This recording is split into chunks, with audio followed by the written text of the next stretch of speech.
process would demand, we are whittled down to the creme de la creme. And if you're here this morning, I would want you to applaud for yourself.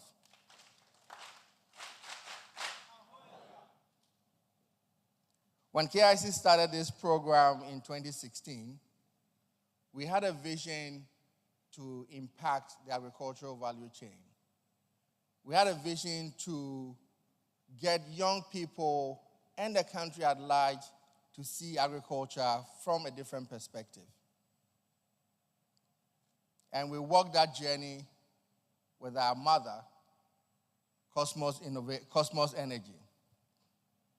And in 2021, 2022, we had a partnership with Mastercard Foundation, and we are currently working in all 16 regions of this country. Please, a big round of applause to Mastercard Foundation.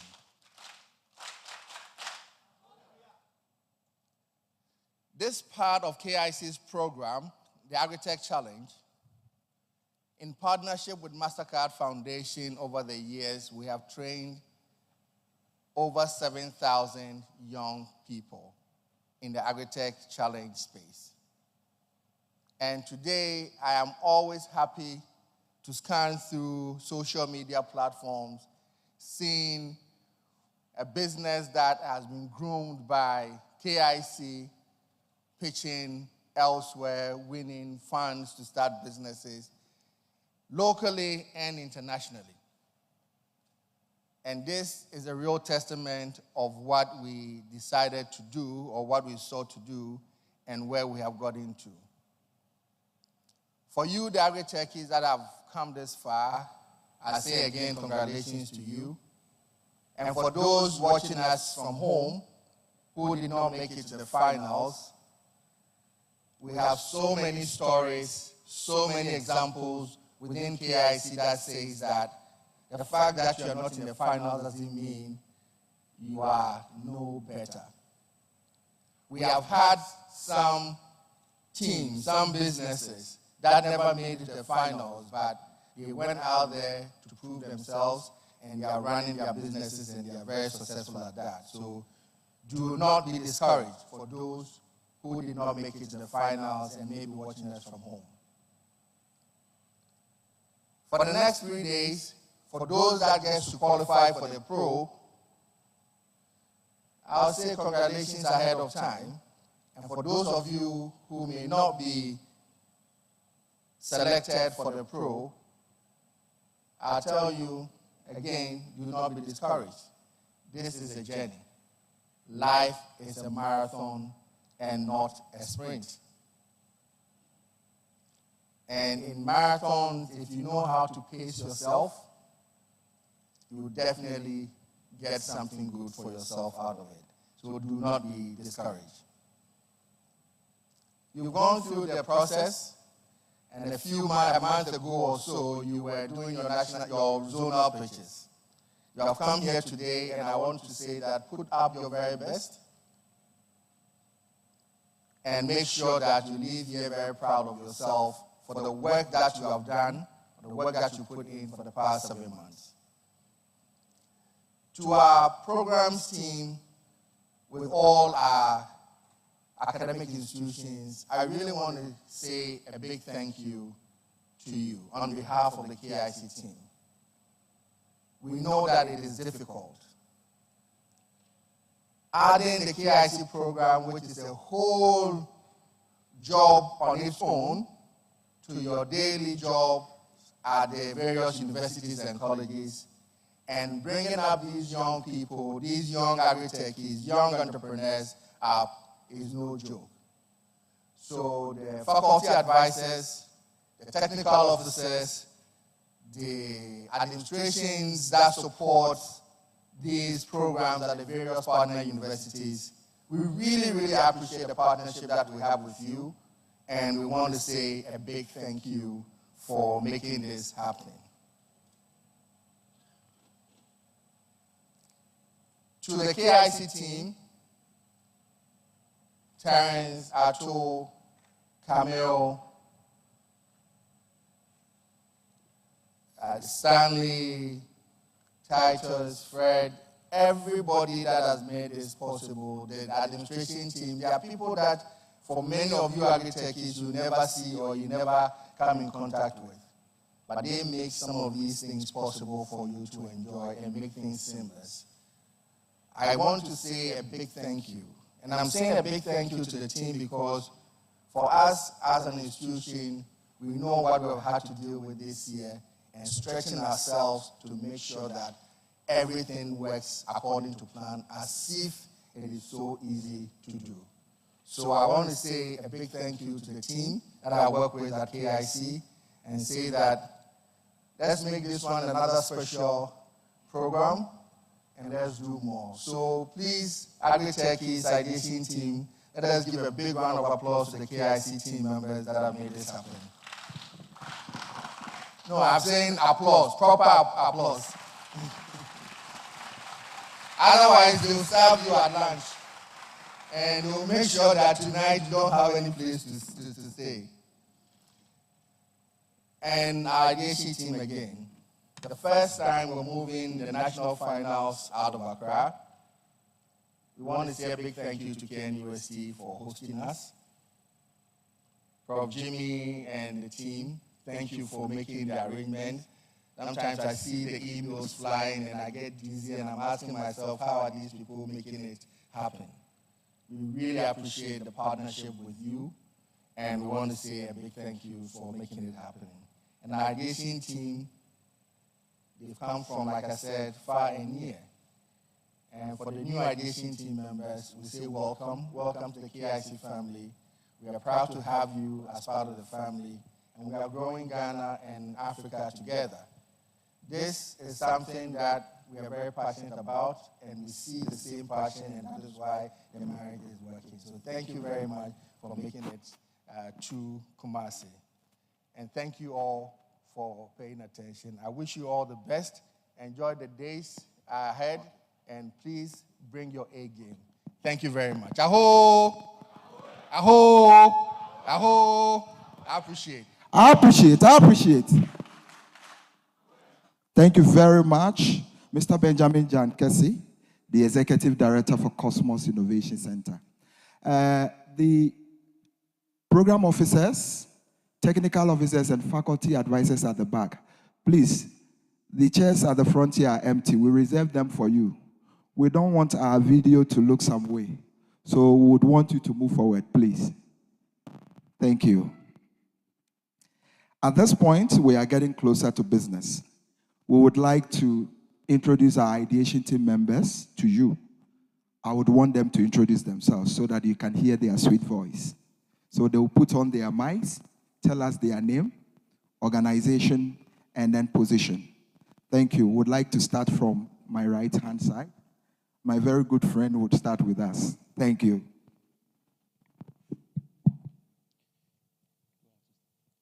All right. Good morning to all of us. My name is Fred Kukubo. I am an agribusiness practitioner, and I also work as the managing partner for a company by name Pharma Global. I'm happy to be here today and share experiences. Thank you. Let's appreciate him. Thank you. Hi, my name is Peter Taino. I'm a senior partner in charge of agribusiness advisory and consulting at Modelex Ghana Limited. Thank you. Let's appreciate him, please. Hello, good morning. My name is Matthew Ama. I work with the Millennium Development Authority. I'm the Chief Operating Officer there. Thank you. I'm happy to be here. Thank you.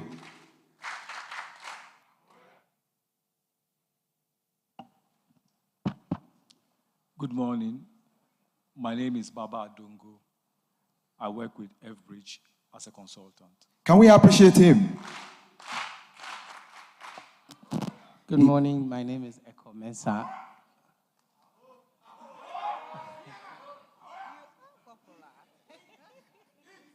I'm happy to meet you all. All the best. Can we appreciate him?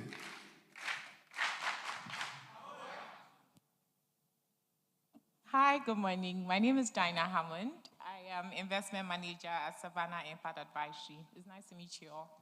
Can we appreciate Dinah?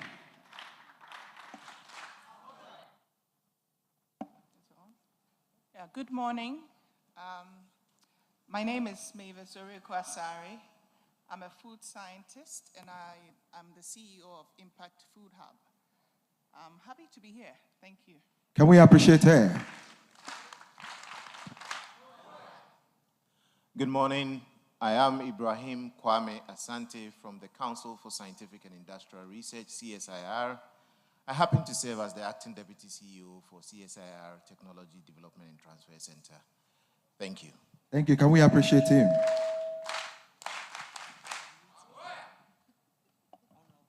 My name is Maxwell Kwe Hammond.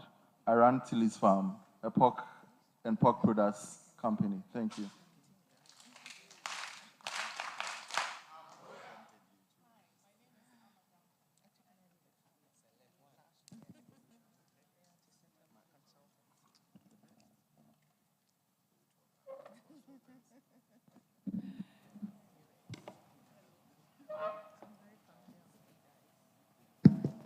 Hello, yes.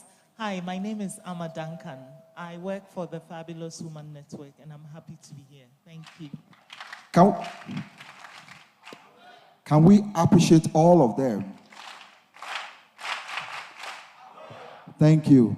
So this is the rule of the game. We have 7 minutes pitch, and then the ideation team has 10 minutes to give you feedback and to seek for clarity. Now, to make sure that we are within the 10 minutes, we are looking at an average of 4 ideation team members. Speaking or asking questions. If by the time 4 people speak, we still have some time, we'll give the chance so that we can make sure we finish on time. We have 20 teams pitching today, 24 pitching tomorrow, and then 20 pitching on Friday. We would like to take this opportunity to also thank all the invited guests that have honored the invitation to be here today. Thank you. Are we ready? No fear. No fear. Don't come here and be making noise, so interact with us, okay? After all, we're not going to kill anybody, okay?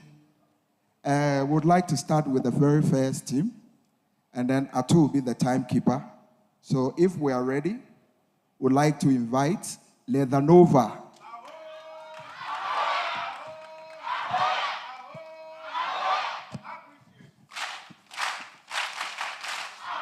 Thank you, my co-MC. Can we appreciate again?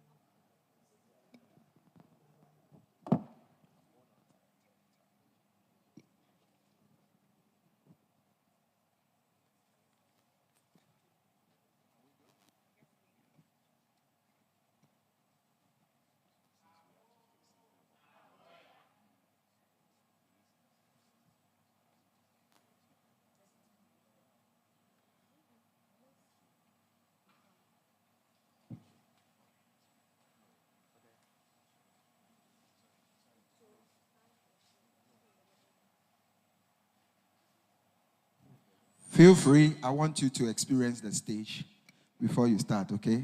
That's an advantage. Enjoy the stage before. Ahoy.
Dama tumu wa'ala.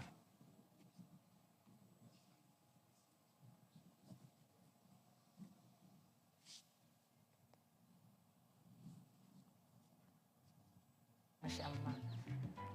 Ito sa sunzar ko ya luro.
And they are ready to offer. Those who are also looking for laborers, then we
Yeah.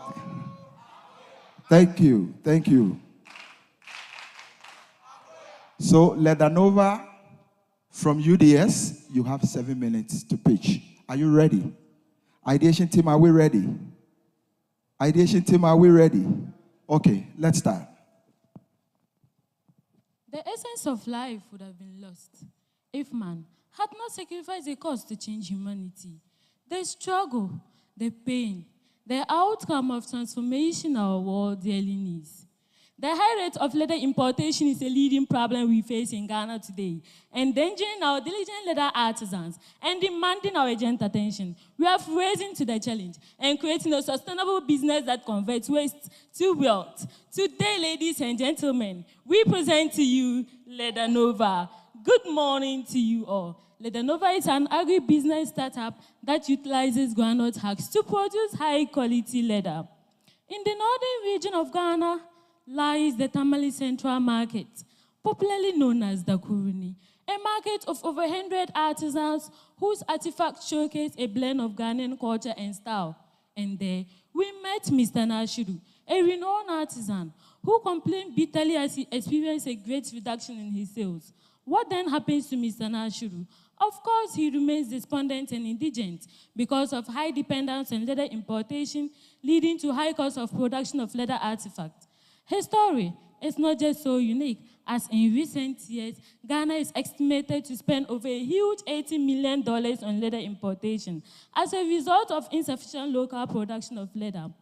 An alarming of over 100,000 metric tons of groundnut husks is produced from over 400,000 metric tons of groundnut and cultivated by a total number of 82,565 farmers in northern region annually, according to the Ministry of Food and Agriculture 2023. So we started to think critically about the abundant nature of this raw material.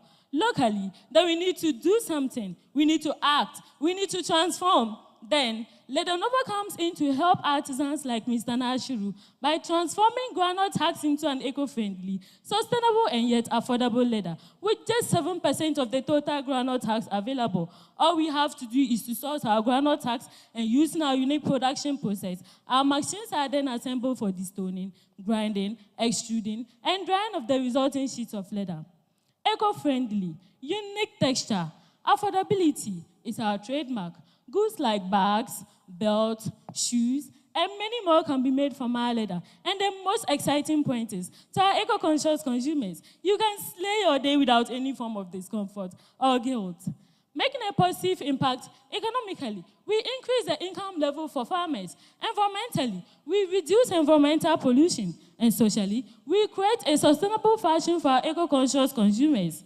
You may now be thinking, while LeatherNova is taking a bold step into the leather market, of course we have great advantages over our competitors. With one, our raw materials are renewable resource, contributing to the sustainability of our business. Two, during production, no harmful chemicals are released, ensuring a safer environment. And three, 8 in 10 people believe that animal welfare is very important, making our leather a perfect choice for them.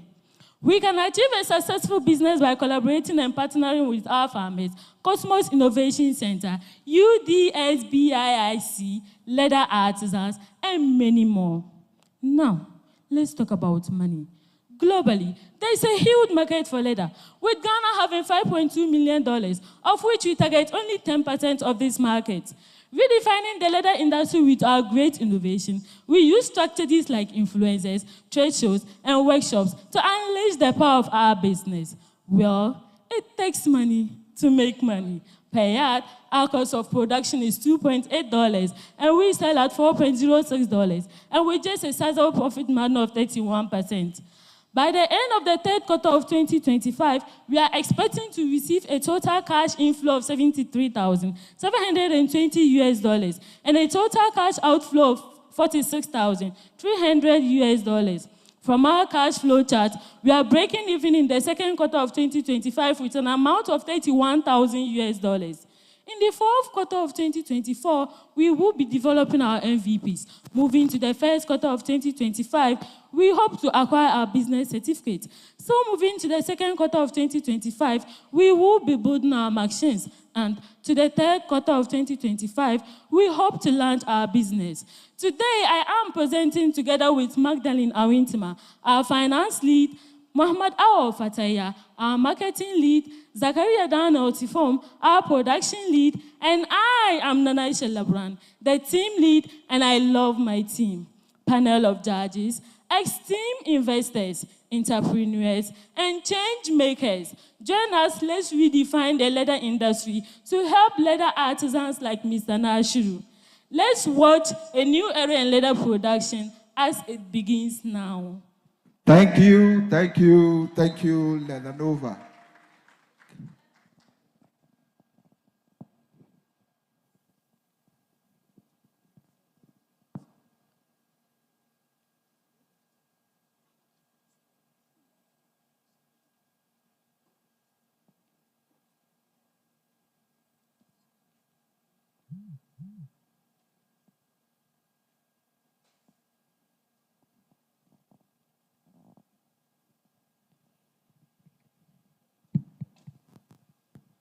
Okay. We are trying to solve the sound issue. We might have to play this again.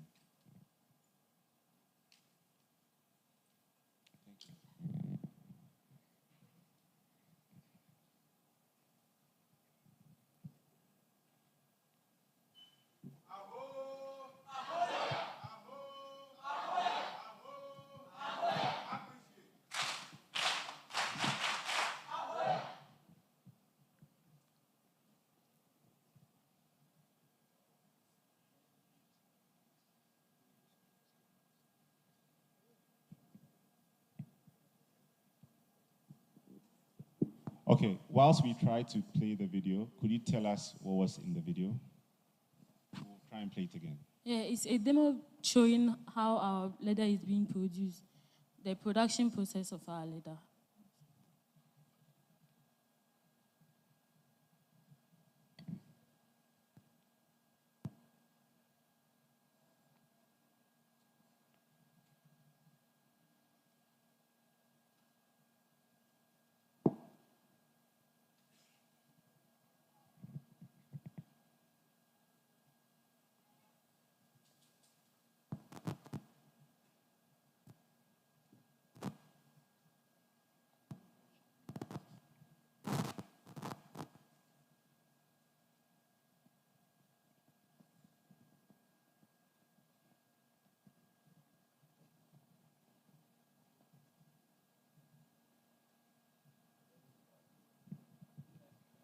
LeatherNova, what's the tagline?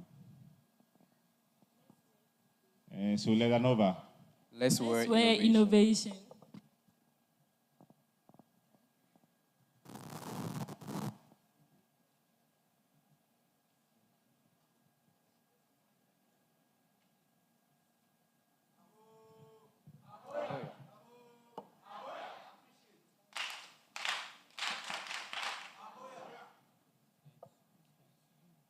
Okay, so I think we would hand over to the ideation team. Ideation team, please, we have 10 minutes for Q&A. Anyone can start, please.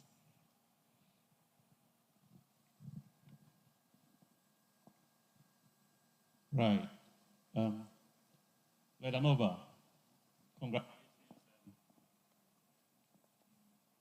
yeah, I think that is quite an effective innovation. And congratulations to all of you for paying attention to detail to some of these innovative ideas. My quick question, I wanted to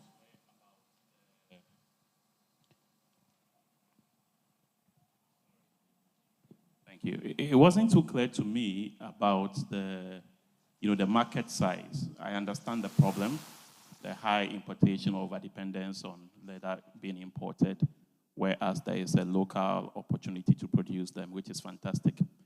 And you interviewed one artisan in Tamale but you are also looking at sustainability in terms of, the market, your market share, right? That didn't come out too strong to me. And so I don't know if you would want to elaborate a bit more on that. Could you say that, say, internally, in the northern region alone, what is your market share, such that once you go into this business, you are confident that you would have the assets, the artisans to depend or buy your locally produced leather? Do you get what I'm trying to say? So maybe focus on that, or if you have it in there, maybe I lost sight during the presentation. But all in all, I think it's a fantastic idea. Thank you so much.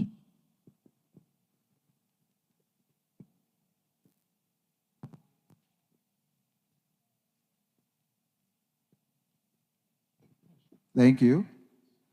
Any other ideation team member wants to comment, give feedback, question? All right. Well done. I like the way you're dressed. What's the problem here?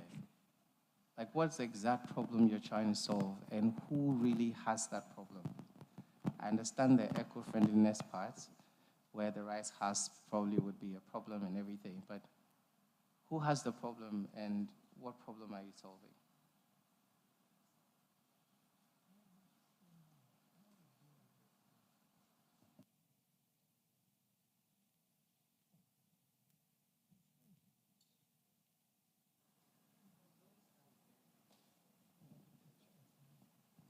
Please, sir. The problem we are solving is there's a high cost of leather due to importation. So we are coming out to produce the leather locally to boost the market gap that is resulting to the high cost due to the high importation, please. Now, if that's the case, don't you think you should have really emphasized the gap, the size of the gap, and then the ready market for something like this? Because you're just saying that there's high demand, there's high cost, but we don't really know what the gap size is and how readily, your target customers would go for this instead of the ones that they are already used to. Do you understand? Because if I need leather and I really want it, no matter how expensive it is, because there's no alternative, I'll still buy it, or I'll forget and save towards it. But now that you're bringing this, it would be great to know what the numbers are and why they would readily accept yours against what they are already used to. Do you understand what I'm saying? Are you sure you understand what I'm saying? It's not a question. I'm just saying that going forward, you should really emphasize that this is the size of the gap, and the market is ready, the demand is high, and everybody is even calling you. And even in these states, they are asking for it. But I didn't get that. It feels like you went there, they complain to you like everybody does, and then you figure that, oh, if I can give them an alternative, they may go for it. But you don't have any proof that they will actually go for the alternative. And that's what I'm looking to get, maybe in subsequent pitches if you make it. All right? Thank you. Mavis? All right, thank you. Well done, LeatherNova. It's an important area that you're looking at, of course. Anything that would help, reduce the impact of waste on the climate is very laudable.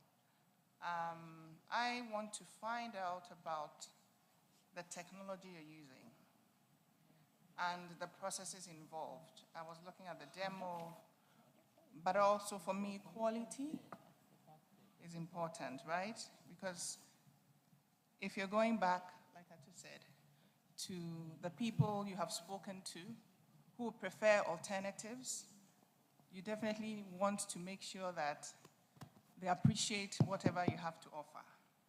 I don't know if it's too early in the competition, but have you gotten any feedback from, what you have produced?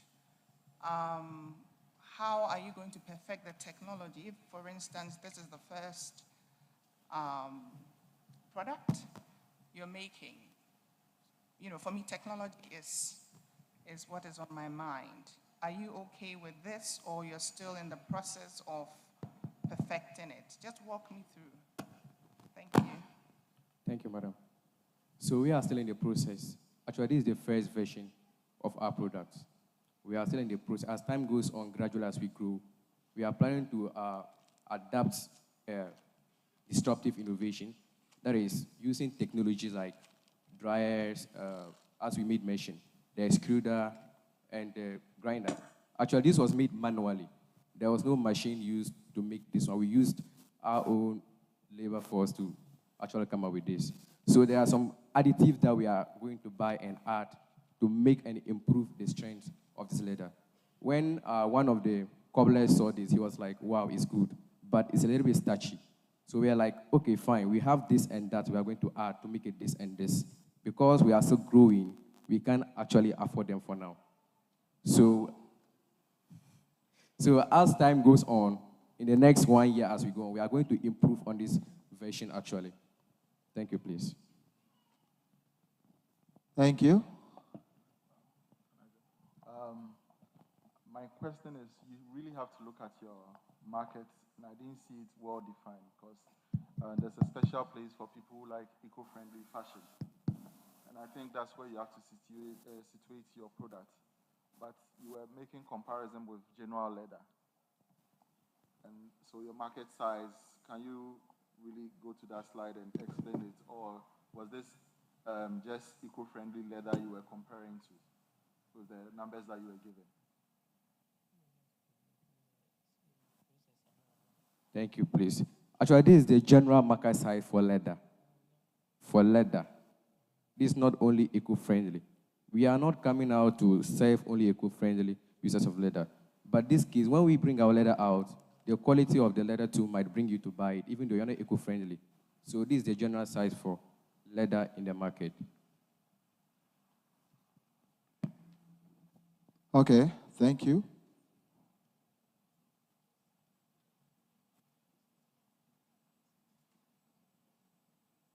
So, do you have a competitor analysis slide?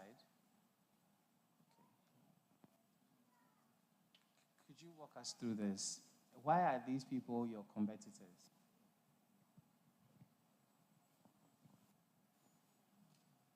Okay, thank you, sir. So actually, we are LeatherNova. That is the first, we ourselves. And we have Plastic Cycle. It's an industry like they produce synthetic leather. Then we have Hassanku. It's based in the Accra. They produce animal leather. And we have Pinatex. It's a company to outside Ghana and abroad. They produce leather with pineapple. So do you have an idea, these competitors and the size of the markets they currently control? Because the assumption is that you're coming in to take part of the market they already have. So do you have an idea what size of the markets they currently control? Yes, please. You do? Yes, please. Okay. So based on research, we found out that that's the vegan leather Pinatex. The market size in Ghana here is not actually huge. It's about 2 to 3 and 5% of the total market size. It was the synthetic leather and the animal leather that had huge market size. The animal leather had about 78% of the total market size. And we have the synthetic too, that had about, that was 35, thereabouts, in the market. So the size of the market you say you're going to take is how much? 10%. 3%. 10%. 10%. Yes, please. From the animal, synthetic, or? General, yes, please. So you take a bit of everyone? Not 10, together. This. All right, thank you. Okay, so the 10 minutes is up. Edition team, thank you so much. Thank you. Thank you, LeatherNova. Can we appreciate them?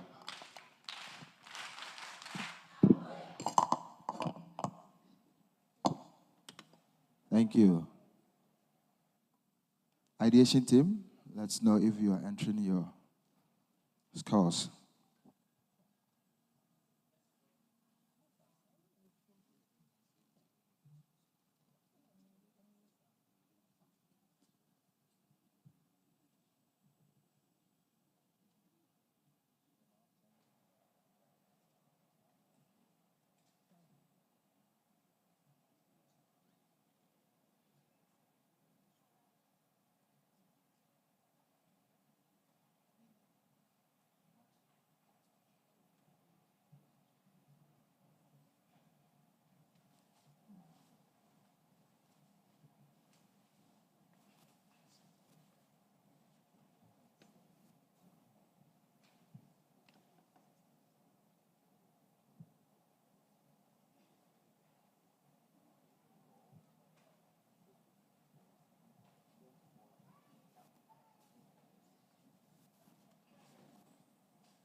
Okay.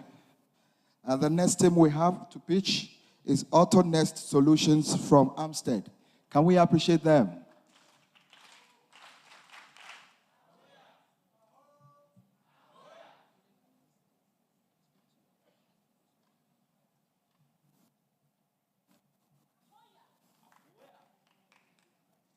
Oh, let's appreciate them, please.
Are we ready? Ideation team, are we ready? Okay. Timekeeper. Hello?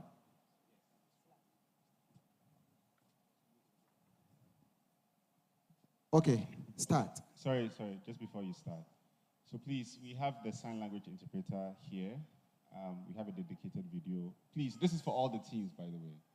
So we have a dedicated video shot for the sign language person. So please, just one person should be here with him. Okay, so maybe you are patient.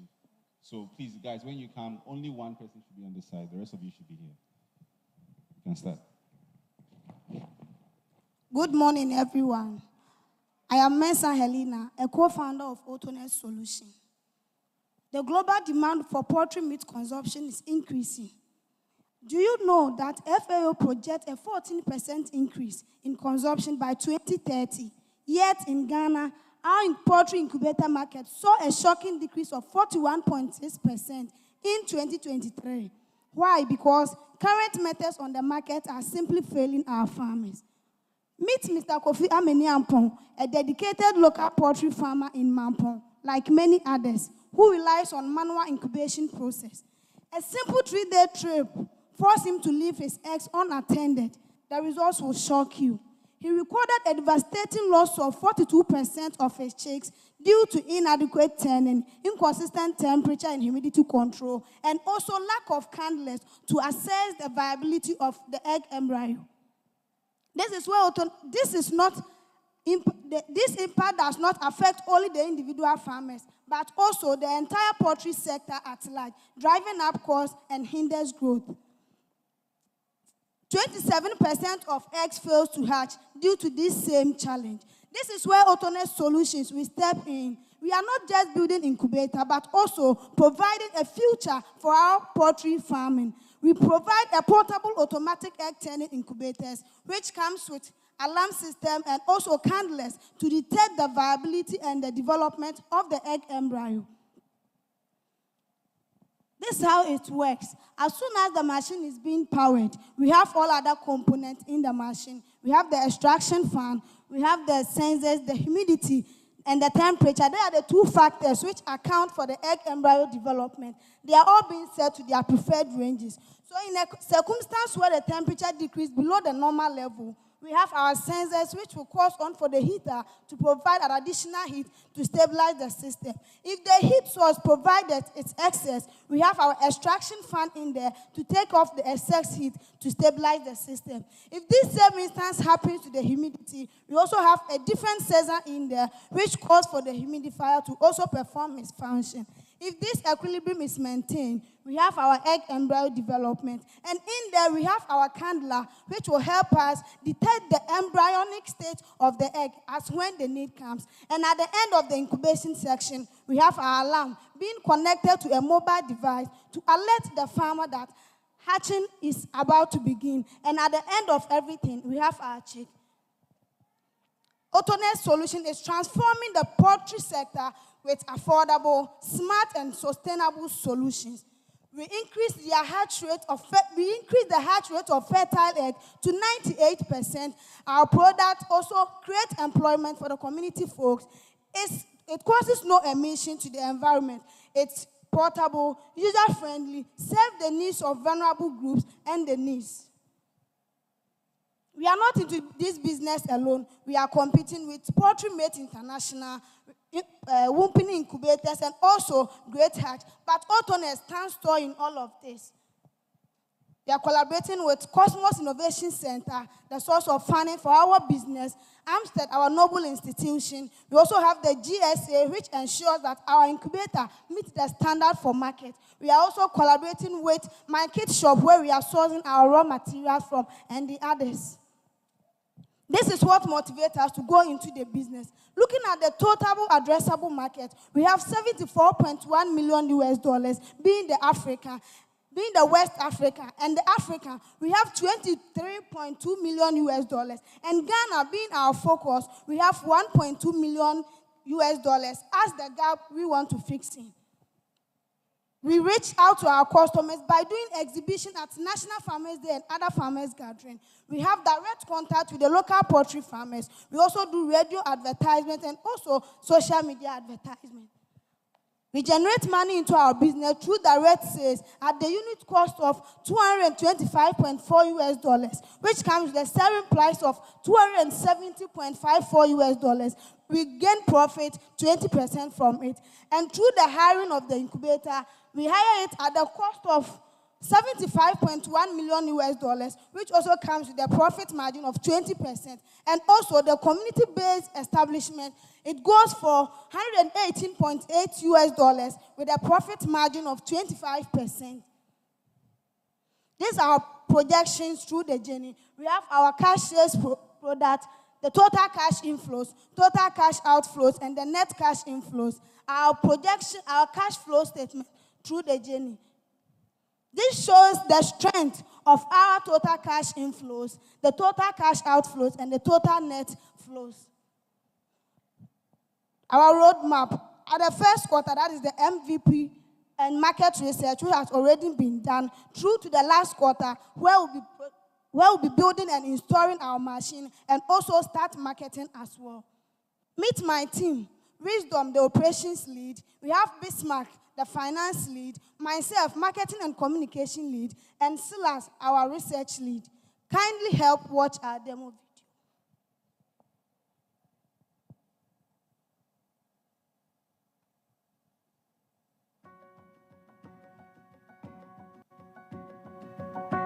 Introducing to you our portable automatic turning incubator, which offers a reliable temperature and humidity for egg embryo development.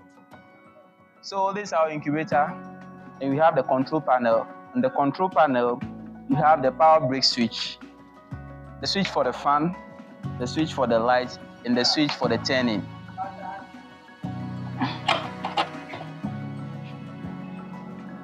In the incubator, we have the humidity pan, which provides more humidity in the system. And we have the turning frame. In the turning frame, we have the individual egg trays. We also have the circulation fan, which is at the top here.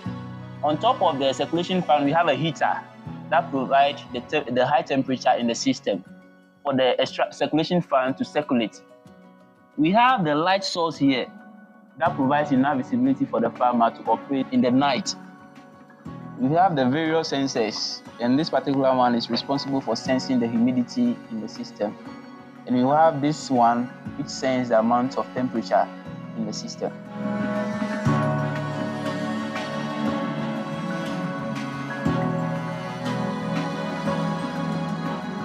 So this is used to connect to the alternative source of power in case there is no electricity.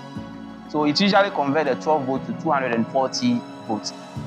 We also have the extraction fan, which is responsible for taking out excess heat in case there is too much heat in the system. This is our water reservoir. In case the farmer travels or goes somewhere and the system needs more water, the reservoir provides additional water. So our machine is very portable and is movable. Invest in AutoNest solution to empower our poultry sector thrive on this expanding market. Thank you.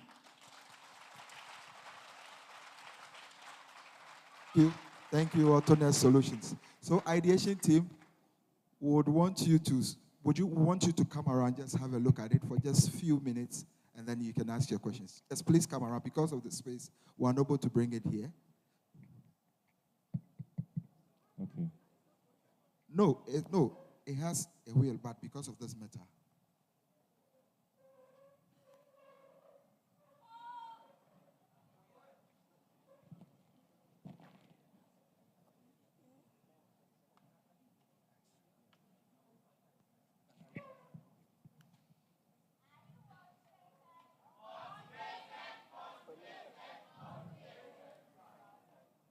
So, Stanley, is this part of the 7 minutes or the 10 minutes? Because the 7 minutes, they passed by 30 seconds.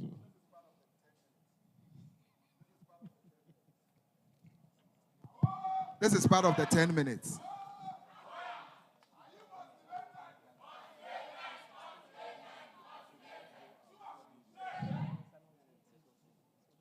But Stanley, I have to correct you. This is part of the 7 minutes, not part of the 10.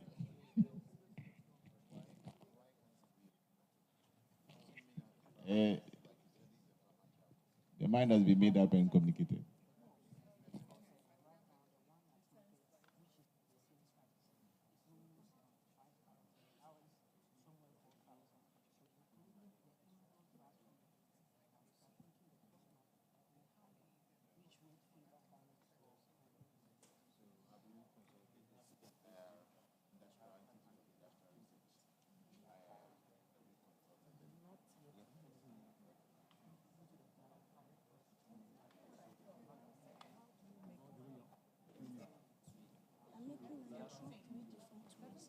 That is the direct sales. We also hire it to the farmers who cannot afford to buy it. And also in the community, we are establishing the innovation centers. So farmer is not having enough 100 eggs. Just this is 352.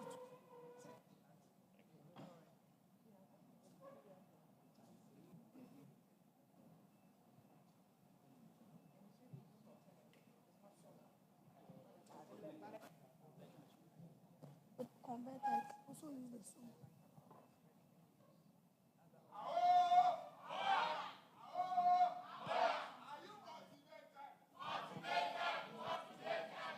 Okay.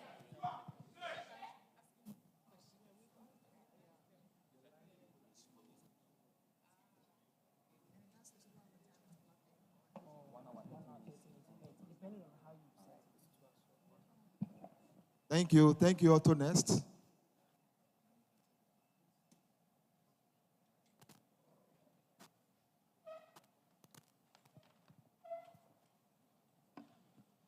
Okay, so ideation team. Okay, you go. For questions. Thank you very much, AutoNest. The first one is a comment. No, their attention is not here. AutoNest, thank you. The first one is comment. Your value proposition, you didn't mention the actual product in your statement. You just said solution, so it doesn't really speak to what you do. And then I have lost my train of thought for the second question. I actually had a question for you, but it's not coming, so someone else. Okay. I did not see in your collaborators CSIR Institute of Industrial Research, IIR. Any reason? And Animal Research, CSIR Animal Research Institute as well.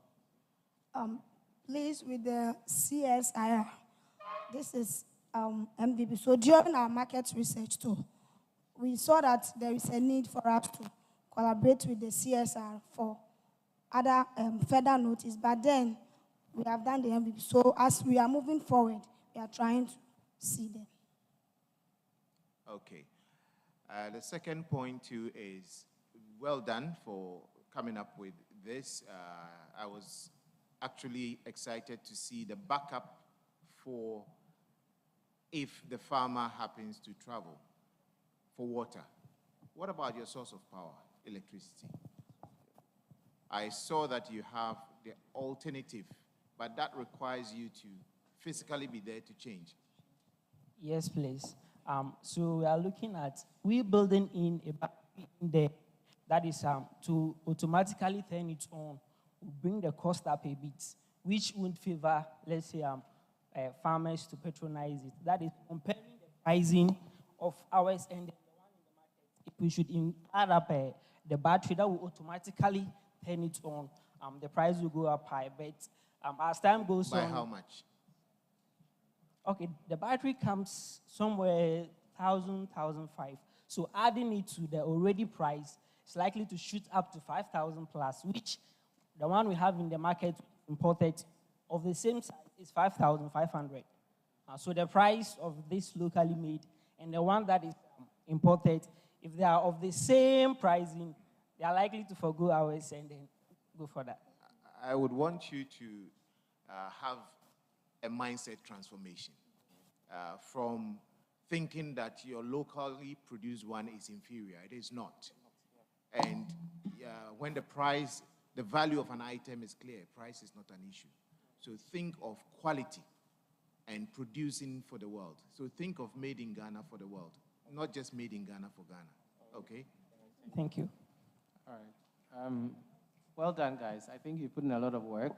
But like you said, you know when you buy a phone or any other gadget, right, the accessories that you can, it's an optional accessory thing. So then you could do one that has no battery and then have the battery as an accessory that they can buy. So then if they have the money, why not, right? But on a scale of 1 to 10, how easy is it to put something like this together? Like 1 to 10, what's the number for how easy it is to do this? That actually can be done within one week. So it's easy? Yes. Very, very easy. Yeah. Anybody can do it? Not that. It needs technicality. So anybody can be hired to do it? Not anybody. One of you can easily be poached to do it? The group. Yeah. Yes, among the group, we have the technicality, so we can produce. So anybody can do it? Yes. Okay. Now, what makes you special then? Because the truth is, we are coming up with an innovation that solves a particular problem. But from all that you have said, this already exists. And the only difference is that you're making it cheaper and more accessible. No, actually, the incubators in the market, what makes us unique is the handling system and the automation. In the market, you have the ones that are portable, but they are not auto-turning. So you need to pay attention to the turning. Okay. So in your absence, there's nothing like turning. So when they add that to theirs, then there's nothing unique about yours any longer. The other one is the handling system. Okay. Farmers find it difficult to detect the fertility of the egg in the system. Okay. So we are providing that system to, cut the labor intensity. Okay. One more, the pricing. Yeah. I think that especially because they are alternatives, right? You could really capture the market with a very innovative pricing. Because, you see, it's good that your product is innovative, but your pricing can also be very innovative. Okay. Now, you're doing number of X, but you're renting. Go to the pricing slide. So there's one that they can buy, and then there's one that they can use. They can rent. But when you look at the cost of buy and rent, you are saying that the cost of hiring is how much? 1,100. And then the buying is 3,000. So they rent it 3 times, they could have bought it. Yeah. How does that make it innovative pricing? Please, the buying is rather 4,000, not 3,000. It's still expensive. I rented 4 times, I could have owned it. I mean, the whole essence of renting is that I can use it multiple times and the cost will not be up to the buying. So then if you're giving me rental, what constitutes this 1,200? Mr. We actually realized from the market research that most farmers do not afford to buy. So that's where we made the provision for the community incubation and the hiring. Bro, what constitutes 1,002? Okay, so we have the workmanship, electricity, that is, we would be doing the hiring. Okay, this is the hiring. Yeah. So please look at that, because honestly, sometimes people are used to what already exists, and then you would think that your innovation is in doing this, but your innovation could be actually the pricing. Imagine if you came to tell me that you could do one egg for 20 pesos. It's relatable. So then they come and say that, okay, if I do 1,000 eggs, they wouldn't even calculate it at home. All they have to do is just bring you the eggs. They don't even need to rent it. They just bring you their eggs. You do whatever you have to do, and then they take it away. Okay, so... so just take note of it. Because for me, it doesn't... If I rent it 4 times, I can buy it. So then you are too expensive for me. So think about it. Thank you, AutoNest. Thank you. Time is up. But before that, your intellectual property, if the turning, if it is an innovation from you, then think of protecting it, patenting it. That will make you more money than hiring at this cost. And then just to add on, not just a patent, look for a trademark as well. Yeah, just another quick one. My question is actually related to what Echo, my colleague, said, but I'm just wondering, is this solely, uniquely done for only day-old chicks? Does it have the capacity to do for other poultry birds? You didn't come quite too clear on that. Okay. I confirm, for instance, are you getting it? Yes. Earlier on, I was also a bit confused what exactly your unique selling point is. Earlier on, I thought you had wanted to position yourself as like a hatchery, kind of, then you make yourself a special purpose vehicle to supply quality day-old chicks. You get my point? Yeah. Because that is where drivers, that is where the demand actually is coming. That's why there is high importation of day-old chicks from the Netherlands and that kind of. So as we expand this whole idea, think broadly to the other equally important or even more revenue generation avenues. Right. Thank you so much. Thank you. Thank you too. Just a quick comment for you to go back and then take a look. You told us it's portable. The machine there is not portable. In the market, we have incubators that are table size like this. So I can put it even on my dining set. So try and then look at that. Do more investigations on the types of incubators in the market, because the level of automation is good, but I do not think that the turning, your incubation is the first of its kind. There are some in the market, small incubators like this, that can take up to 60 eggs. And you see, they turn.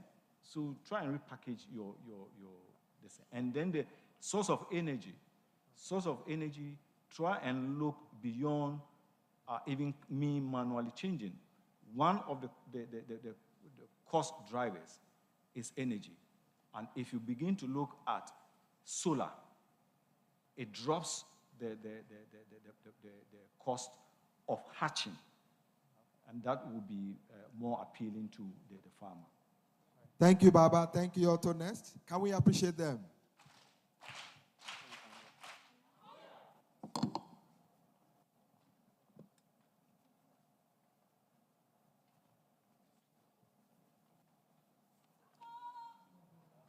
The next team we have is BigFoot from KTU. Can we appreciate BigFoot? Let's appreciate them, please.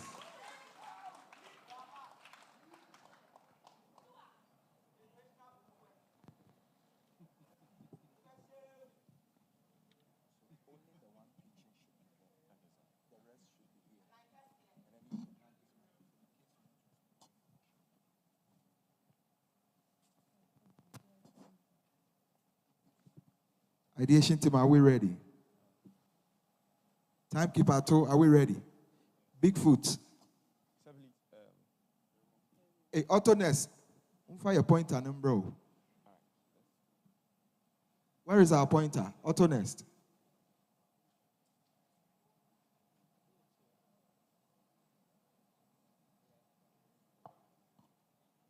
No more picture, we are moving fire away in the mine.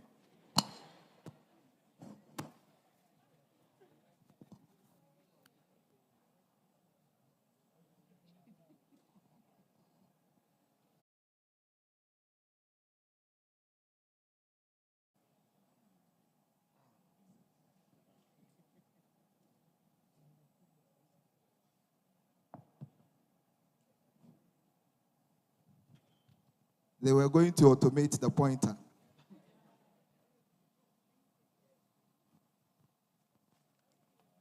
Try it and let's see if it's working. Okay. BigFoot, are you ready? Okay, let's go. Good morning, everyone. My name is Martin Kofitete, and I'm here with my team, BigFoot. So today, I'm excited to introduce you to a unique solution that is solving a pressing challenge by a lot of Ghanaian footwear manufacturers.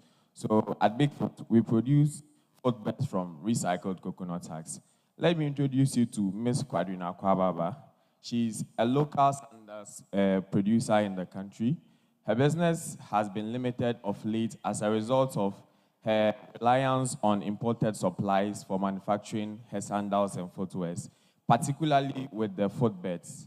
So this challenge is not faced by her alone. A lot of Ghanaian footwear manufacturers face this challenge. So it limits their production, reduces their profits, and in the end, it increases the price for the end user. So this is where BigFoot, we come in. We produce contoured footwears, recycled coconut husks. So this is how it works. We start by sourcing the raw materials from the farms. We process the raw materials into particles. We mix it with our binding agent, and we put it in our mold, and then we compress it and package it and distribute it. So what value are we offering our customers? We are giving them a reliable supply chain, cheaper pricing, and in terms of strength, we are offering them mechanical strength. So in our first year, we want to create 10 jobs for people. We want to partner with 5 small shoemaker brands in the country. And when our impact on the smallholder farmer, we'll be sourcing the raw materials from them, which will serve as another source of income from them. And then in the end, we'll be taking the raw materials from the farms, which will be keeping their farms clean and prevent the spread of diseases. So compared to our competitors, our pricing is very affordable. We are always available on the Ghanaian market. So we are partnering with KIC for mentorship and training, KTU for support. And then we are partnering with Ghana Standard Authority to form a standard for the footwears on the market. And we'll be sourcing our binding agent from GREL. So the total available market for sandals in Africa is 4.1 million. Out of this, 28.5 million is for the Ghanaian market, and 3.8 million is for the cork sandals in the Ghanaian market. We'll be leveraging events and trade shows, partnership and collaborations, digital advertisements, and exhibitions to market our product to our customers. The cost of production of one footbed is $1.62, which we plan to sell at $2, which gives us a profit margin of 23.5%. We'll be using channels like wholesale, pre-orders, and custom branding to reach out to sell our product to our customers. So this is our financial projection for the next year. We plan on starting our production in the second quarter of 2025, so which will give us a cash sale of $1,600, and we'll start mass production by the third quarter of 2025. So this is our financial chart flow.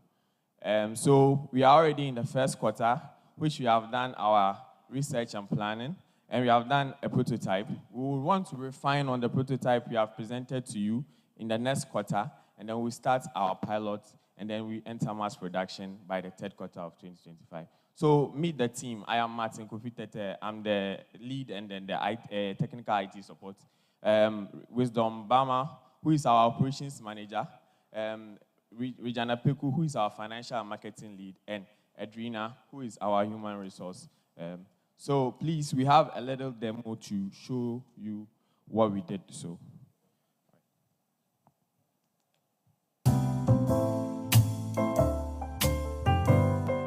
We source our hacks from the coconut farms. Then, we split apart the hacks. We move on to cutting the hacks into manageable sizes. Using a blender, we grind the hacks into coal. We proceed by sieving the particles to get a fine particle. From here, we mix the coal with a binding agent and put it in the mold. We compress the mold, then allow it to dry. After 72 hours, your soil is ready.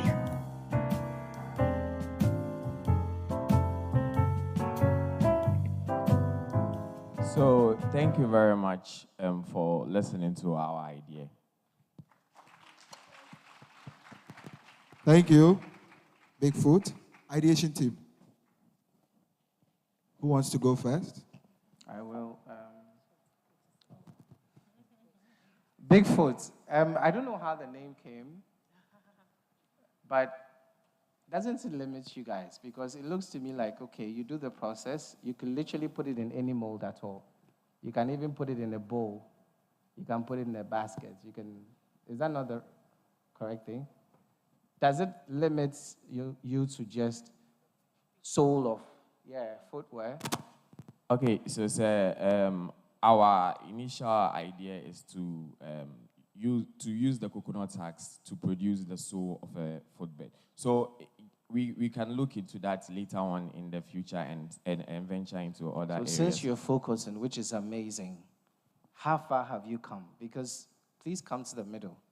All of you are wearing nice slippers. Yes, sir. Did you make any of them with your product? No, sir. So, sir, this is our first prototype, which the process involved in making this is that at the end, when you have your mixture and the binding agent and everything, you need to put it in a mold machine that is like, will press it at a very high pressure to give you this one that we are wearing. But this one, we improvised. We used wood and clamp to make this. So if we were offered the opportunity to get the machine, which we are in talk with some of the companies that make these machines in China, we could produce this and wear it next time and come on stage with it. All right. Thank you. Yeah, well done, BigFoot. A brilliant idea. Coconut waste is becoming a huge problem in Accra, because I think the coconut industry is growing. We're drinking a lot more coconut water in fancy packaging and all of that. And I just want to know, how are you sourcing your raw materials? Which areas have you identified in Ghana that generate a lot of coconut waste? And where are you sourcing your products from, your raw material? Thank you.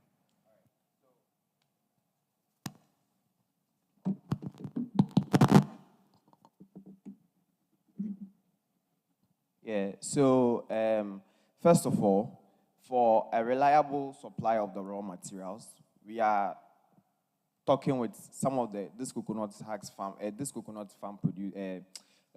growers, because during the harvest of the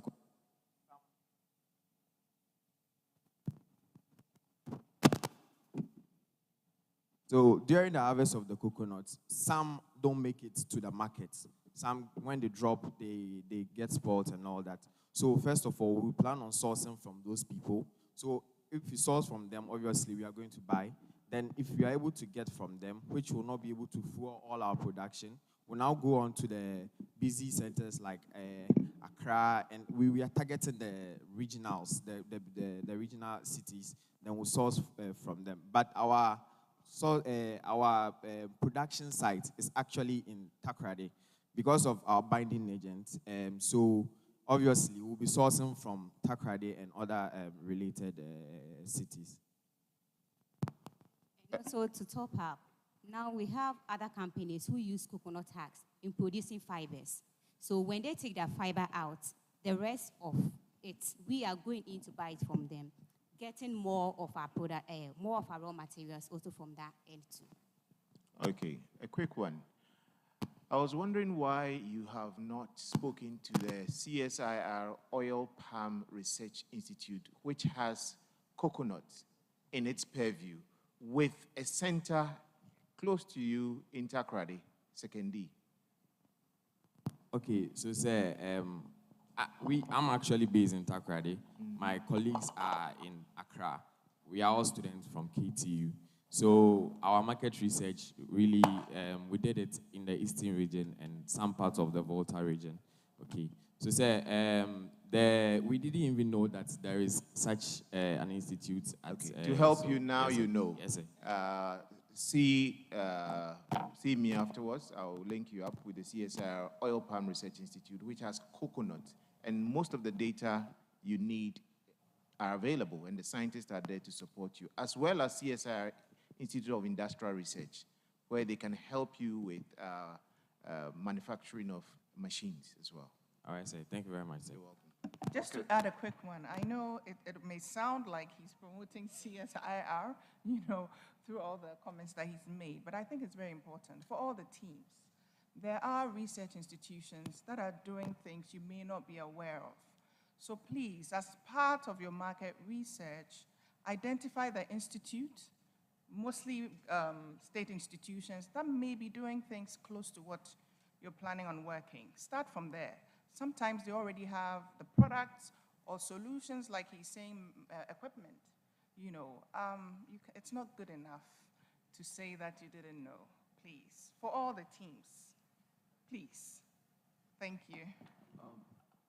Okay, the slide, I like the slide, but you didn't seem, do you know the cost of your raw material for you to be able to come out with the figures for your revenue? Yes. Because you were now saying you were going to talk to people and source it.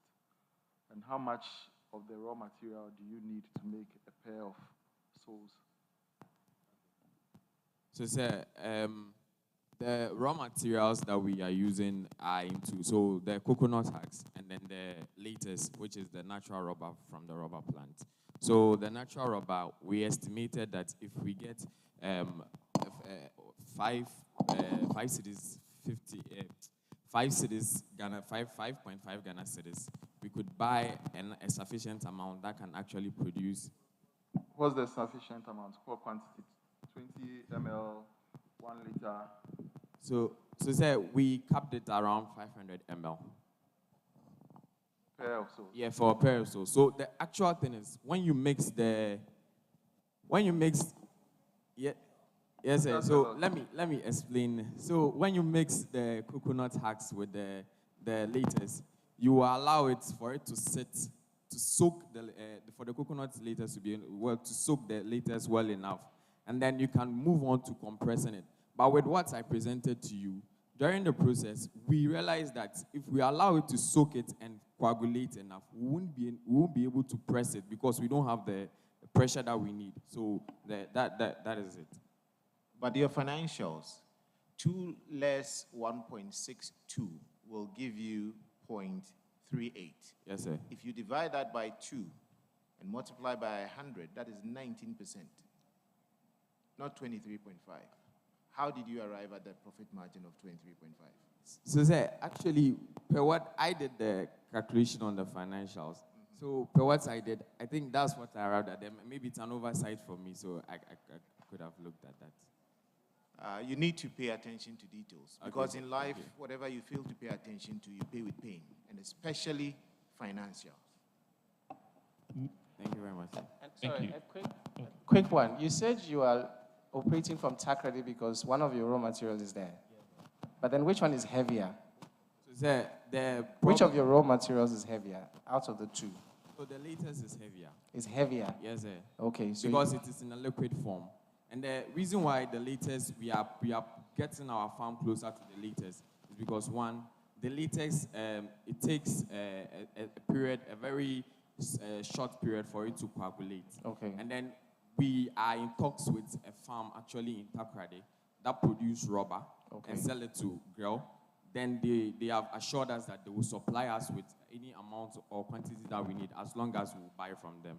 So that's why we are based in Takrade.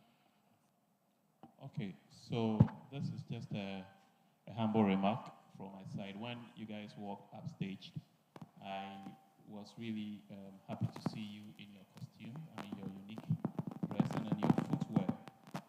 In fact, just like Echo mentioned, I was assuming, without admitting that what you are wearing is actually your product. Because at the end of the day, what is going to make this sell or stand out is what you are wearing as against what you want to produce. So maybe this is a remark to all of you guys, the young entrepreneurs coming up. Before any investor would like to put their money into your business, they would like to see your skin in the business. You projected to us your competitor analysis, those who are doing same. Some are here local, right? Some are here who are local producers.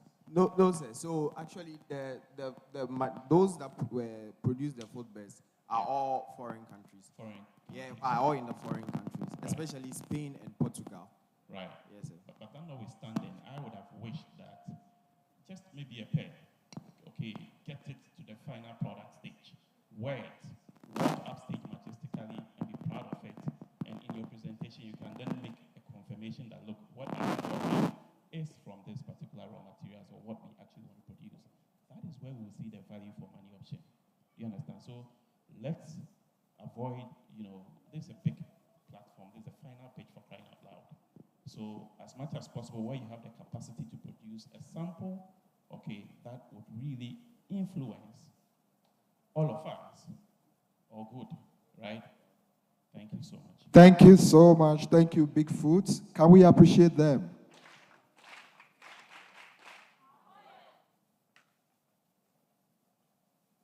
The next team we have, Ideation team, are we ready? The next team we have is 4 Stars Guinea Fowl Empire from BTU. Can we appreciate them? 4 Stars Guinea Fowl Empire. And let's appreciate them as they come. Oh, give them the morale. Give them the morale.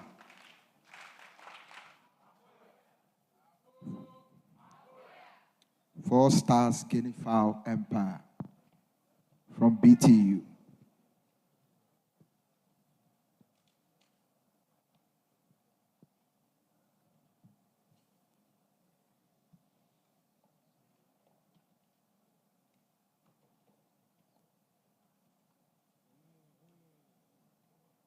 The ideation team has some guinea fowl. All we need to get them is some tuozafi in addition. Then they are done for lunch.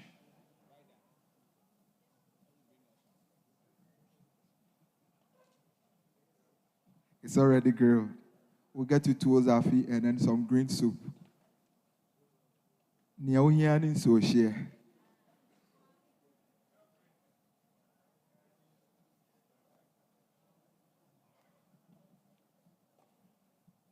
For once, you would want to be an ideation team member.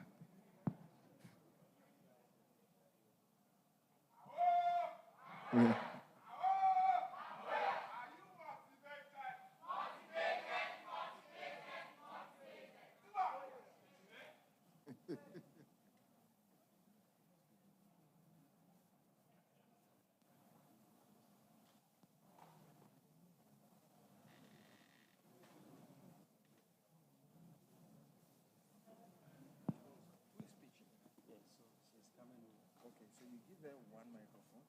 And then the rest of you stand here with one microphone. In case she has issue with the microphone, you swap. Okay. So is it on already? They are on. 2 are already on. Who is speaking? The other one. It's okay. You give her the pointer. Right.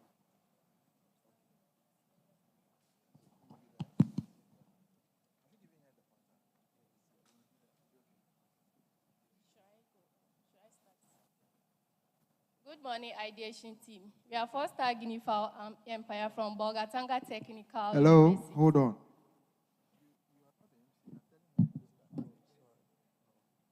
Are we ready? Okay, let's start. Good morning, ideation team. We We are four-star guinea fowls empire from Bolgatanga Technical University. Introduction. There's high demand for ready-to-eat guinea fowl in our country and beyond. And there is unavailability has been a challenge for people in meeting their needs during occasions. They consume, okay. Meet Mr. Ignatius, a bank manager in a financial institution in Bolgatanga. He works from Monday, 8:30 p.m. to 5:30 p.m. each day. He enjoys guinea fowl meat, but he finds this difficult in the supermarket and cold shops. So, and he, however, does not like the one by the roadside due to dust and fumes. Problem statement. The unavailability of ready-to-eat guinea fowl meat and frozen guinea fowl meat in our supermarkets. Solution. What are we trying to solve? Processing to provide a ready-to-eat guinea fowl meat at any time or event. Offer a range of nutritious processed guinea fowl meat for consumption. How it works. We buy our live guinea fowl from our farmers. It is being slaughtered. Feathers are taken off and it is dressed. We process it with spice gold and preserve it. We package our product, then distribution starts. Value proposition. Hygienically produced, saves time by 3 hours for customers, and then ready to eat. Impact. We are creating an employment for 50 youth in the first year of operation. Increase return for guinea fowl farmers by 10% within the first year of operation. Rich nutritional value for consumers. Competitor analysis. We stand tall among our competitors because we are hygienically produced. We have cold storage, accessibility. We have Atimbiri farms in Bolgatanga. During our market research tour, we realized that they are hygienically produced, cold storage, no, accessibility, no. Then, okay. Aside Kosmos Innovation Center at Bolgatanga Technical University, these are some of our partners and collaborators. Market research. I'll pause here and my colleague will take up from where I stopped. Thank you. So with our market size, we are looking at a term of 1.9 billion. Per research, it has shown that for Africa alone, we spend about 1.9 billion on imported chicken. How about if our guinea fowl empire takes over the market? Then we are looking at a sum of 650 million US dollars. In Ghana, we import about 600 million on frozen chicken. And we also have a sum of 150 million. For this, we are looking at our area, the Upper East, Northeast, Upper West, and Northern region. And this is how we are going into the market. Advertisement and promotions. We also do direct sales, and then we will also do exhibition, and then partnership with our retail partners. And this is how our revenue model is. So for the cost price, we have 170 Ghana cedis, and then with our selling price for the frozen guinea fowl is 200 Ghana cedis. We will have a profit margin of 15%. With the spiced package, we will have a selling price of 210 Ghana cedis, and our profit margin will be 19%. We also have the third package, which is the fried guinea fowl package. And that one, the selling price will be 220 Ghana cedis, and we will have a profit margin of 23%. So this is how our cash flow statement looks like. So we've already gone into our market research, and we've had all those expenses. Then we have our ending cash, about 57,195. This is how the chart looks like. We hope to break even by the third quarter of next year, 2025. Our road map. So for the fourth quarter, we've already done our market research. The first quarter, we are going to do the setting of our storage facility. And then with the second quarter of next year, our marketing and promotions. and then the third, we'll then do our distribution. Meet our team members. I'm Luke, the research lead. We also have Vida, who is the finance lead. We also have Rita, who is also our marketing lead, and Sarah, who is also our production lead. Thank you. Enjoy our demo. Just sit back and just enjoy it. We have live guinea fowl here to show you, and our banner. The demo is there. Kindly play for us. Okay, so we have our live guinea fowl there.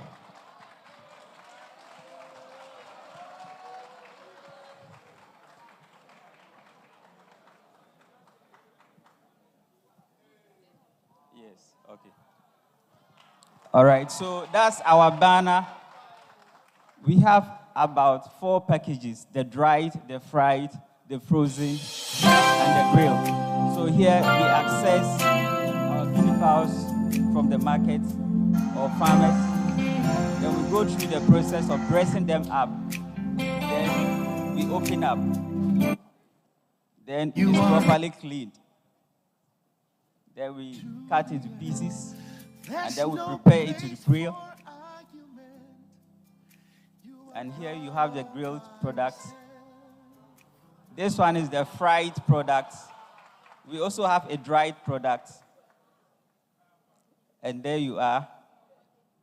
We package it and we distribute. Thank you.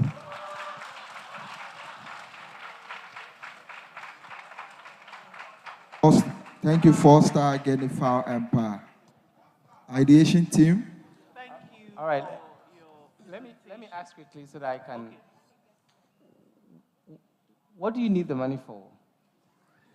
So, for us, we have identified a problem. And that problem has to do with the unavailability of frozen guinea fowl in our supermarkets or cold stores. What do you need the money for? So we hope to get funds to establish and also purchase more of our product or raw material in order to be able to expand. What's your raw material? So the guinea fowl, the packaging materials. How many guinea fowls currently are being reared in Ghana? Do you have an idea? So do you know that you are the bridge between those who are actually rearing these animals and then those who need it? You don't need to even do anything in between except making sure that you get it to the market faster, cheaper, and better packaged. So then you don't need to waste time, honestly, from my own opinion, doing all these presentations when there is markets ready. Because from everything you're doing, you're adding value in a way that makes it expensive. And I'm sure my goal will come to you when I'm done. Because you're just making something that is readily available and cheap to get, expensive because you are... Yeah. And in fact, in their financials, So the truth is, this business is ready to go. You can sell. In fact, you should be so busy that KIC will call you, come and take our money so that you can let us know that the business is. Because personally, I don't see the innovation. Okay, I don't see it, and forgive me if I'm being harsh, but I don't see it. I see a business that is ready to go. And I think in subsequent years, we've had businesses like that. They made it through because of their energy, which I don't see here. You are flat, unfortunately, because that lady, I also told her that the business is ready to go. But she was so energetic that she got money. And now the business is all over the place. So I feel you need a bit more energy. You need to convince the suppliers that you are ready, you have the market, and connect the bridge in a way that is seamless. And then you'll be rich in no time. Thank you. All right, thank you. It's noted. Yeah, so I also wanted to, well, congratulations. Well done. Thank you, Mom. Yeah, it's quite hard to find, guinea fowl in supermarkets and, in places where you'd want to, meat shops and all of that. You mentioned that you are going to work with retail partners, okay? Who are these retail partners? Where are they located? Because I suppose you're located in the north, right? Yes. There's a huge demand in the south. I'm not sure. Are you selling? Who are the retailers? And if you even want to give to wholesalers, who are they? And where is your market? Where do you intend to push this product? So in Upper East region, we have those who are into cold store businesses, and they import, or let's say they bring chicken from the southern sector to the north. So these people can be our partners who can easily serve our customers at the southern sector with guinea fowl. So as they come to the south for frozen chicken, then they can bring our guinea fowl and also distribute. Why not you? Why? Because I would buy this. I live in Accra, and I will buy this. But you seem to be interested in the north. There's lots of guinea fowl in the north, you know, and probably most families may want it cheaper, you know, because you have guinea fowls in the north. So probably they may not want to buy this because it's expensive. Well, the second thing too that I wanted to bring your attention to is the branding. I didn't really, my appetite wasn't up, you know, just by seeing the packaging. It looks like, I mean, there's a lot you can do, you know, to make it a lot more, appealing to the eyes. There's too many colors, there's too many, you have health benefits here written on it. But in your presentation, you didn't talk about the health benefits. I think, like Akol was saying, what is innovative really? But if you don't have that, you have to look for things that you can push or things that you can, you know, put out there. So one, please check your branding, the packaging, the name, like the aesthetics of your brand. Because if you're going to push this in Accra and other places where there's a lot of demand, it has to look good, but then consider moving it yourself to the south, if that's possible. All right. It's well noted. Thank you. Right. So, ladies Okay. and gentlemen, can I go ahead? Please. Yes, please go ahead. All right, thank you. You have identified a gap that you can easily leverage on. It's a good one. Okay, like my colleague mentioned, this you just have to, you know, get moving. Right. But your cost analysis and then I'm just wondering, why do you want to sell this as a whole, you know, poultry or as a whole guinea fowl? Because I think I saw 200 cedis, right? That is for the fresh one. And where you grill, then the price goes a bit high. What if I can't afford 200 cedis? Are you targeting a certain niche market? But straight to the point I want to make, why don't you, you know, package it like in kilos? So if a kilo is maybe 20 cedis, 30 cedis, 50 cedis, then it can, you know, fit everyone's pocket. You get what I mean? Okay. So consider looking, look at that part and make it affordable across the board, right? And my last question, I'm curious, why 4 stars? Are you 4 in number or something? Yes, thank you, sir. We were actually 4, but we were expecting the other lady either this morning, but I think there were some few challenges, so we are expecting her this evening or tomorrow morning. And thank you for the suggestions, sir. We look to return. Just make it. Thank you very much. Thank you. Ibrahim? Ibrahim? Yes, I was going to ask what informed your pricing. I was up north maybe just 3 weeks ago, and I bought grilled guinea fowl for 165 cedis. I think your frozen is going for 220. And so if you're looking to sell up north, then you're very expensive. But if it is to come down south, then maybe you will get that. So you want to think around the pricing. Okay, what you sell up north could be different from what you're selling here in the south. She mentioned the packaging already. For food, when I buy something off the shelf, I need to make sure that I have minimal contact with people. This looks very fragile. You want to have to seal it properly. Okay, so you look into that as well. And if you can have bite size, because if this was in smaller chunks, I'm sure would have been munching on by now, but it's bulk. And so think around that. But well done. Thank you very much, madam. Thank you. Well, yes, Baba. I think you, as a pointed out, you have a ready to fly business, but there are a lot of things that you haven't really done. You're talking guinea fowl, all of a sudden, you're talking chicken. We know guinea fowl is part of the poultry, but be focused. Then the other part that you're making a statement that on the ground, that is not what exists. You're telling us that they're importing chicken from Accra, but you have failed to tell us that even guinea fowl, when I go to Borga, the guinea fowl that is sold, there is guinea fowl that is imported and sold in the market. So do your research to really distinguish and get your facts well documented so that you can present it. If you go to ST Co-store, they sell frozen guinea fowl. And that's like one of the biggest co-stores in Borga. So do your research, get to the restaurants, get to all those other people who are doing that.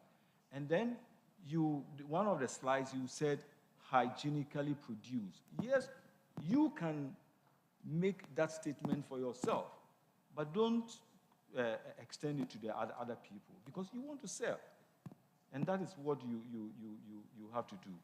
And then once you are producing that, I think she mentioned it, you are not telling us the health benefits. There should be a reason why I would dog chicken and eat guinea fowl. Do it that way.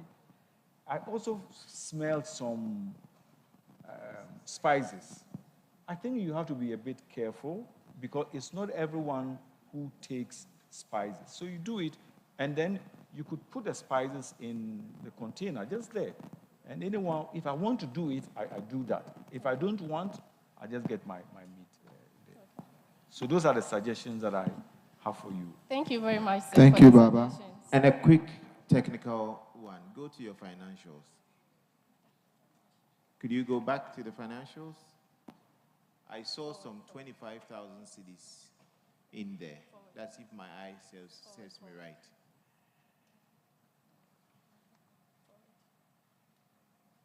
And I was wondering, that slide as well, why GEPA? Are you looking at exporting? No, sir.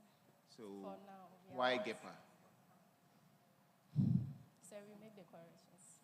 What? No. There should be a reason for that. Yes, sir. You see, we are going to do business. So when we grow very large, why not? We can do it with exporting products to the outside world. Okay. Again, you need to also look at CSIR Animal Research Institute, as well as CSIR Food Research Institute. Okay. Not this one, the other one. Yeah. I could see your stipend, 25,000. It's very, very high. What informed that? Could it be that you were making the figures up so that it will meet the criteria of this competition? We were also thinking about those that we will employ to work with us. We will need to compensate them with some amount so that they can help us in the whole process. Man is high, we alone, we cannot do it. The four of us cannot do it. We need more hands, and at least we should give them some stipend. Thank you.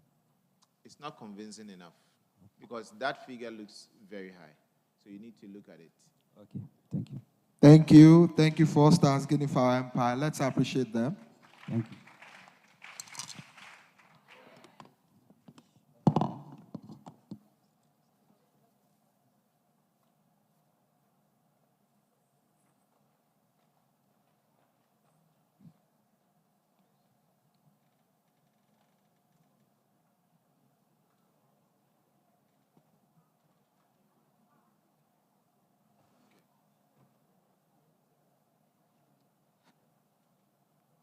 The next team we have is HydroGo Innovations.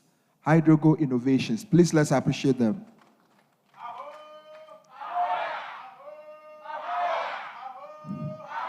HydroGo Innovations from UDS.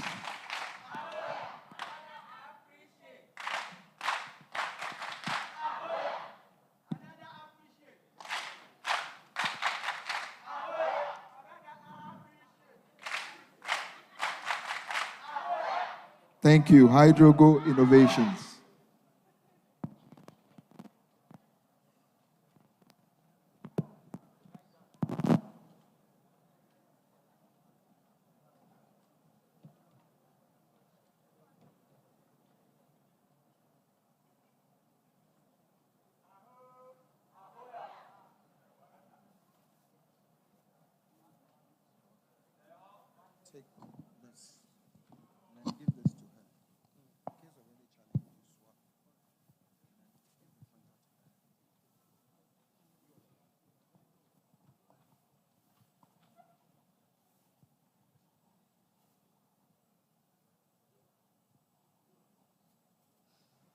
HydroGo, are you ready?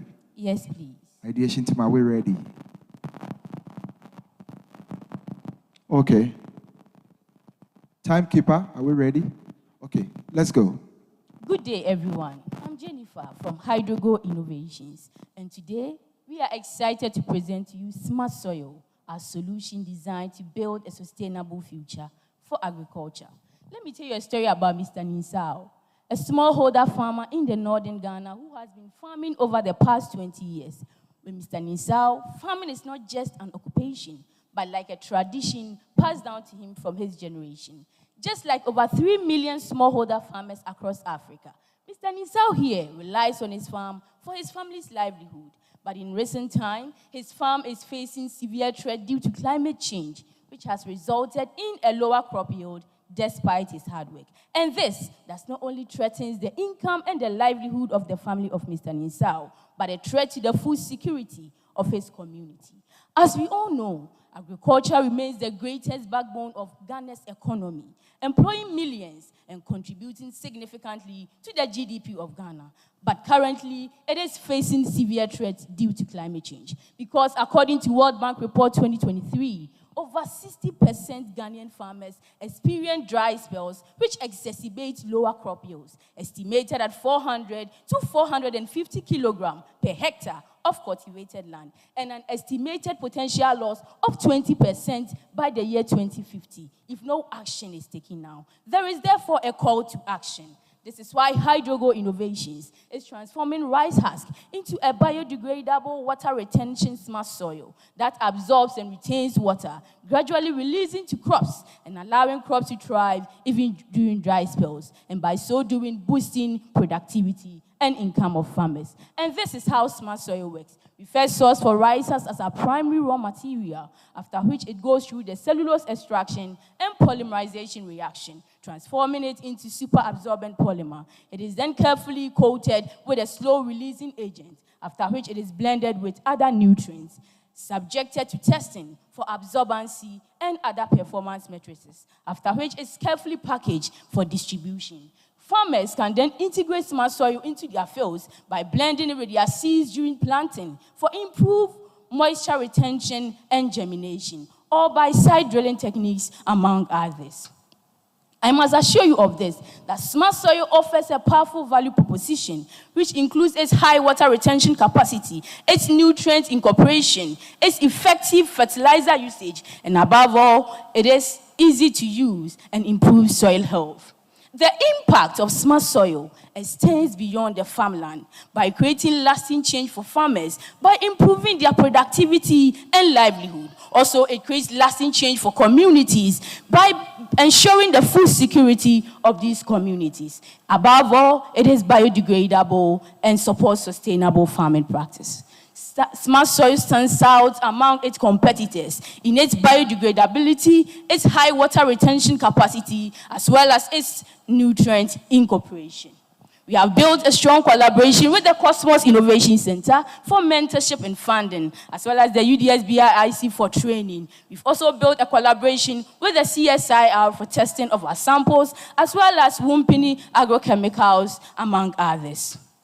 With a sub-Saharan African market for soil amendment products of $1.8 billion and a $300 million potential for the Ghanaian market, we envision to capture 5% of this Ghanaian market, translating into an achievable $1.5 million in an annual revenue. We will leverage on various radio and local media information centers to reach out to our smallholder farmers, as well as conducting on-site field training demonstrations for effective adoption and integration of smart soil by farmers into their farming practices.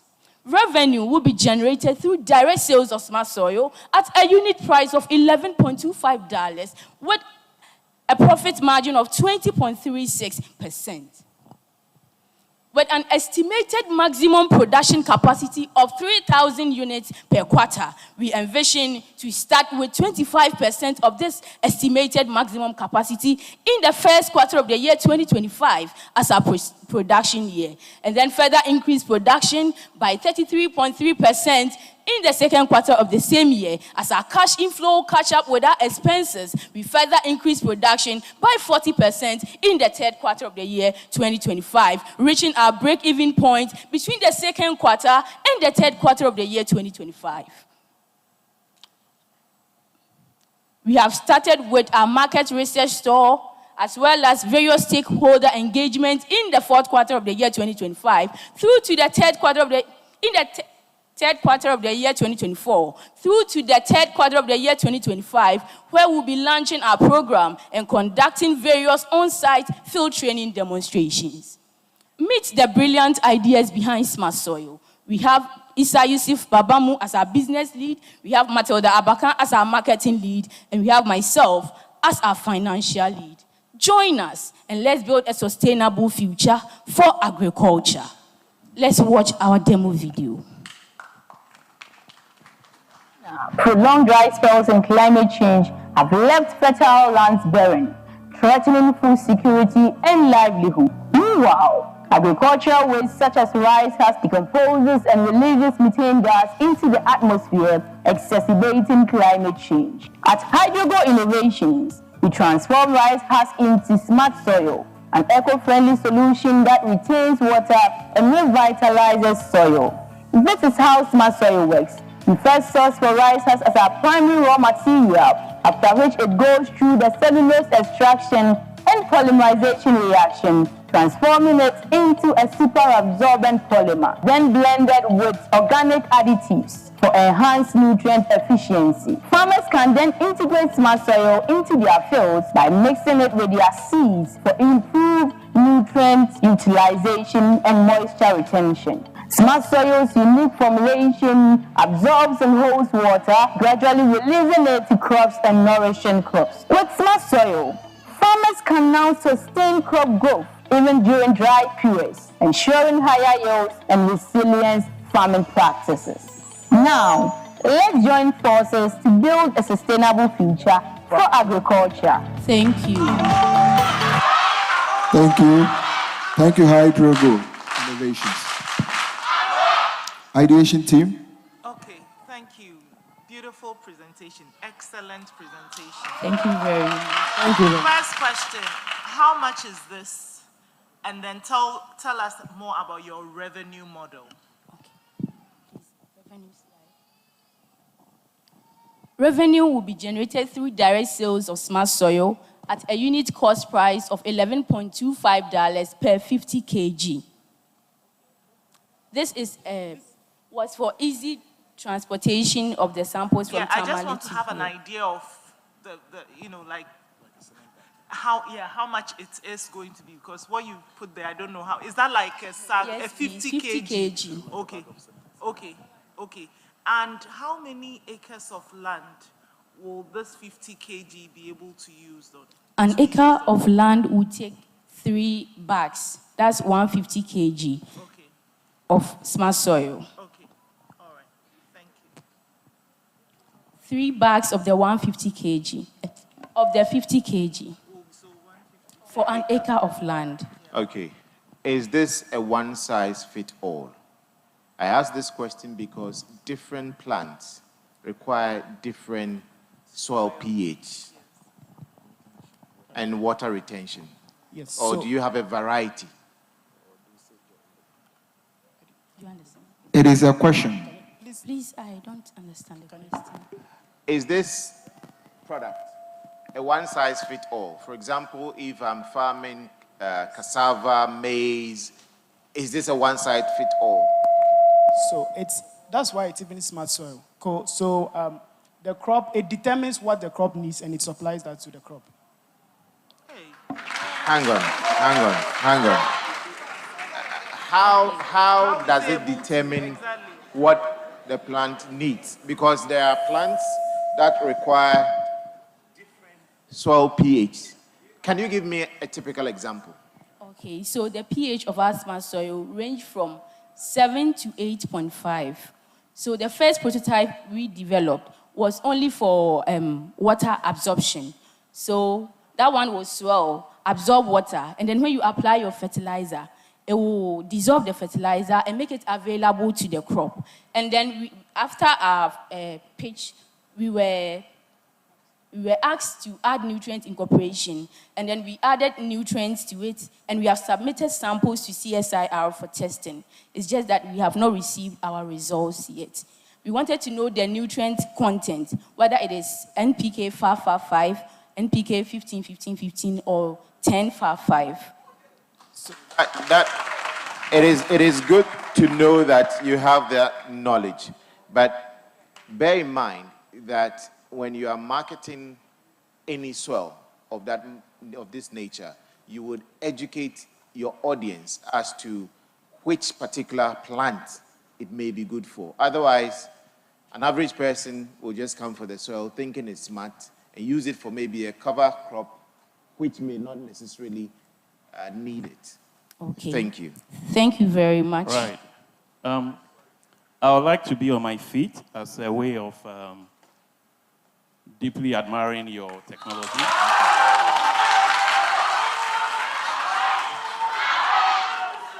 No, I love it, really. I love it. And I'm on my feet, not to be biased to your other colleagues though, but some couple of months back, we all witnessed the severe drought we experienced in this country, right? Yes, please.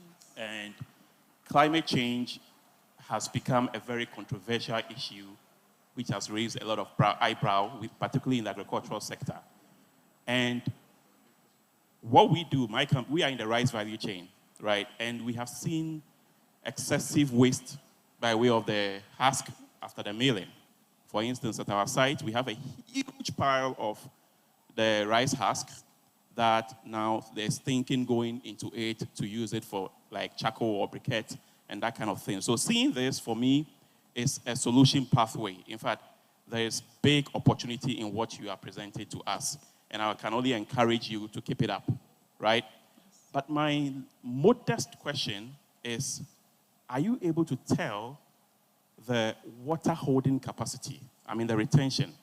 Maybe based on your analysis, can you say that within a certain specified area, right? Maybe it could be a pot, and then you have a measuring cylinder that is able to tell and say that, okay, with this particular product, it's able to hold X percentage of water, perhaps over what period? Perhaps that should be the next step maybe, but I'm just curious to know, since the whole idea of this product is to help retain the water, are you able to tell how well it's able to retain it and perhaps for how long?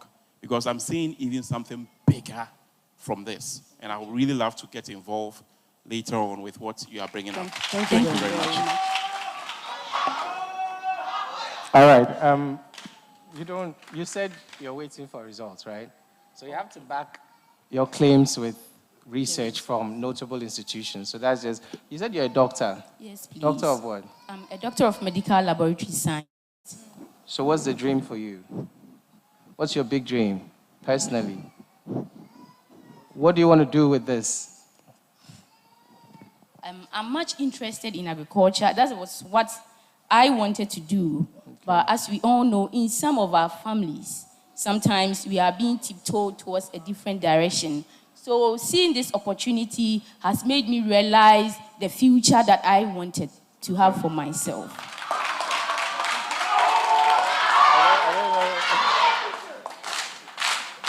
All right. I'm saying this because, especially in this part of the continent, right, or even the world, we value titles. So then you always have to connect it to, because it's like you just brushed it aside. I only saw it when it got to the team. You need to let us know. It shows clearly your level of confidence, articulation, your knowledge. I'm not sure about you, though. I don't have enough time to come to you. I think he's a problem child in the team, right? This guy, he's worrying you. But I wouldn't focus there. But the truth is, you show a lot of knowledge and insight in what you're doing. And if you can get, and confidence, yes, even though it's very calm, it's not all over the place, but yeah, it's beautiful. But make sure that you let them know that you have a level of authority over the things you're talking about, because you have certifications to show. So even if you don't have those things back in it, you're coming from a place where you've studied this and knowledge and all this, so it's good. The other thing is, you need to be able to let us know the benefits beyond, like, okay, it retains water and all that, the cost implications of it as well. Because then if I'm using this, then I'm not using fertilizer, I'm not using this, I'm not using that. So it saves me this amount, and it grows my yield by this. Those are the things that the farmers are concerned about. Your smart soil and all, they don't really, yeah, it's fancy. But drum home the fact that, yes, and you know when you said the drought thing, it really hit home because we can relate to it. But when it comes to the farmer, this is cost. Everything to farmers is cost, and they don't have money for anything, right? So when you let them know that instead of investing in fertilizer, investing in this, investing in that, if you use this, it saves you all that, and then even in tough seasons, you're able to also retain and then grow your crops. It's a done deal. So well done, and there's hope for this. Thank you. Let's appreciate HydroGo Innovations. And very good that you are working with CSIR. Thank you. I tell you, try. The next team we have is Pure Grain Agro, all the way from UNAIR.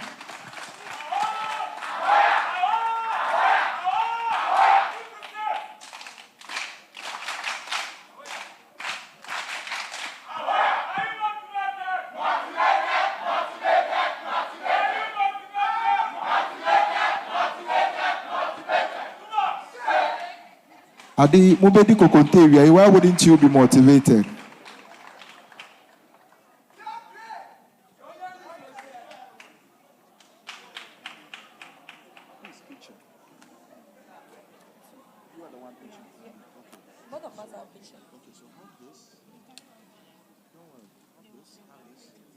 Can I start with hair there? No, you don't want. When is your time? You just go there. Hello.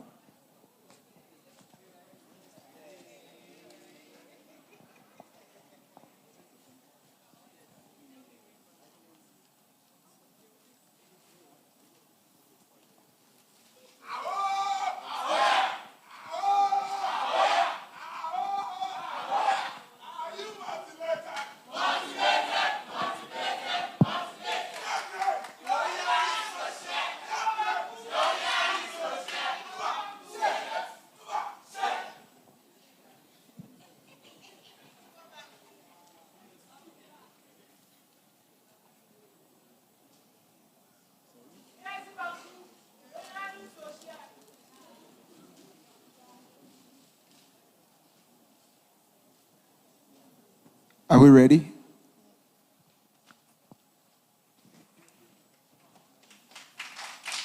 Are we ready? Ato, are we ready with the time? Ideation team, are we ready? Okay, Pure Grain, let's go. Ghana's culinary tradition is rich with staples like banku. However, while it remains a cultural icon, its long preparation time poses challenges that does not fit with the modern fast-paced lifestyle. Pure Grain is inching to become a household name in the $2.3 billion maize food market by processing maize into instant banku maize and Nutri-Corn flour. Meet Mrs. Owusu, a banker and a married woman with 3 kids. She and her family loves banku a lot, but the pain point is because she goes to work by 8 a.m. and returns by 6 p.m., she's not able to go through the lengthy preparation time to meet her family's demand. Her story resonates with Mami Ama, a Ghanaian diaspora who crave for the taste of home, but often face challenges in sourcing ingredients. They both wish for a quick and a convenient solution which allows this preparation with a minimal effort. Starting Pure Grain has taken us on a journey connecting with beauty professionals and Ghanaian diaspora. We have recognized their problem, the lengthy and tedious preparation of banku, the perishable nature of kondo, and poor quality. But we are here with a game-changing product. We present to you our instant banku mix. All you need is to add hot water and knead lightly, and our Nutri-Corn flour for consumers who would like to prepare their porridge or other kondo meals, offering them a simplified cooking experience and extended shelf life without compromising on taste or nutrition. Paying attention to details and quality, we begin production by sourcing our raw material from in-growers and out-growers with 250 acres of land. For our instant banku, the maize is salted, cleaned, and steamed for 48 hours. It is then milled into dough, fermented for flavor, and then added to the cassava dough, which is then followed by the parboiling for enhanced nutrition. Finally, we dry, blend, package, and distribute. Our Nutri-Corn flour passes through a similar process, but without the addition of cassava dough. Therefore, offering versatility, all these are done meticulously and in line with the Ghana Standard Authority requirements. Our product truly sets us apart in the market for their quick preparation time, affordability, high nutritional values, and extended shelf life. Pure Grain is indeed transforming the agricultural landscape in Ghana by helping farmers save 41% of their input costs through our outgrown scheme. We will train 500 women and youth on aflatoxin prevention and control, post-harvest loss management, and the rest. With the focus of inclusivity, 70% of our workforce, we include women and youth, and we will create 25 direct jobs and 235 indirect jobs. Despite competitors' strength and prices, we stand tall due to our instant preparation time, affordability, and reliable year-round supply. How can we reach far without our esteemed partners? KIC supporting us with funding and training, FDA and SGSA for product certification, MOFA, Ghana Exports Promotion Authority, CSIR, and smallholder farmers. With the total addressable market, $41.6 million and serviceable addressable market of $3.5 million. Now we have set our target ambitiously to reach $60 million, representing 1.7% of the market share within 5 years of operation.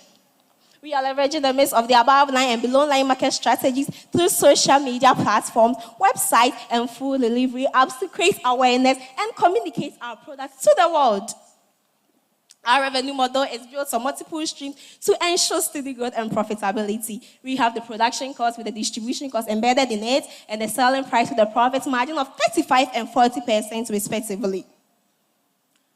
Our business achieves strong in-cash flows from increasing receivables across quarter 4 2024 to quarter 3 2025. Strategically invested in operational needs and assets and closed with an ending cash balance of $26,148. Therefore, positioning us well for sustainability and profitability, and we anticipate to break even in the first quarter of 2026. We've done much, but there's still much to do. We've completed our business registration, obtained bank accounts and product certification from Ghana Standard Authority. And we are at final stages of our FDA registration. We've developed and tested our MVP with customers and made 56 sales units. By the end of 2024 through mid-2025, we hope to establish facilities to expand our growing demand. Meet the capable team behind this amazing idea. Meet David, our production lead with 4-year experience in food chemistry. Meet Felix, 5 years experience in finance and accounting. He has our finance initiative. And Liberty in background in medical laboratory has our quality insurance. And I spearhead our marketing initiative. Relax and enjoy our demo video.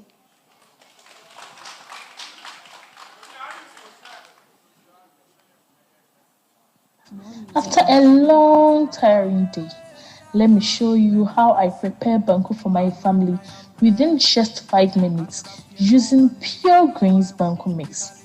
With Pure Grains Banku Mix, just add hot water, knead for a while, then get the texture of the traditional banku we all know.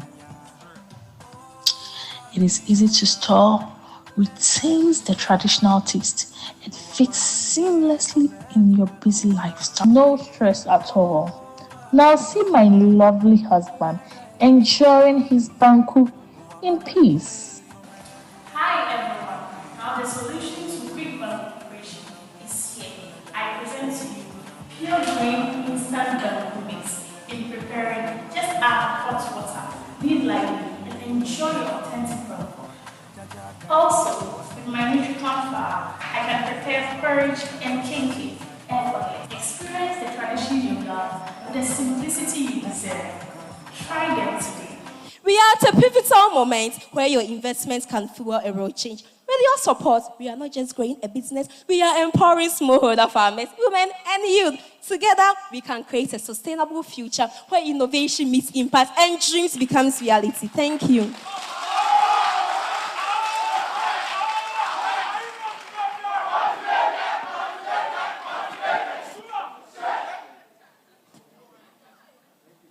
Agro, ideation team, Maxwell.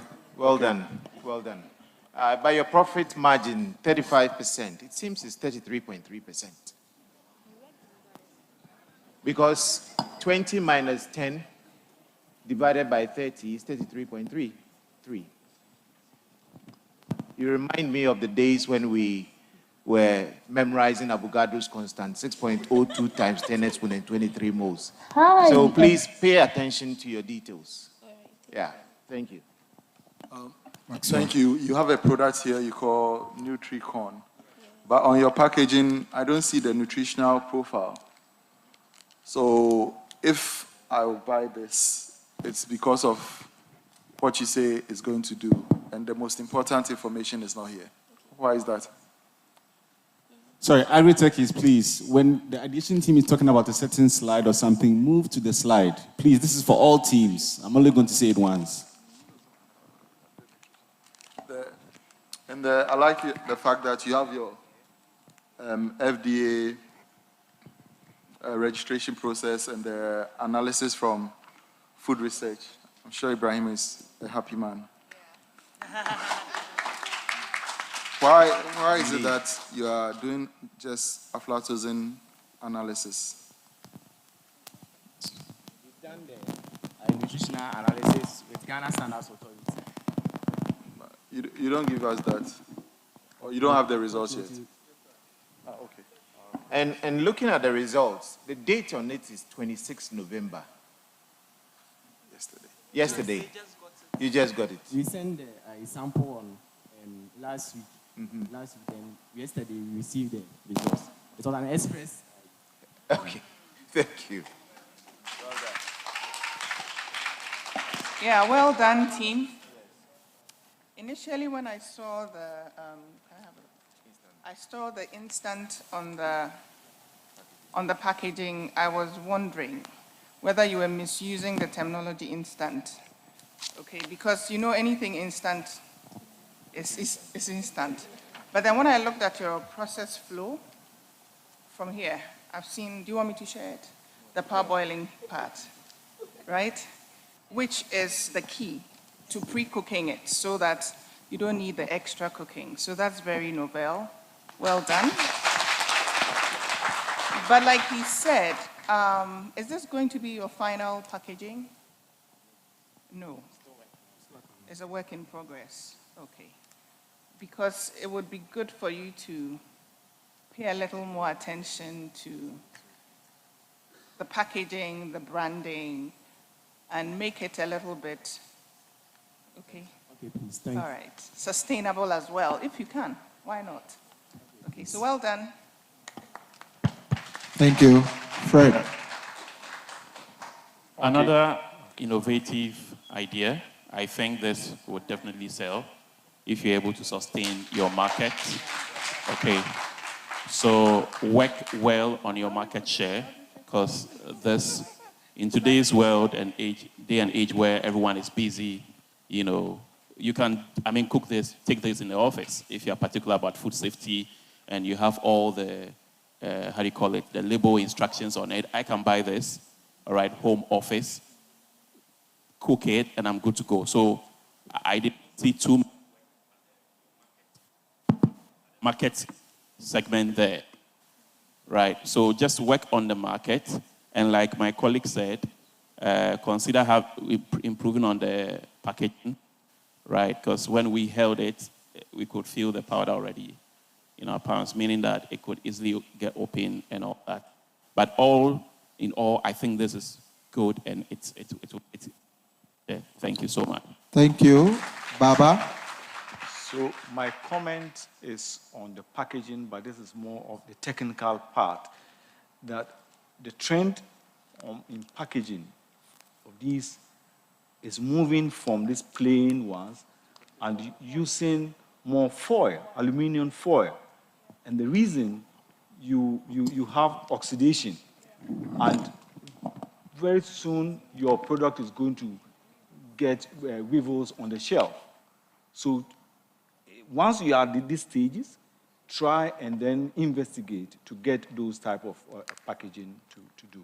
The other one that I saw here, I don't know whether it's the Food and Drugs Authority's requirement, but expiry date. Some of these things, food, some of these natural things, is best to write best before rather than expiry. So if it is not inconsistent with the requirement of the FDA, you may consider looking at that as well. All right, this will be a quick one, a very quick one. Let's go to your financials, eh? I saw something quickly. But whilst you're getting there, your logo, I know it's nice to you, right? But until you say it, mentioning it might be difficult. So this is just a quick advice. Bring the E out of the G. And then you can put the logo on the I in the G. It makes it easy for people to see the pure, and then they can play around with the grain. It's just for visibility and easy identification. So that's just it. I want the chart. Yeah. Why the dip in Q4? What's all that? How does it go up? How plateaus, comes down? This is not exciting to any investor. Like, you should be able to speak. Sorry, when you got there, you just run through the thing. And for me, I was like, hey, you're going to put money into something that eventually is going to dip like that, and it's just, so speak to this quickly. It's like a vehicle. So why the dip in Q4? Especially if you have made so much money in Q2, why is it not still going up and then it's dipping so badly? So we're still investing in capital assets. CapEx? No, capital assets. CapEx? Yes. Capital expenses, right? So capital expenditure is the same as, so that's the expenses you make from your profits after tax, right? Or before tax. So how did it dip so badly in Q4? What were you doing? What did you do? Or what are you proposing to do that would make your stuff go from big Q2 to small Q4? Or you just did it? And so speak to it. It's a software. To invest in machinery to meet capacity for since there is a growing demand for our products, so that I can produce more of our products. So then you are saying that you invested in Q4, and then you got to Q1 in 26, and then the rise is not as fast as Q1 25. Just look at this, right? Numbers don't lie. Because if you've invested so much in Q4, the hope is that you start rising quite sharply in, because now you have capacity, you have demand, and then you have the resources to also do that. So look at that and then see, because this map is suspicious. Thank you very much. Thank you. So sorry, just a quick one. Have you done any sensory analysis or consumer studies on the product? Okay, so we realized that per the statistics of 2021, for Sunyani West, East, and then Wenchi, we have 625,000 people, over 625,000 people. And we realized that we just want to, with 625,000 people, if we even assume that just 50%... No. I'm talking about sensory sciences, where you're serving to consumers and then they're rating the attributes. Because yes, one thing is, you may have a novel product, it may be exciting and all, but if the taste is not very close to what people are used to, you may have issues with it. So at the end of any product development, you need to do a bit of sensory or consumer sciences, whichever would work in your case, where if you go to food research or Ghana Atomic Energy Commission, there's a food lab, the sensory lab.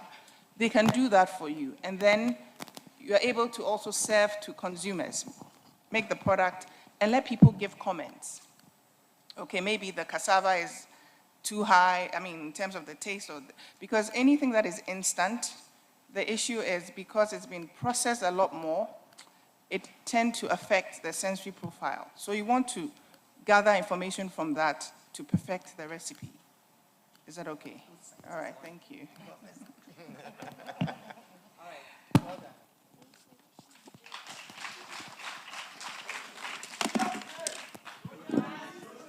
Thank you, thank you. Let's appreciate them.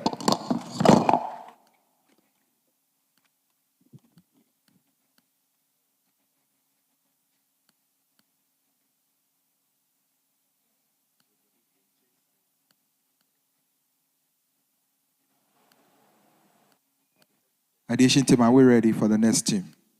Okay. All the way from KTU, EcoBrick Solutions. Can we appreciate them? Oh, what is happening? I want you to stop the discrimination. If it's not from our school, we are not appreciating. That is unfair. Can we appreciate them?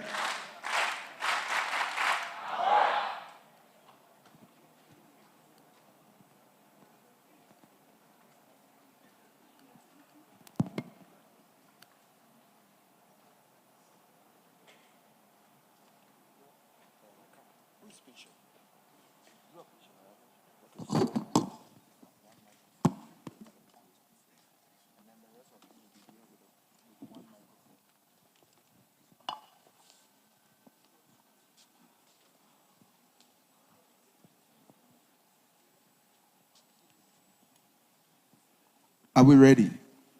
Ideation team? Ato? Eco Solutions. Let's start. Transforming agricultural waste into a renewable energy resource. We are EcoBrick Solutions, here to present an innovative solution. That's transforming the agricultural waste into a renewable energy resource. Meet Antina, who is a 57-year-old woman based in Tamale, a rice manufacturer. She's been using firewood in parboiling her rice.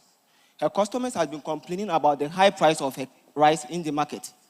So we came in as EcoBrick Solution to provide an alternative fuel source for her to use in the company, in similar companies too as well.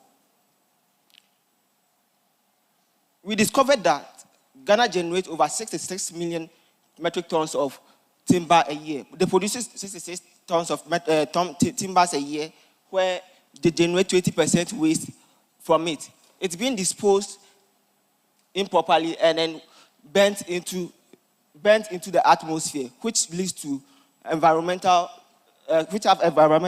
consequences on our environment. This EcoBrick solution comes in by transforming the sawdust into a high-density biobriquette that produces less ash and then has a longer burning time because of some additives. How do we come about with our products? We start by mobilizing our raw materials, we crush them into fine particles, we carbonize it, and then we mix the carbonized material with a binding agent with some specialized additives, including oyster shells, which will improve the burning rate of our product. We then compress it using an extruder, we dry it, and then we have the final product as briquette. We don't leave it like that. We package it into a fine product, a fine paper pack of EcoBrick solutions. Our product improves the health of the user because it's smoke-free. And then it's also cost-saving because our product has a longer burning rate compared to the ones in the market. And then it's also convenient in transporting and storage.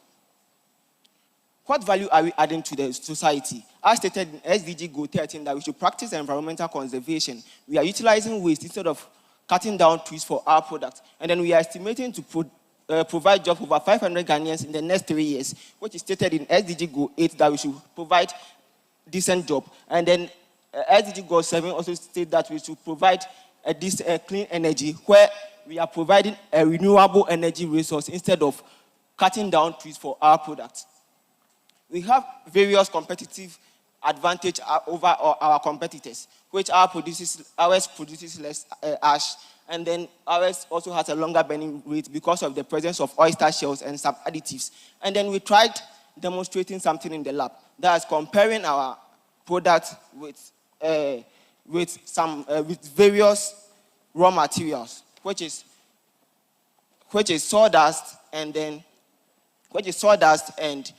rice husks. So after comparing it, we discovered that the ones mixed with the sawdust, the energy content in it is very small. And then the energy content from the one from the sawdust only, and then the oyster shells has a higher energy content. And then ours is also cost effective in the market too as well.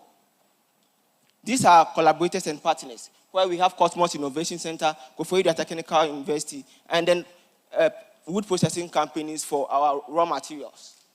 The total addressable market is $4,604 million, where the serviceable addressable market is $335 million, and the total obtainable market is $42 million.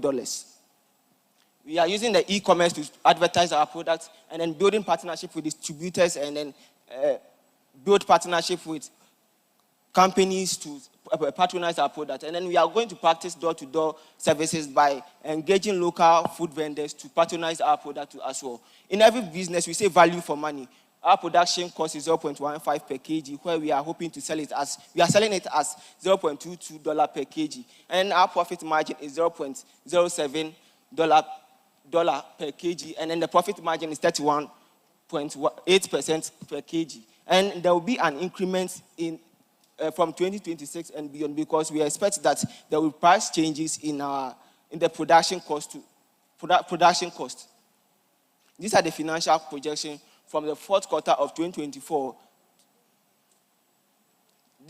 These are the financial projections from the fourth quarter of 2024 to the fourth quarter of 2026. And then we have the cash flow chart too as well.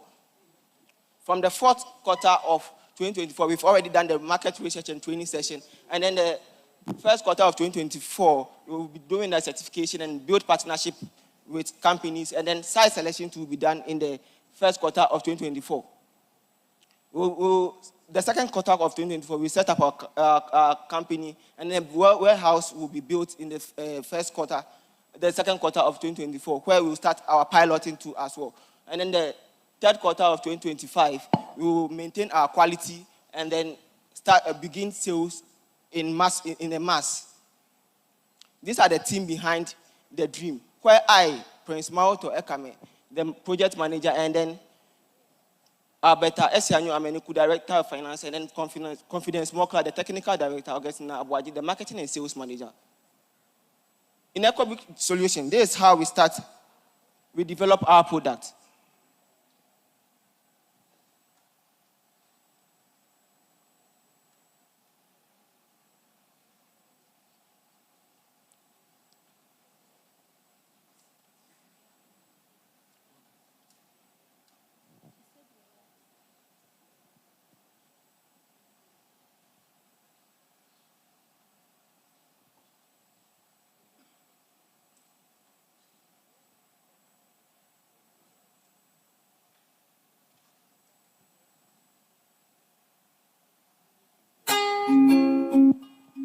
We begin by sourcing and preparing the raw material. The materials are carefully measured to ensure consistent quality. The weighed materials are then carbonized to enhance their energy efficiency. We then prepare our binding agent, which plays a crucial role in holding the briquettes together. The carbonized materials are combined with the binding agent and a unique additive, that is the oyster shell, to enhance durability and performance. The mixture is placed into molds and compressed to meet user specification. The foam briquettes are left to dry under controlled conditions to ensure optimal quality. We then package these briquettes and deliver it to our customers. When you invest in EcoBrick solution, then you are investing in the right company. So in EcoBrick solution, we say power your fire and then protect your planet. Thank you. Thank you. Thank you, EcoBrick Solutions. Thank you. Thank you. Ideation team. Well done, EcoBricks. In your collaborations, I did not see CSIR. And I say that because there is a project running between or amongst 3 CSIR institutes and the private sector. This is CSIR Science and Technology Policy Research, CSIR Water Research Institute, and then CSIR Industrial Research Institute using wastewater sludge to produce effective biochar. And perhaps moving forward, if you speak to the CSIR, you could have a lot of lessons learned from there. Thank you. Thank you You're welcome. Thank you. You just did you said you did a comparison of some of the raw materials. Yes, please. Come again? When mixing it. Yes, and then you came up with the one with the most Having highest energy content. So apart from energy content, somebody like me who like to grill meat, depending on the raw material you're using or the kind of wood, it can affect the taste as well. Okay. Have you done anything in that regard? We are still in our research process. So with this, we've already... To help you, see CSIR Industrial Research Institute, okay? They can help you. Thank you. Thank you. All right. Peter. Thank you. I am usually very careful about the free things. When you mentioned that your product doesn't produce any fumes or very little fumes. Have you checked on the safety of the individual components when they are bent? And when they are bent together, and even when they are being processed individually, I think you should really check on that. You mentioned oyster shells. Yes. That in itself is a serious health concern. Okay. And you should definitely talk to the Institute of Industrial Research for that. Okay. Thank From you. CSIR, right? Okay. To add to what Peter said, you should also look at the carcinogenic effect because of the ingredients, oyster shell and all that. Yeah. Burning them together, yes. What is it producing? So you should look at that. Okay, we've checked that. We tested that in renewable energy lab in KTU, and I'm a renewable energy student. So we were able to test some of the components in the product. So we discovered that oyster shells contains calcium carbonate, and which will produce CO2 at the end. And the CO2 that will be produced don't have much don't have much health compared to the others. So that's why we are introducing the oyster shells in it. Okay. And to add to that, when the oyster shell, it's actually agriculture waste. So the CO2 generating, we are adding only 3% of the oyster shell. So the CO2 that is generated, it's actually helping plants to grow. It's not having much effect on the carbon emission in the atmosphere. And then the percentage we are using is just a little. Well, you see, Echo will tell you figures don't lie. So don't just tell us. Talk to CSIR, Institute of Industrial Research, and they will give you empirical data. Okay? Thank you. Thank you. Thank you, Mr. Matthias. Yeah, quick question. Who is the target audience? Who's the target audience? Who are you trying to sell this product to? We are selling it to industries and then food processing companies and individuals too as well. So what is the competition? You have the person doing charcoal, and and you are doing this. I'm trying to find out, is it an elite market or is this just a common person who you're trying to substitute this for? So I'm saying that who is the target audience? Is it the person who's using charcoal as his way of cooking? Or is this somebody that wants to do a beef steak? I'm trying to... Okay, someone who uses charcoal, uses charcoal daily. So in terms of pricing? In terms of pricing, ours is cost effective because we've done the comparison there. Ours, we are going to sell it at $0.22, which is equivalent to 350 pesos per kg. That's 1 kg. Hang on, at what exchange rate? At what exchange rate did you do this calculation? And, okay.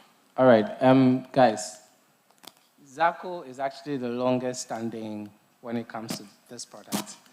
I don't know if you've done a lot of study about the state of the company currently and how they had to completely shift their target markets, right? And now they are focusing most of their income from, they are getting most of their income from exports, right? And I didn't hear that because you need to go back and figure out, okay, will the people make a switch? On what basis are they going to make a switch? And if you stand there and tell me that your product is cheaper than charcoal, that's a lie. Because it's not, right? It's just more hygienic, and then if they are conscious about their health. But then somebody that can't afford it doesn't care about their health. So look at that, right? And then really go into why or how, the company of Zaco is performing. That's one. Your logo. Take note, please take note of the feedback. Your logo, I don't know what the mindset is, but a logo doesn't have to be the way it is. First of all, the way you've done your name is hard to read, all right? So take it out from identifying with the product and then let it stand on its own. Look at Mastercard, they can afford any design in the world. Can you see the logo? Look at KIC, this one put here. If you tell me a graphic designer did it, I would be, but that's the logo, and it's global, right? So please, clarity is important, especially when you're a startup. People don't have to struggle to figure out who you are or to pronounce your name. And these are things that I want all of you to also look at. This is the second time I'm commenting on the logo. So take a look at it, let it be clear, easy to remember, and then, but please go back to Zaco and check, because that business is not as easy as you're making it seem. Thank you. Thank you, Eko. Thank you. Can we appreciate EcoBrick Solutions?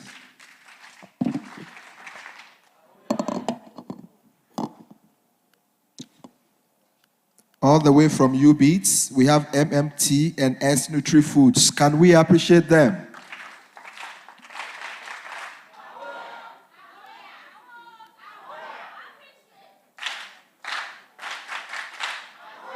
MMTS Nutri Foods.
MMTS Nutri Foods.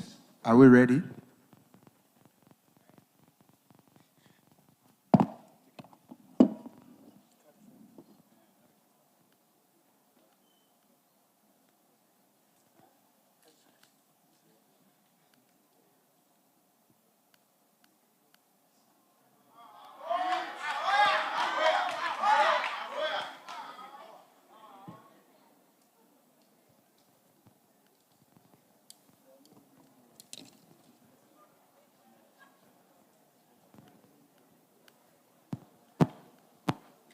Ideation team, are we ready? Okay. MMTNS Nutri Foods. Let's start. Good morning, everyone. Ideation team, ladies and gentlemen. In today's world, where most of us go to beverages as a source of refreshment, hydration, and sometimes enjoyment, this is because they tend to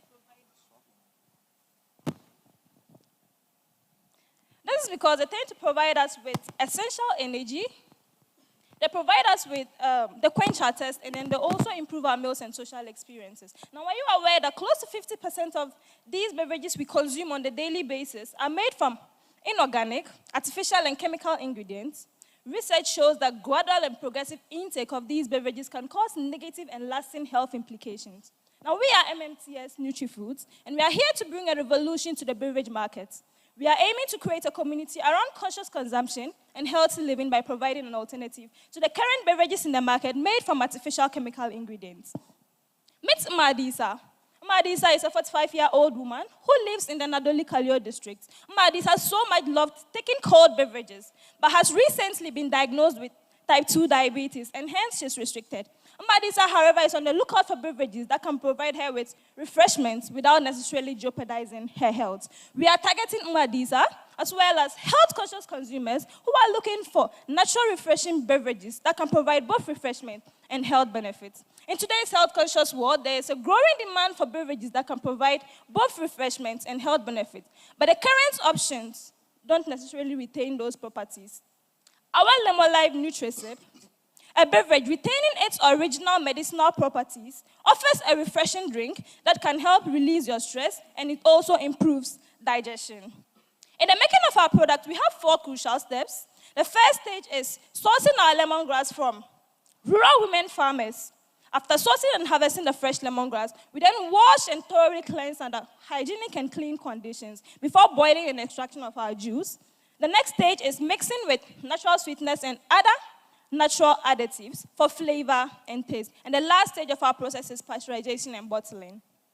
The value we are aiming to bring to the market is our product is gluten-free. Our product has low calories. Our product has low calories, and hence it is a much healthier option to our consumers, and it also promotes consumer dietary flexibility. Our product is also 100% natural, and it has potential to support diabetic patients.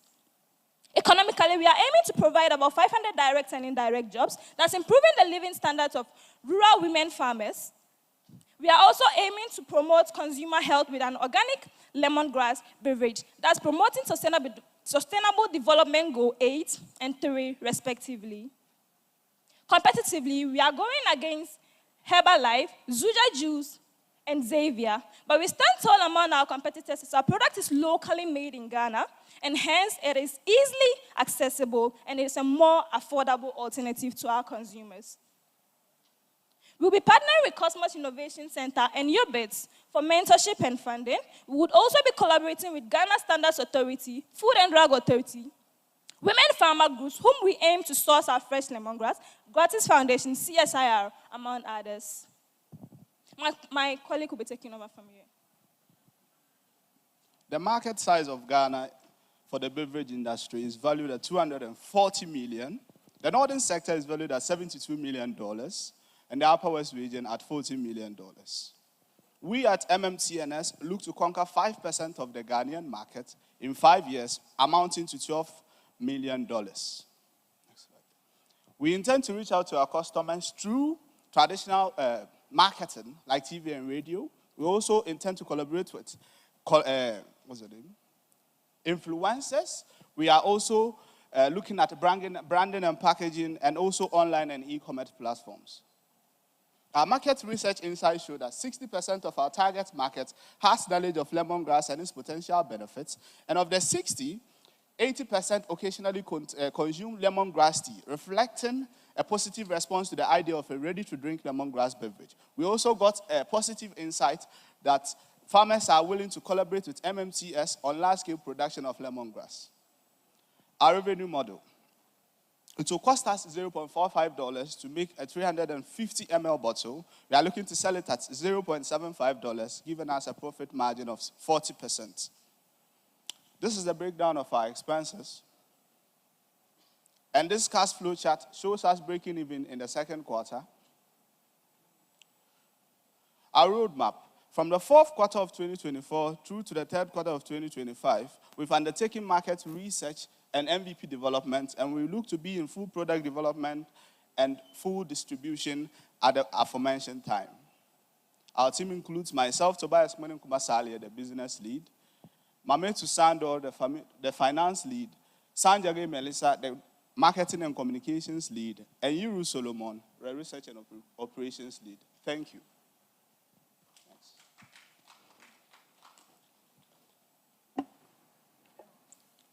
Video. From the heart of nature comes Lemon Life Nutri made from lemongrass without additives and calories. Best of all, it is gluten-free. It reduces stress and improves digestion. Lemon Life Nutri because your health deserves better. Lemon Life Nutri Sip smart, sip life. From the heart of nature comes Lemon Life Nutri.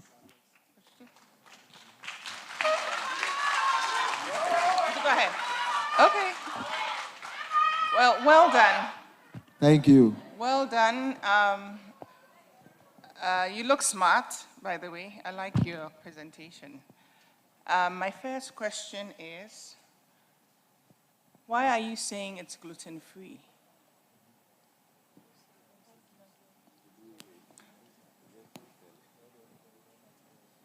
Because the ingredients we are using in the production of our drink, they don't contain gluten, and so it's gluten-free, and thereby supporting people with gluten sensitivity.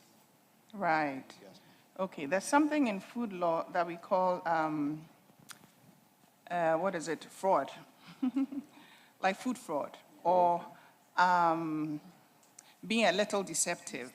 So if gluten is a technical word. So if you're producing something that does not have gluten, you cannot say it's gluten-free. Okay, naturally it doesn't, right? Or else we'll be throwing in all kinds of labels for every product. A typical example is, like, I think one of the oils, I don't want to mention the name, they'll say cholesterol-free. It does not have, if it has cholesterol and you have taken out the cholesterol, when you say cholesterol-free, that's the right thing to do. Okay. So please do not position it as gluten-free. You don't have gluten, you don't have wheat or anything in the drink. Yes. There's no need for that. Okay. The second thing is, are you only producing lemongrass drink, or you intend to expand your line of products? Because I get the impression that you want to produce healthy drinks, but then it's like the whole thing is you're just talking about lemongrass. In any case, what are the benefits of taking lemongrass? I don't think I got that clearly from your presentation. What are the benefits of taking lemongrass? Okay, so lemongrass has, it helps relieve stress, also helps with digestion. Okay. Yes, and potentially supporting type 2 diabetes. How? There is a research ongoing by the American Medical Library. Yes. Go ahead. I get quite sensitive when I hear the word research. Yes, go to your research learning slide. It's about 2 from here. Yes, this one. I don't see any reference. Because you tell us 60% of our target market is familiar with this, and 80% of it would be good if you have a source. Okay? And put down the benefits. So for instance, if it lowers blood pressure, put it in there. You just said health benefits. And like Amma was trying to chip in, you said it's good for diabetics. That's probably the only thing I've heard you talk about in terms of health benefits, apart from stress. But you have honey in there, which is glucose, fructose, or whatever that may not be good for the diabetics. So why didn't you make this sugar-free if you're positioning it as something good for type 2 diabetes? So we are not marketing it as a health product for diabetes patients. We are marketing our product as a beverage for health-conscious consumers. So if it supports, we are saying it supports, it has the potential to help with manage type 2 diabetes. That's a plus, but that's not our selling point. So that's why there's... you are opening yourself to legal issues and claims, so you must be very clear. Do you really believe in your product? Yes, we do. Is it ready for consumption? Yes. I haven't seen you consume it. Would you like to? I've taken half a bottle. I didn't see it. I wanted to ask, have you listed all the ingredients here? Yes, please. You're sure? Yes. It has everything It in has there? everything we put on it. Okay. All right. For the target market, you use the picture of Ma something. And I'm wondering, what is the price for this bottle, for instance? It's 12 cents. And you are expecting a lady like Ma to be able to afford this. How many bottles does she need to drink on a daily basis or in a week to be fit? Is this feasible for her? Is she able to afford this product? Is she your target market? Can one of you respond on that? All right, listen. Let's not drag this. We don't have time. She's not your target market, but she has a problem, right? Everybody can benefit from a solution, but not everybody can afford it, especially when it has to be more than one. So clearly, you goofed, right? And it's fine. Because somebody like Amma and any of our ideation people, we are conscious about our health and we can afford it. And even us, we won't. Over a long time. Exactly. Right? So then if somebody like Celebrity Amma will not, then how much does Amma? Okay, so really, don't, and to all of you, there's a difference between user and customer. A user is anybody that can benefit from this. Do you know anybody can drink water? But not everybody will buy bottled water. So clearly, they may be users, but they are not customers. So then when you're doing your customer profiling and telling us those who have the problem, she definitely has a problem, but then she may not be the person that will make this business work. So then if you don't do your customer profiling well, you have missed it from the beginning. That is one. Your logo, what is the house doing there? We are looking to become a household name. So a house, come on, guys. I don't, okay. So you want to be a household name, so you bring a real estate company in an Agritech challenge. It's not even funny, guys. The fact that you want to be a household name does not mean the house has to literally be, and we don't have time, so I wouldn't even go to the graph. Your graph is scary. The dip is for what? What is that green line? If you can just speak to it quickly and then we'll just close this off. The dip, it scares me when I see things coming down. Because the dip was too sharp, it doesn't look like a rise again. So that green is what? Ending cash. Yes. So you're just going to blow through the cash. All of you are suspicious now. Because the total cash flow is all the way up there. And what is ending cash? What does that mean? Please, what That's the what we finance have people... after cash flows, cash inflows, and cash... So you're making that amount of money, and then you're going to end Q3 with that. We also be... What have you done in between that to do that? So we are looking to be in a large-scale production by the Q3, so we'll be acquiring machines for... On what basis are you doing large-scale production?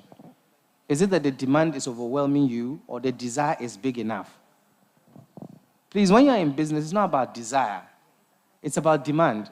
So if the demand is overwhelming, then it necessitates expanding your production. But then if it's just desire, this shows that you don't have any demand to prove that you need to expand. So be very careful. Why? Because you are saying that you're making so much money, but then all of you are going to marry 2, and you spend the money. So please, watch it. Thank you very much. Any other feedback? Oh, that's all. Thank you. Let's appreciate them, please.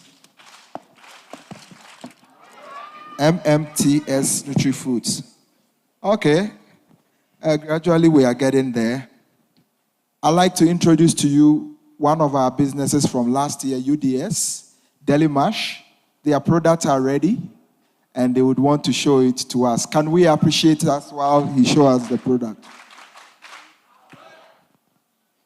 Thank you very much. And it has been exciting coming back here on this stage. To the ideation team, thank you very much for all the feedbacks. And to KIC and Mastercard Foundation, Deli Mash is very grateful. So today we present to you Deli Mash mushroom in pepper sauce. It's outside there. You can get it. It's a ready-to-eat meal. And you can also use it to cook your jollof, your fried rice. You can enjoy it with your fried rice, banku, angwamu, and all. We also have Deli Mash mushroom fortified biscuits. It's very nice. Tastes like your normal shortbread. And you can get it outside. Deli Mash mushroom in can provides you a cholesterol-free product. It also offers you the benefits of mushroom. That is the fiber, the protein. It replaces the meat that you eat normally. And I think I'll recommend it for all of you. You can enjoy it with fufu too as well. So I'm Abdul Wahab Ibrahim, a co-founder at Deli Mash, and I'm glad to share with you our new products in the market. Thank you. You're welcome. Yes, so when they come around, we need to give them that exposure. And please make sure you get yours at the back. And then if you have an event, you can always order in large quantities as well. Your feedback to them, the ideation team, is what got them here, together with the support of KIC and the UDS technical team. It's time to go for lunch. And then when you go out, taking my right-hand side, that is when we are all having the lunch there. There's a canopy set up there for the lunch. For the ideation team, technical officers, POs, please wait. Somebody will lead you to the place. But for the rest of us, that is where we're going to have our lunch. We're coming back at 2 p.m. 2 p.m., and then we can continue. Thank you very much.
took Banku.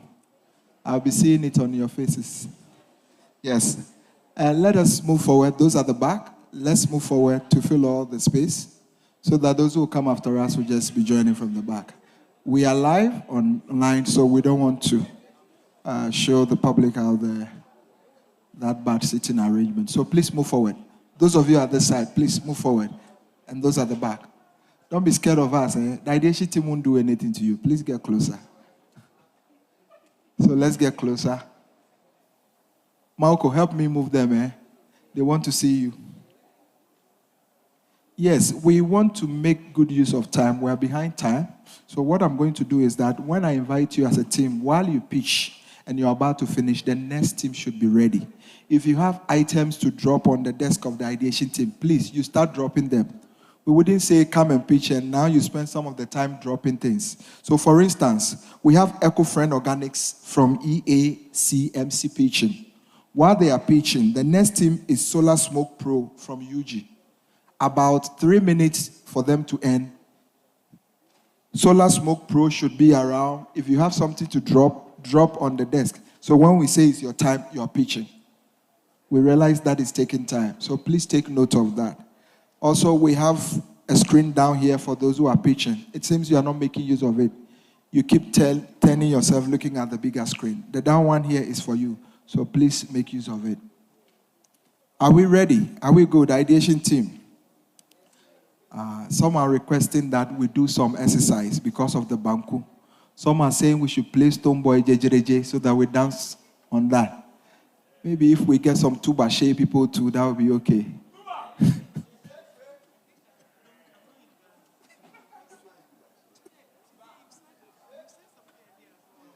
You're not Gen Z. You're not Gen Z, Amma. Come and let's give you a form to fill to join the Gen Z squad.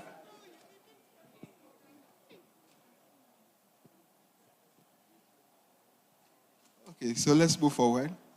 We're getting the ideation team to be ready and then we'll start soon.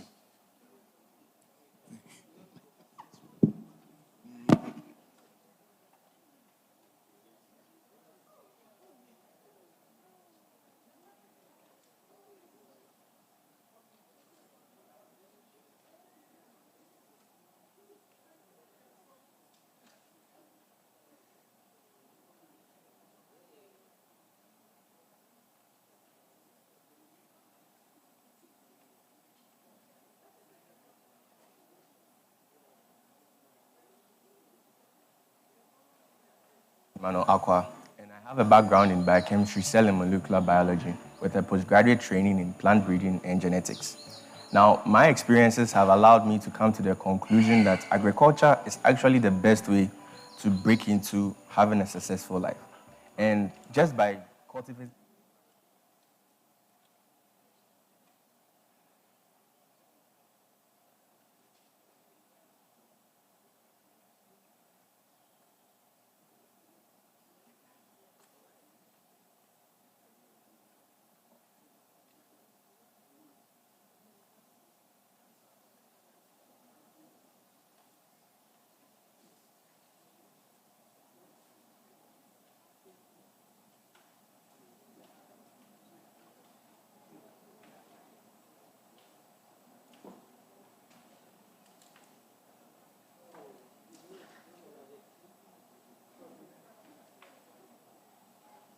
EcoFriend Organics.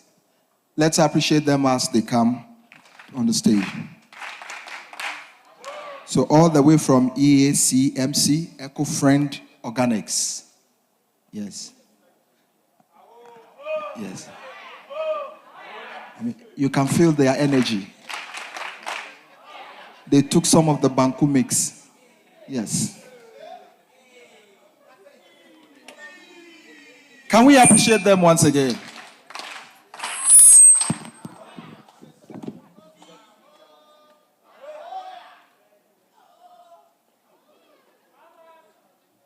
is preaching? The girl will start. She will start and I'll continue. Okay, so you take this. You take this. Just using a pointer.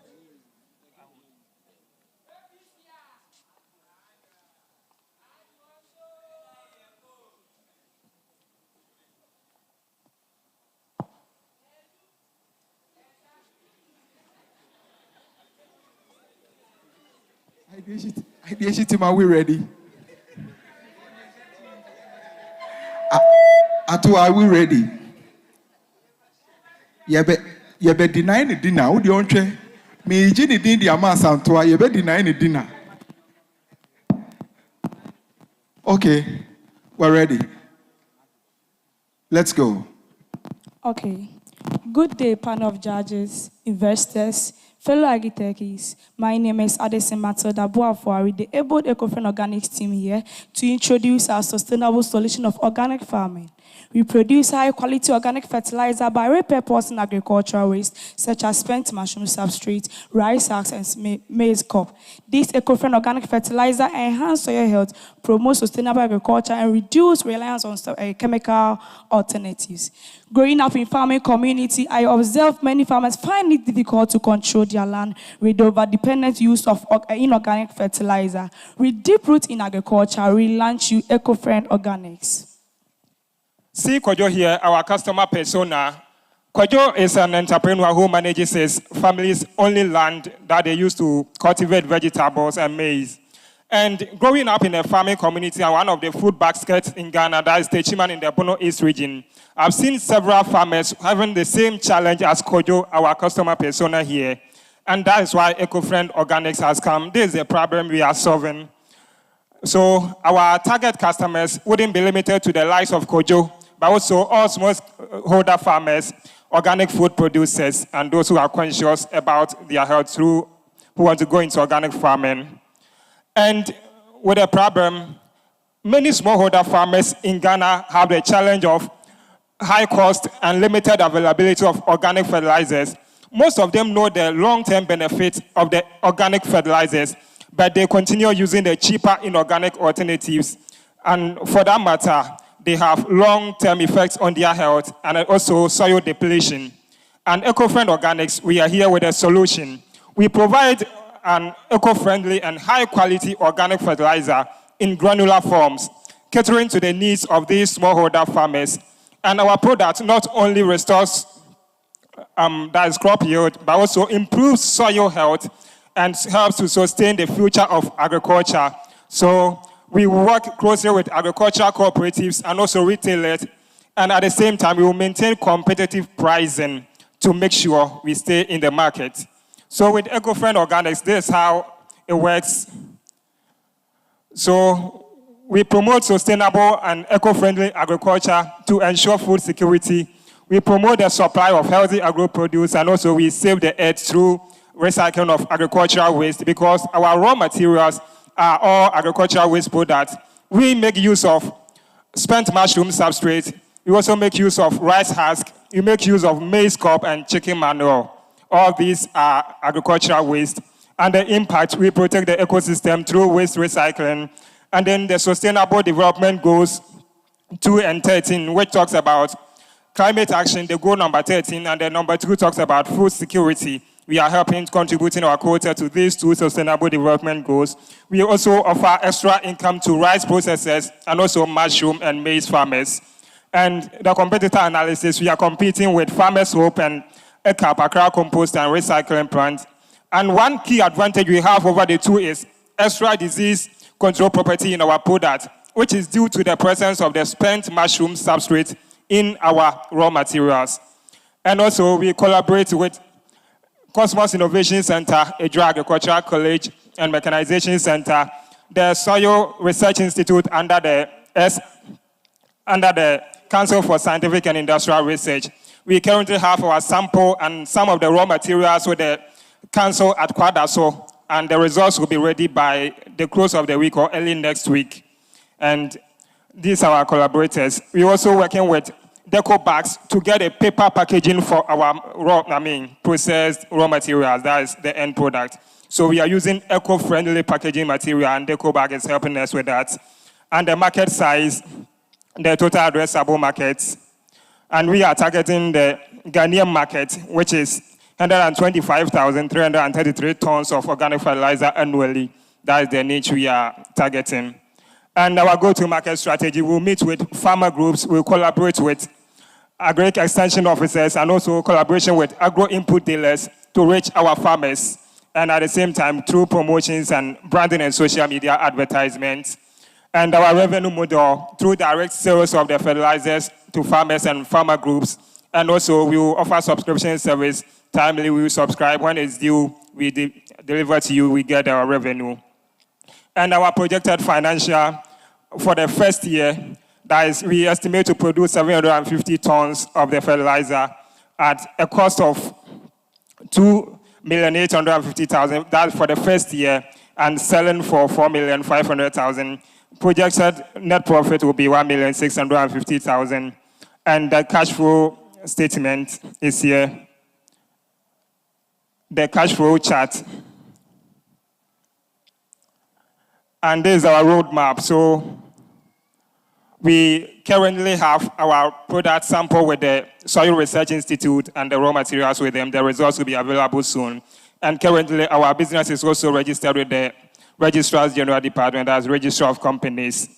And at the same time, we have our MVP, although we are still going to improve it. And by the end of, or by the August 2025, that is third quarter of next year, we will hope to launch Mega and bring our product to the market.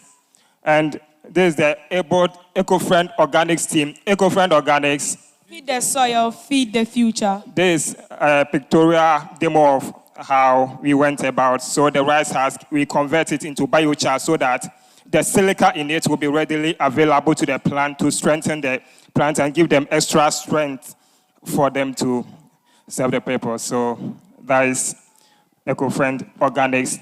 We bring to you a sustainable solution to organic farming to ensure we sustain the future of agriculture. Thank you.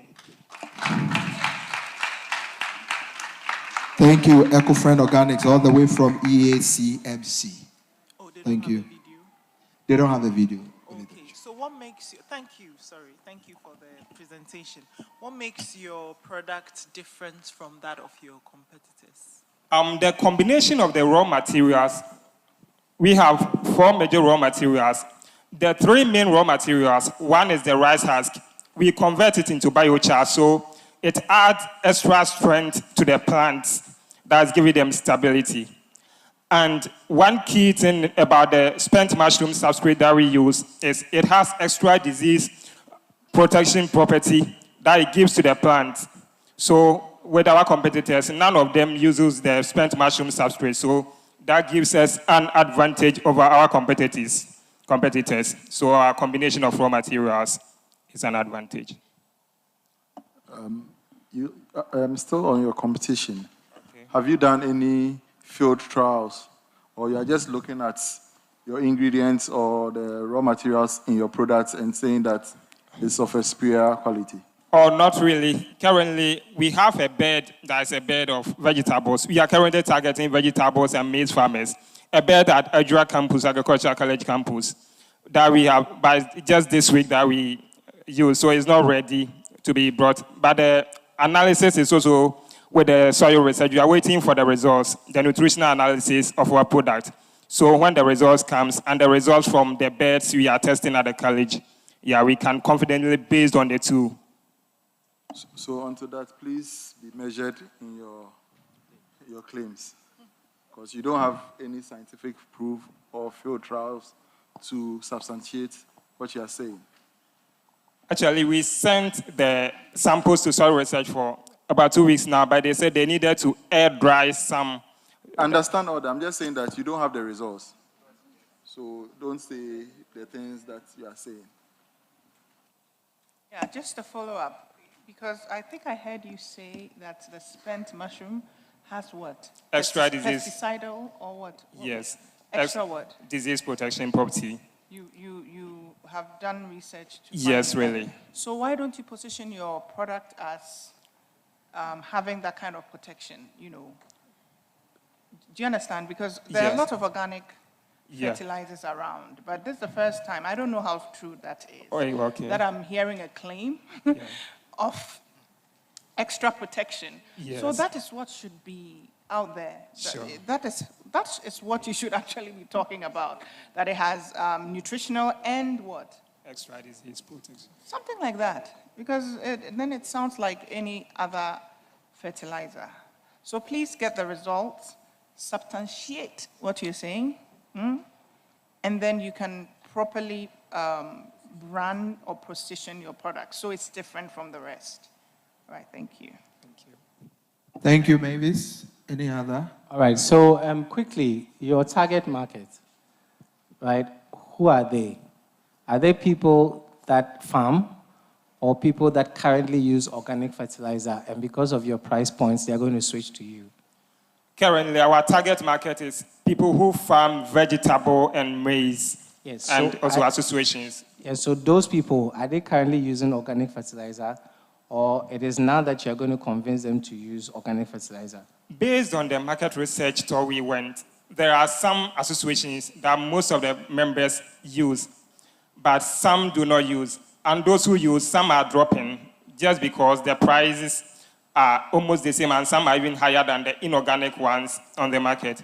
And so that the only factor that enables them to make a decision is price. The price, and with a few of them who know about the health benefits. So one key thing we are going to add into our promotion is the health benefits.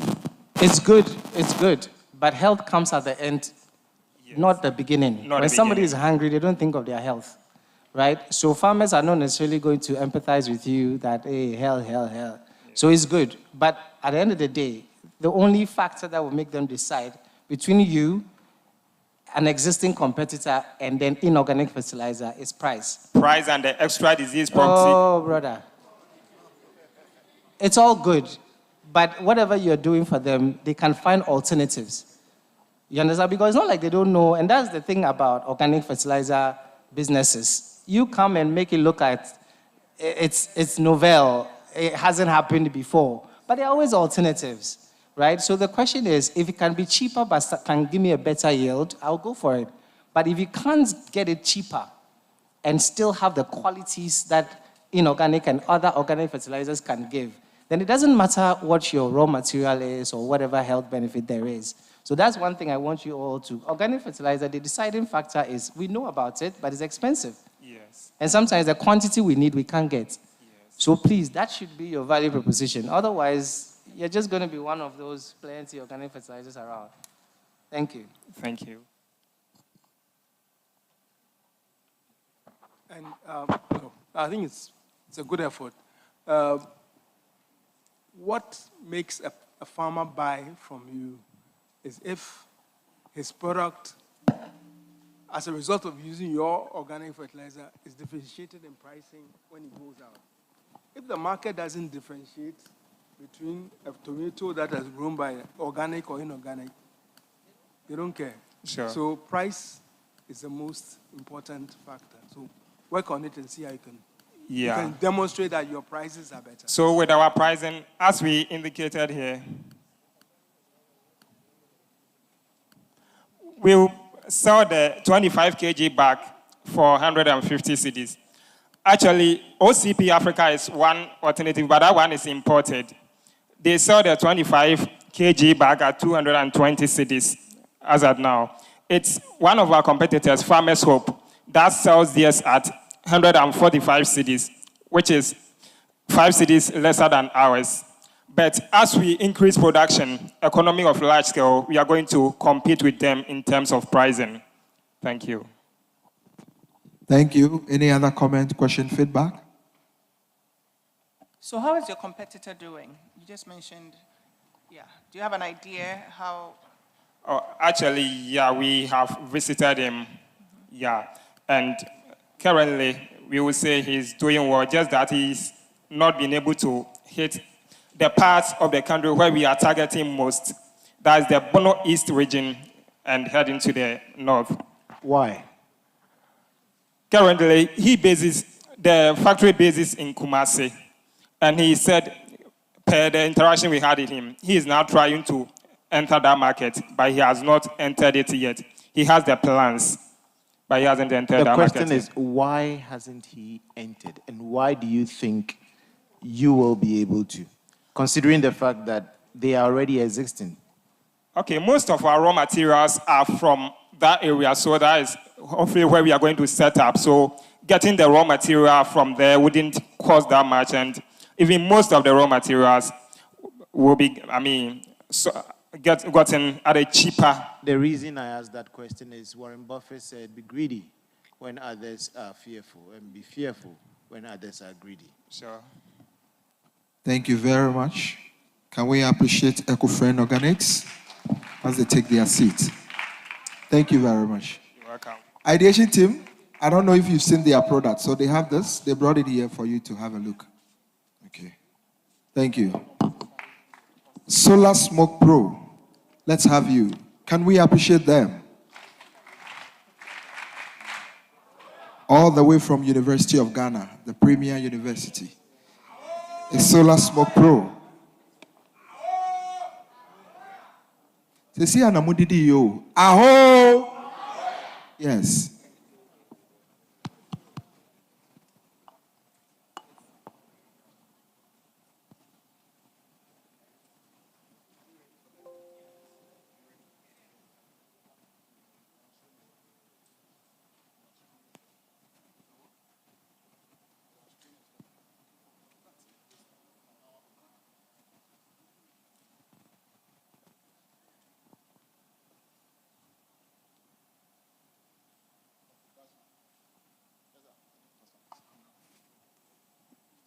Good afternoon, colleagues, judges, ladies and gentlemen.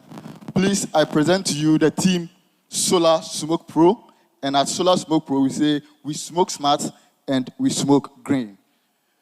Meet Aukavia, a fish processing entrepreneur and an exporter. She represents the third generation of the family's fish smoking business.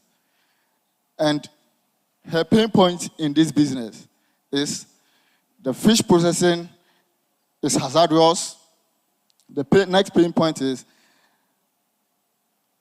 the fish processing is hazardous, labor intensive, and then costly to operate. Now, this is an industry that is worth 1.7 billion USD with an increase rate of 5% yearly.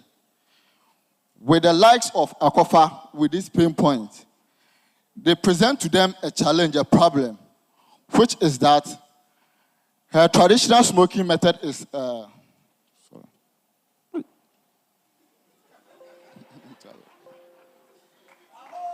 Ahoya. Okay, so the problem is the hazardous smoking method presents a health risk. That is one. The second problem is inefficient in the smoking.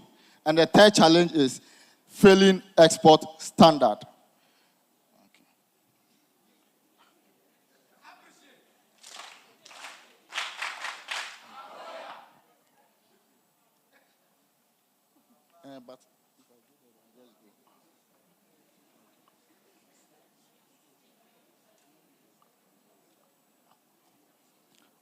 Okay, thank you very much. Sorry for the glitches. Okay, so imagine we presenting a smoking oven to Aukavia that is eco-friendly, that is cost-effective, and that can produce her a ready market for export. And that is exactly the solution of Solar Smoke Pro. That is what we are providing to Aukavia. Okay, this is how our product works. We have the smoking the charcoal chamber that initiates the smoking and the cooking of the fish. Of course, to give it that flavor that we all love in our smoking fish. The system switches to the solar system, which continues with the drying of the fish. The solar panels receive the sun and then powers the system. We have the battery. We have our battery that stores excess energy to make sure the system continues to run when there's no sunlight. We have our aluminum foil, which is the chimney that allows smoke and then moisture to escape from the system. And then we also have our inverter that converts the direct DC to AC for the system to use. And then we have the fan that blows within the system to make sure there's even circulation of fan, hot air to make sure the system or the drying is evenly down. And then also we have our sensors that make sure there is precision in the process and there's consistency as well. So what value are we bringing about? We are bringing a value of eco-friendly, a value of energy efficient, a value of consistent in quality, and a value to meet the export standard. Our impact, we are looking at creating 10 direct jobs and then 100 indirect jobs within the first year of our production. Of course, we are impacting them by empowering them. We are increasing their revenue by 40% for using our product. And again, we are reducing deforestation and also avoiding carbon emission. And that makes our system eco-friendly. We have our competitors, which is the traditional smoking method or the charcoal oven, and then the hot oven. We have the gas and the electric oven. But with our system, we are saying that we still give you that flavor and still give you the eco-friendly process. We give you the energy efficient, we give you less operational cost, and then we give you less smoke. With the gas oven, you don't get that flavor that you get if you don't use the charcoal and the firewood. And we love that flavor so much. With the auto oven, even though you get the flavor, but it is not eco-friendly, and then it is the smoke is high. In fact, Aukavia mostly gets his projects rejected in the international market after going through all that stress, because when they check the PHA of the product, it is more than 5 micrograms per kilogram. And in the European and American market, you can't enter there if you have the polycyclic aromatic hydrocarbon more than that 5 micrograms per kilogram. Yes, so with this, we have all this competitive edge over what we currently have. And of course, these are our partners. We have the, let me mention the CSR first, because I know you like it. We have the Kosmos Innovation Challenge. We have the University of Ghana, and then Asset and Art, and then Energy Commission. So this is our market size. We are looking at 1.5 for the West African market, but in Ghana, we are looking at 200 million USD, and then we are targeting a 10% market share, which is 20 million USD. So go to market strategy. Yes, we have the smoking. They have association cooperative. We have been in touch with them. They have welcomed us. They are giving us opportunity to come and present to them. We will be creating awareness through the traditional and then the local media. And then, of course, you'll be seeing us at your local exhibition centers and international centers as well to exhibit our product. And then, in terms of revenue, yes, it is costing us around 65,000 to produce. We are selling our product at 65,000, and it is costing us around 52,000 to produce. Now, that means that we are making a profit margin we are making returns of 20% on each product we sell in the market. This is our financial projections. So far, yes, these are financial projections. First quarter, second quarter, and then third quarter. So far, all the inflows coming in are basically from KIC. But the good news here is that when we visited GIZ, we met a gentleman, an environmental activist, who was so much interested in our product, and he wants to be the beta tester of our product. So he says he wants to buy the first product, test it, and then give us feedback so that we can improve on it before we do the commercial launching. So we are looking at selling our first product in the third quarter of 2025. For around 65,000, as I said. Okay, so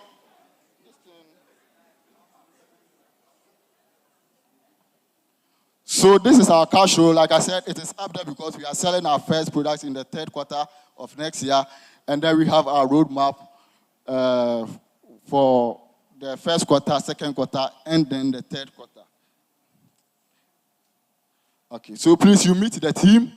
I am Ernest Afechi, and then my dear here is Regina Apia, and then we have Winard Agbechi. And we have less than a minute video to demonstrate to you a 3D project explainer video to demonstrate how our product actually works. Please, can we have the by arranging it neatly on the model tray designed for maximum airflow. Next, line the charcoal wick designated compartment and close the open door. Temperature is measured using the built-in thermometer to ensure consistent smoking. Once the charcoal process is complete, the system switches to solar power drying. This seamless transition ensures uninterrupted operation. The solar panels generate clean energy while the battery store excess power for later use. The integrated fan work together to generate heat and regulate airflow and smoke efficiently always. This ensures that your fish is dried to perfection. The final product is perfectly smoked, dried, and ready for packaging in markets.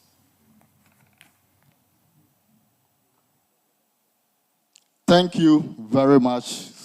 At Solar Smoke Pro, we say we smoke smart and then we smoke green.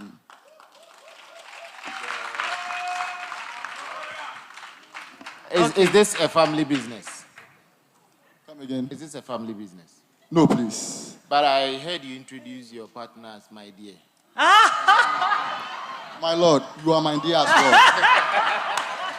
He's bashing you one of the dear so that there wouldn't be any controversy. Anyway, which of the CSR institutes are you collaborating with? There are 13 CSR institutes. So if we went you are to talking about 2 of them. Yes, if you are talking about fish, underground water, surface water is CSR Water Research Institute. If you are talking about any other animals, CSR Animal Research Institute. If you are talking about robotics, artificial intelligence, you are talking about CSR INSTI. If you are talking about policy, it's CSR Science and Technology Policy Research Institute. If you are talking about crops, it's CSR Crops. If you are talking about soil, so which of the institutes, 13 institutes, are you talking about? We're going to the energy one. Energy. So are you talking about CSR Institute of Industrial Research? Yes, please. Okay. What about CSR Food Research Institute? Yeah, we went there too. You went there too. And which other one? Those two. The reason I ask is, perhaps you heard me talking about CSR. You've quickly put some CSR logo. I want to be sure. But well done. Keep talking to us. Going to research, okay. Well done. Okay, I like your charisma. And you have a little comedy, yeah? You're a bit of a comic. Anything solar excites me, solar technology. I think we're far behind in Ghana. For a country blessed with sunlight, like sometimes I don't even understand, but well done. I couldn't really understand from the video you showed, what is the main heating source? Is it the solar heating? What is causing the drying, like drying the fish? The solar basically does the drying, but we initiate the process with a charcoal. That does the cooking and then the smoking, so that we can still get that flavor for our smoked fish that we enjoy so much. Yes. Yeah, because and you said you went to food research. Did you go see their smoker? They didn't show you. Wow. Because food research leads this, they help come up with the choco smoker, and they currently have an advanced smoker.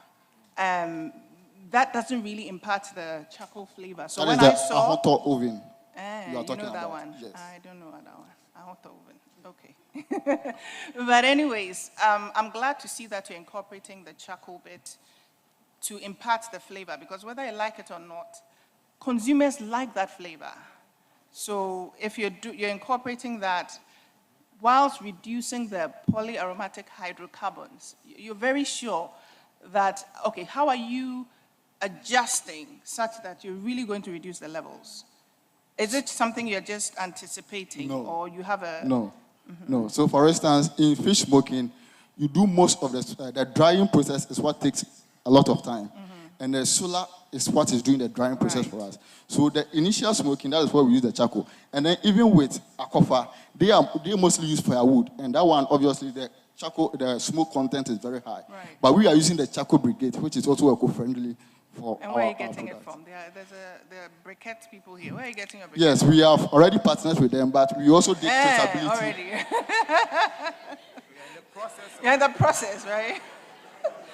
Your dear says you're in the process. So No, but we did a traceability with one of the charcoal brigade producers already in Volta region. Yeah, so he Are is they also part available. of the KIC family? No. You should also look for networking. A group has presented the briquette. EcoBrick solutions. EcoBrick. So, we will take their numbers and explore partner that with them. option. But well done. I'm happy about it. Thank you very much. I appreciate I just want to I see appreciate it. I should be the I appreciate first, and call me Next year, third quarter, look out for it. All right. Bring her Hello. smoked tuna. Yes, but hello. You should look beyond smoking fish. For instance, I do smoke sausages. I smoke pork. This will be interesting for me. So you should not limit yourself to just fish, for instance. Yeah. But nice product if the flavor is still going to be there. Because that's always the problem when you use these advanced smokers. Then you lose the charcoal flavor. Thank you. Thank you very much. How bulky is the technology? Like, how is it? Okay, so we have 25 by 1.5 by 1.7. So the length is 25. The width, come on, meters. Centimeter. No. Sorry. The length is 2.5 meters. The length is 2.5 meters. The height is 1.7, and then the width is 1.5 meters. Yes, 1.7. Yes. The width, that is 1.5. Yes, please. Yeah. All right. Can you, just a quick one. Can you project your revenue stream? I didn't quite get that. There was something I wanted to...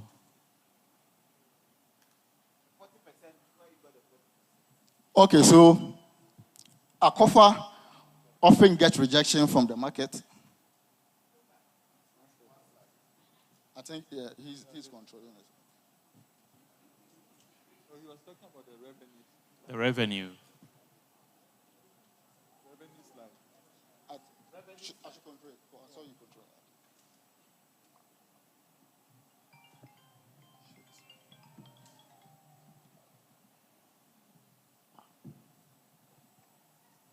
Okay, so then it comes back to the same question that I think a colleague asked earlier on. So you highlighted on Aukavia, right? Yes, please. Is she is the Aukavia your target group? Yes, please. And have you done your analysis in terms of, profit analysis or the market analysis to suggest that they are willing and ready, to invest in this? Yes, please. In fact, initially, when we did a costing, 65,000, we were thinking it was on the high side. But when we visited the associations, they were like, for instance, there's one farmer we visited. He's a fish farmer. And he has 12 tanks. And he was like, do you know the cost of a tank? The cost of a tank, I can buy this one. So all along, they have been looking for something new for this solution. But so for me, the realities on the ground could shock you. Right. I'm happy you mentioned the associations. That's where I was trying to get to. Pretty much with this cost analysis you are seeing here, an individual may say, oh, it's cheap, but when you are set up and you go to them, now this is it. Okay, it's also about the number of people you are going to provide this or sell this to. Do you get my point? So look at how you can get more like a group of people or of fishmongers or whatever, such that they will be willing and ready to cost share. I'm just imagining how, affordable it would be. We discussed with them, the association. They said they have this bank that mostly support them, and they can buy and pay in little, but the bank can guarantee for them. Right. Yes. But I'm just suggesting, just work on that. Okay. It's a good innovation. I like it. I like the combination of the solar and the charcoal thing to keep flavor. It's fantastic. But really challenge that assumption with the market. Sure. It will help you. Thank you very much. Thank you very much. I'll tie my question to this same slide. Go to the next one. Yes. No, go to the next one. The next on your projections. Go back. Just the next. Here. So sales, you're going to make a sale of 3,200. These are all dollars. Sales of 3,000.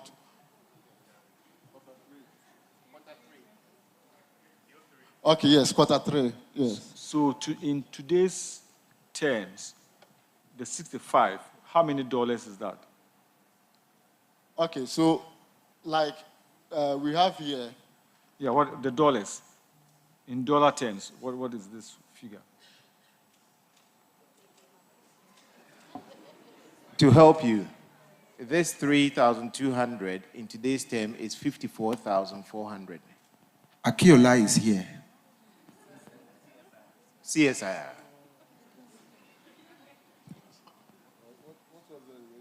What was the exchange rate you used?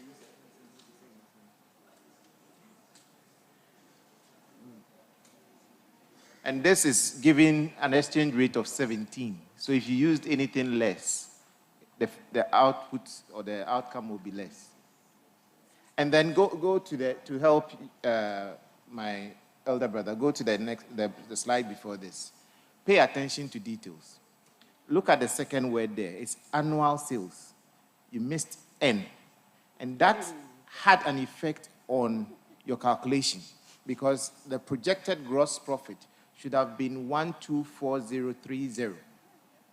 But you ended up with 225. You were trying to prove that you are very accurate, but try to be very accurate if you want to be accurate. Very noted, sir. The reason I say that is small deviations in the beginning may not mean much, but as time goes, it becomes a very wider deviation and it will impact on your business. Thank you. Thank you very much. On that note, we say Solar Smoke Pro. Thank you for We pitching. smoke Can we smart appreciate and we them? smoke green. Yes.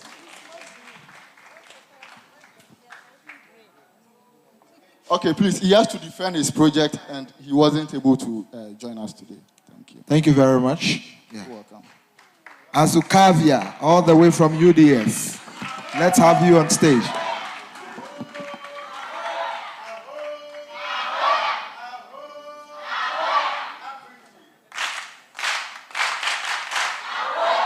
Aukavia. You seems to be dull. Did you take Banku?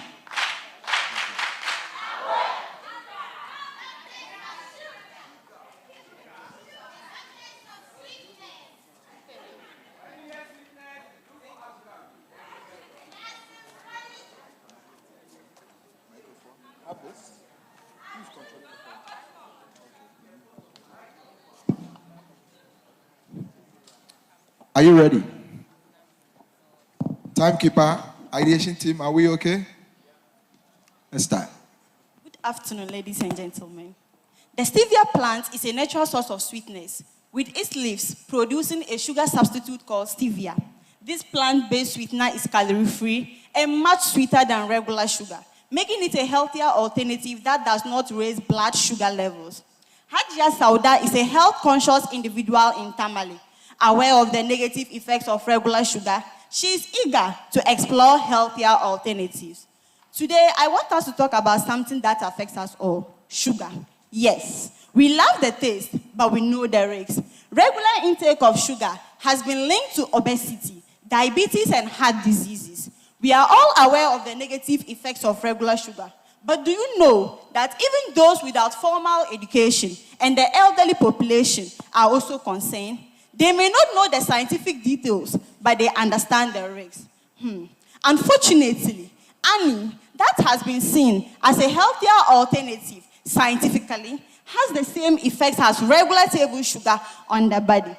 So at Aukavia, we are producing natural, healthy, and low-calorie sweetener from the stevia plant. According to the Food and Drugs Administration, in the United States of America, stevia is approximately 200 to 300 times sweeter than regular table sugar and does not raise blood sugar levels. Our production process begins by sourcing the stevia leaves and then process it into sweeteners using food-grade techniques. Our product enhances health and wellness and offers a superior sweetening power. A pinch of our product can have a very high sweetening effect. This is because it is 200 to 300 times sweeter than regular sugar. Beyond offering a healthier alternative to traditional sweeteners, we create jobs for 500 people, especially women, in the next 5 years, and also increase income for smallholder farmers by 10% in the next 5 years. Compared to other products on the market, our product stands tall with a glycemic index of 0 and has a low calorie content. We will collaborate with the Kosmos Innovation Center and UDS Business Innovation and Incubation Center throughout our journey. Interestingly, stevia can be grown all year round and is often naturally grown in tomato and onion farms. According to the Ministry of Food and Agriculture, there are over 100,000 tomato and onion farmers in Ghana. These farmers will help supply us with the raw materials we need, producing 10 million kilograms each year. To produce 1 million packs in a year, we need to target 5% of tomato farmers in the wet season and 5% of onion farmers. This makes us confident in a total available market of $52 billion. Africa is our serviceable addressable market valued at $5.5 billion, and Ghana is our serviceable obtainable market valued at $150 million. It is sad to mention that the sugar market in Ghana is largely driven by imports, but we hope to have a 3% share of the market in the next 4 years. To achieve this, we use digital marketing, partake in exhibitions, and also partner pastry and beverage businesses. We will be using a business-to-business sales model. Cost of production of 500 grams is $2. Selling price is $2.6, giving us a profit margin of 30%. Our total cash inflow for quarter 4 of 2024 is $534, and quarter 3 of 2025 is $34,100. We will break even between the quarter 2 of 2025 to quarter 3 of 2025. The journey of Aukavia begins in quarter 4 of 2024 with market research, team formation to quarter 3 of 2025 with marketing and branding. The team behind this innovative business, myself, Abdurrauf Yasmin, the business lead, Mohamed Abubakar is our logistics and operations lead, Fali Armiao is our marketing lead, and Dr. Abubakar Fatima is our finance lead. By empowering smallholder farmers and promoting a sustainable agriculture, we are sweetening lives responsibly. Thank you all so much for your time and attention. Now to our demo. Just like DVDs replace cassettes, we at Aukavia envision a future where traditional regular table sugar is replaced by healthier plant-based sweeteners. I am Dr. Fatima Abubakari, co-founder of Aukavia. At Aukavia, we craft healthy plant-based sweeteners from the stevia plant. Stevia is an incredible gift from nature. It is about 300 to 400 times sweeter than regular sugar. It has a glycemic index of 0 and does not raise blood sugar levels. Our production process begins from the farm to the food lab, where precision and care are at the heart of everything we do. We begin by sourcing quality stevia leaves from the stevia plant. We then extract natural sweeteners from the stevia leaves using food-grade techniques. The extract is then refined and concentrated to achieve a perfect blend of natural sweeteners. We then filter to get rid of impurities, achieving a fine and consistent product. Afterwards, we process the final product into solid and liquid forms, ready for use at restaurants, homes, and beyond. With the increasing awareness of the negative effects of regular sugar, Aukavia provides a healthier alternative where everyone can enjoy sweetness without compromise. At Aukavia, we are not just replacing table sugar, we are reimagining sweetness for a healthier future. Thank you. Aukavia,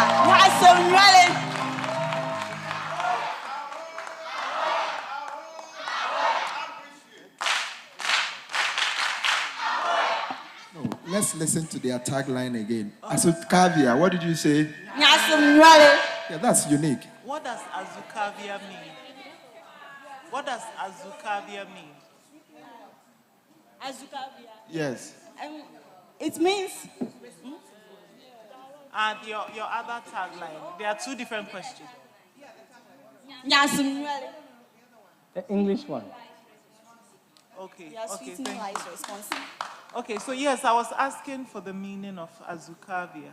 Okay. Azuka. You can come out, yes. Azuca is the Spanish name for sugar.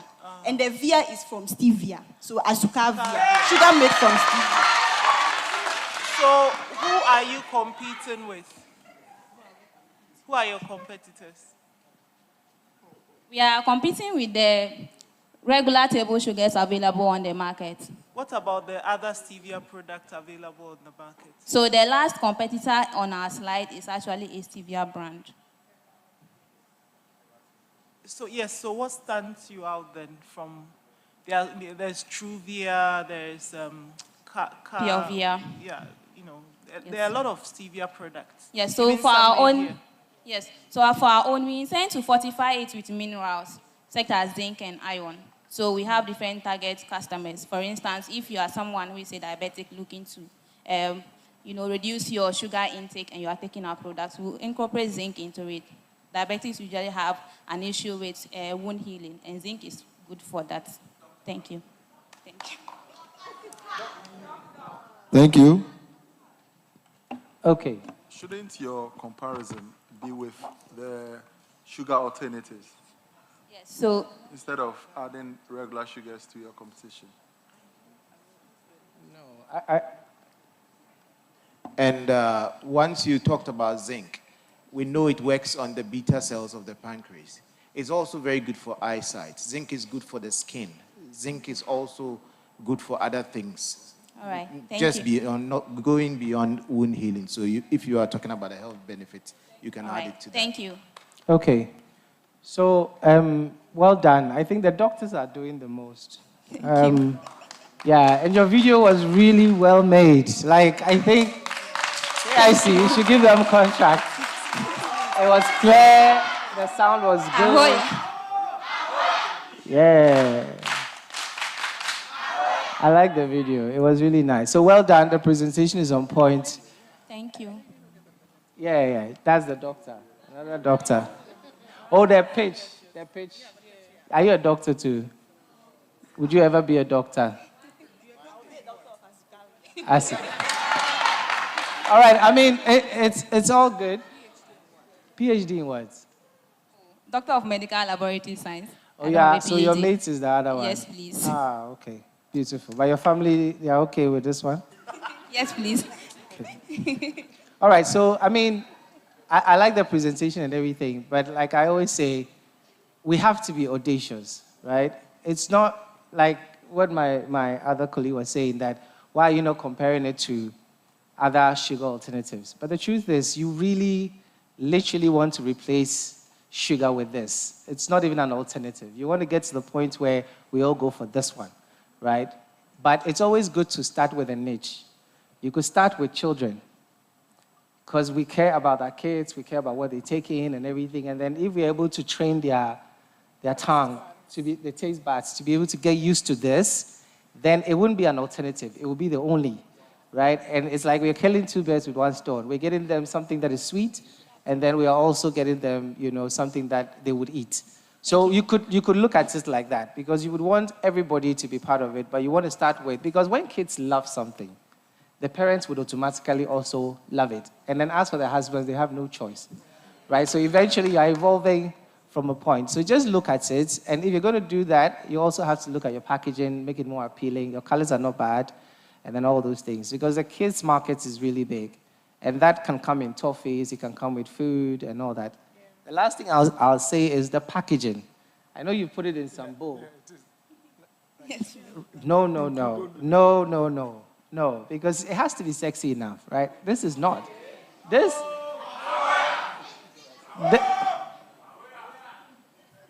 can I talk?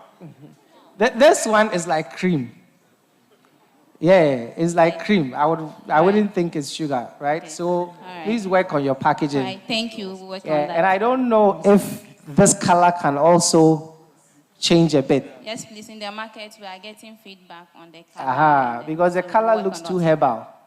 And herbal, we don't go close to it. All right. So we have the brown sugar, we have the white sugar. It would be great to have the green sugar, but you don't have the money, because this one will come with a lot of marketing.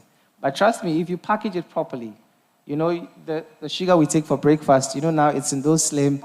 Yes. If you could come up with this and make it even light green, then it's an alternative. So on the table, we have all those three. Thank you. But well done. Thank well you done. so much. Thank you, Aukavia. A quick one. Can you work on the bitterness? Yes, please. It's part of the feedback we are getting. Yes. We have given it to a few people to try. So please, you're a lab person, see how you can refine. All right.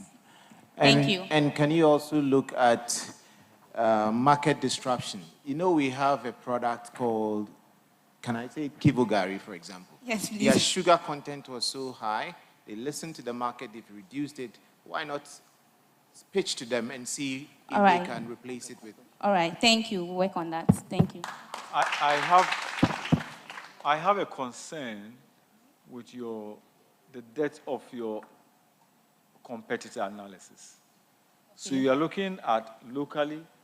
Now, all the other ones are imported. Are you saying that there aren't other products in the market that are locally made? Yes, please. There are available brands. So why are you not using that in your analysis to see these are imported, these are the locally made, and this is how we benchmark ourselves against them? So that is the first concern. The other concern is, are farmers already producing your raw material? Or you're not going to introduce the raw material for farmers to plant for you?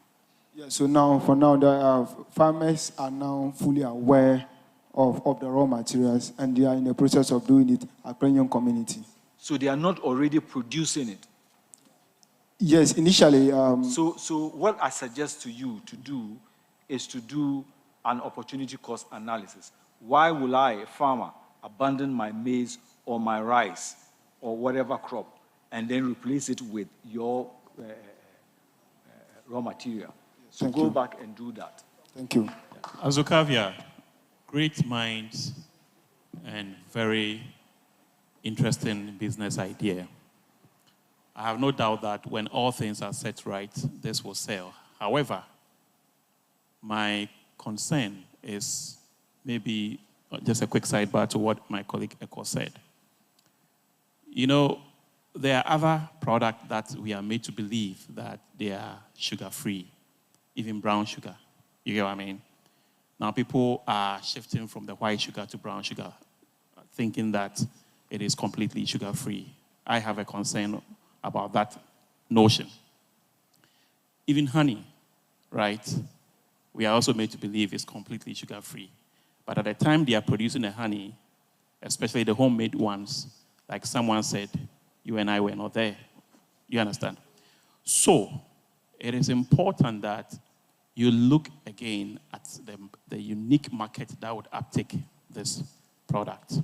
At the end of the day, consumers' taste and preferences is likened to their pockets, the affordability of the product. So maybe you may want to target the health facilities, pitch this to them. They are pretty much concerned about that. You may also want to target the processing, companies who are into baby foods, as has been suggested. Okay. Now, I know there of an innovation in the cocoa sector, for instance, where they are using the cocoa sweat, the bean. Okay, they're able to extract the natural liquid from cocoa, and then they use it as a natural sugar as well. And it's been selling far and wide. I know of a company, at least 2 here in Ghana, that are doing something unique like that. And this is equally the same. So as you move on into the future, look at certain unique markets that when this is produced, they would have a vested interest in the ingredient that you are producing. Otherwise, you might have issues selling. Do you understand what I mean? All right. Thank you. Thank you. Aukavia, can we appreciate them? The next team we have is Tanv Foods. Tanv Foods, all the way from KAC. Let's welcome them. Let's appreciate. Tanv Foods. Kwadaso Agriculture College. Yes, all the way from Kwadaso. Tanv Foods.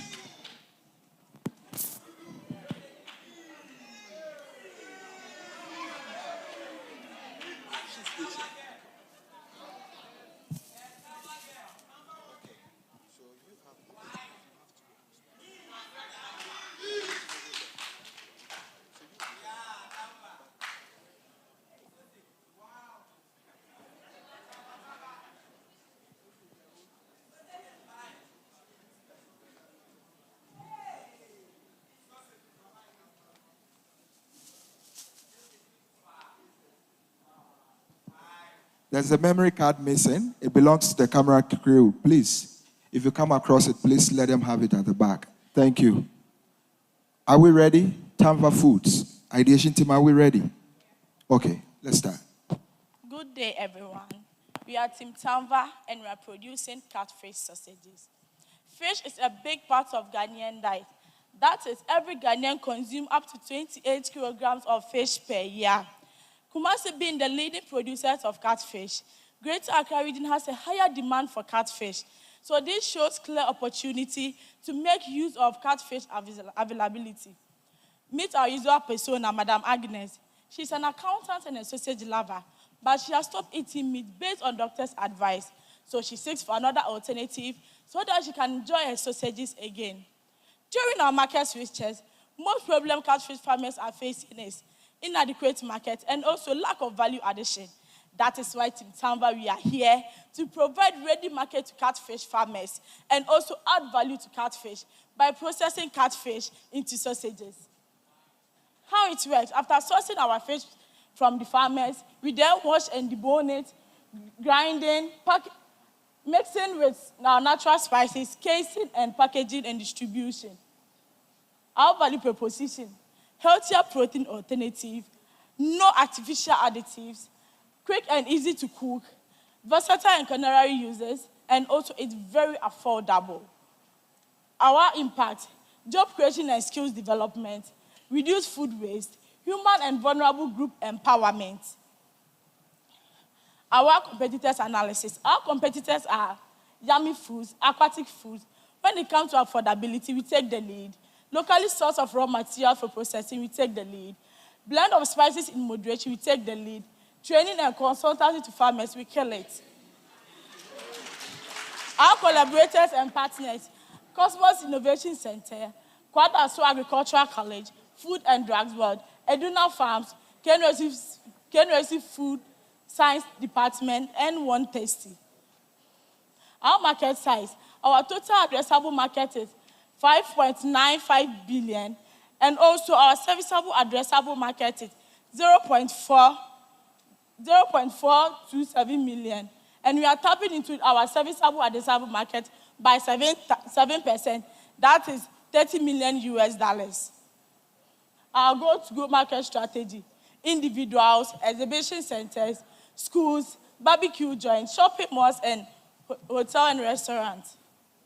Our revenue model: the cost of producing 340 grams of catfish is 27 cedis, and the sales is 35 Ghana cedis, making our profit 8 cedis, and our profit margin is 23%. Our financial projection: in quarter 4 of 2024, we started with the amount, received a grant of 531 from KIC. We used that money for our market research and also our MVP. We are hoping to expand our business in the first quarter of 2025. This is our cash flow chart. It shows our financial projection. Per this cash flow chart, we will break even in the first quarter of 2025. This is our roadmap. We have just started our market research already. Our MVP development has always been done. And also, we are looking forward to increase our production capacity by the end of April and May. Meet the team. I'm Alice Lako. Qualification in general qualification in agriculture. Nane Dubia Ponsa, marketing manager. Anoche Vicent, our financial lead.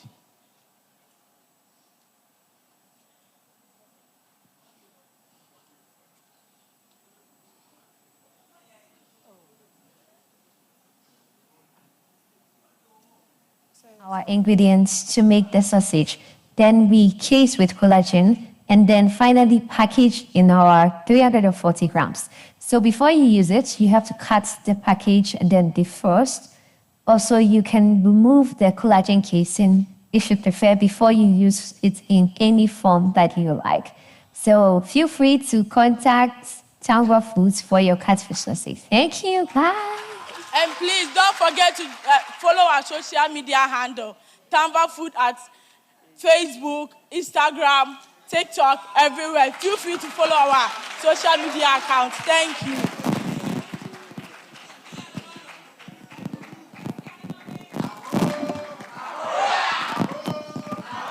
Can we appreciate them? Very, very innovative. But you are very close to CSIR, soil research, but you didn't get CSIR involved.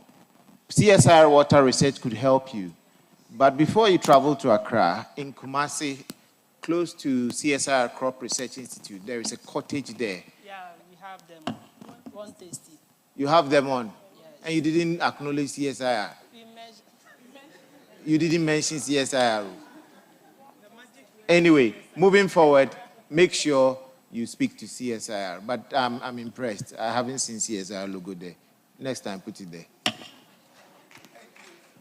Thank you, Mr. CSIR. Hi. Next edition. Well done.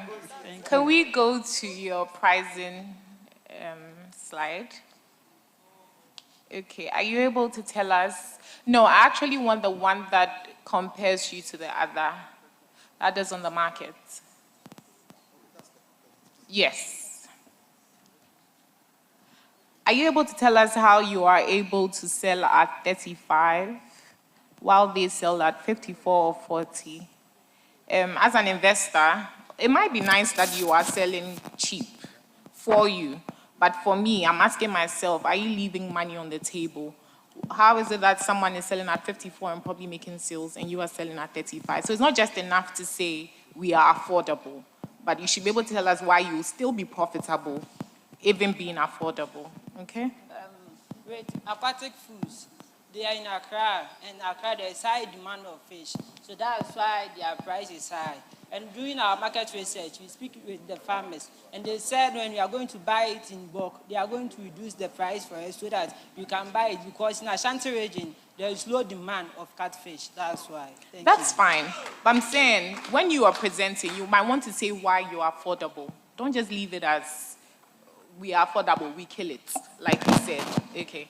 Explain why, because then it makes me know if this is something I should invest in or not. Okay. I don't know what the problem is. Is it that there's so much catfish and it goes waste, so we need to repurpose it? Is it that there are so many people who want to eat sausage, and they are dying because they don't get sausage alternative?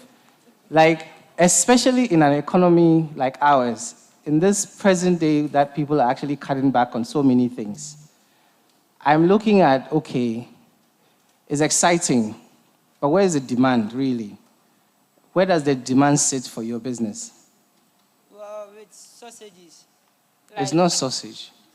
This is what my colleague said. This is more like food fraud, right? So it's not sausage. You can't even call it sausage. My other Tillies would be upset. So what do you call this one? Catfish sausage.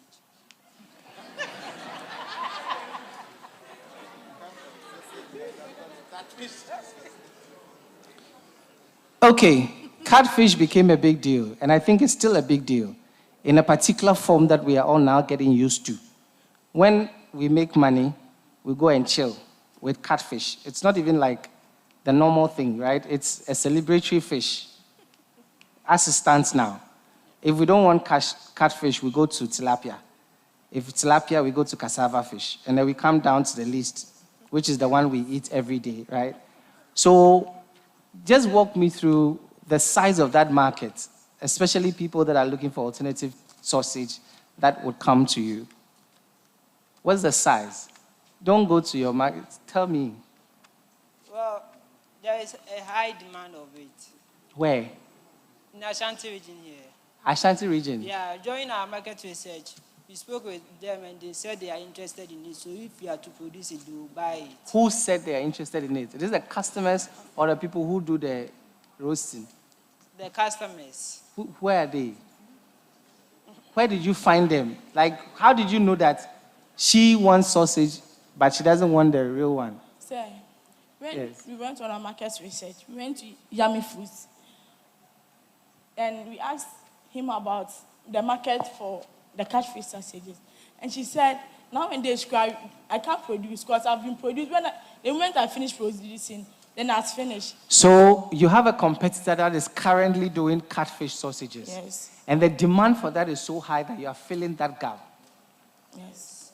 But you didn't let me know clearly. Because it's a challenge. You're looking at, what's the impact and all that. But there's no impact better than there's a demand, which is a good problem. And I'm trying to cash in on this demand and kill it. Right? Because now you're making it look as if, this is nice, and if the person doesn't want normal sausage, they go for catfish sausage. But it looks like it's a trend that is growing.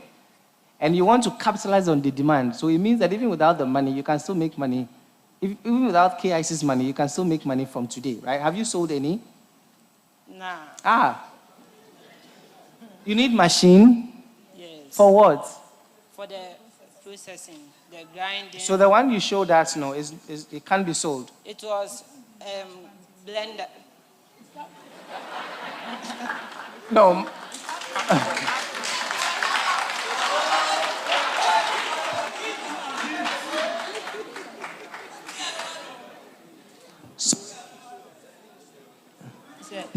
The one you showed us, can it be sold? You can sell that one? Yeah, this one. Yeah. Can you sell it? Yeah. You can sell it? Yes, sir. So why are you looking for a blender? To make it finer than this? I mean, why are you looking for the machine? To make it finer than this? But you can sell this. And the blender can't produce much. During the stages, it gets stuck, so you have to... My brother, we have, like you're saying, if you can tell me that even with blender, you've sold 1,000 pieces, then I can tell you that, okay, if I give you a machine, you can sell 10,000 pieces. But if you've not sold one, then what you're telling me is suspicious, because I can't find any market research that says that catfish sausage is on the rise. I can't find it anywhere, because if it was, you know how Ghana is. If something works and there's money, you see it everywhere. And if we've not seen it everywhere, then maybe it's a bit suspicious. To help you and to support what my brother Eko is saying, the 19th century was believe me world. Believe me, I can do this. This is possible. This is this. 20th century was show me world. 21st century is prove it to me. So you need to start small whilst you think big and prove it as he said it. Thank you. Thank you very much. Can we appreciate Tanv Foods? Yes, I mean, when they were coming on stage, we heard some of you say kukurudu, elephant. This is a breach of the KIC safeguarding rule. So please take note of that. It is a breach of our safeguarding rule. You do that, I'll take notice of you. We take some marks from you. Thank you. Can we appreciate them once again? The next team is Sweet Roots Innovations, all the way from HTU, Volta Region. Can we appreciate them? Sweet Roots Innovations.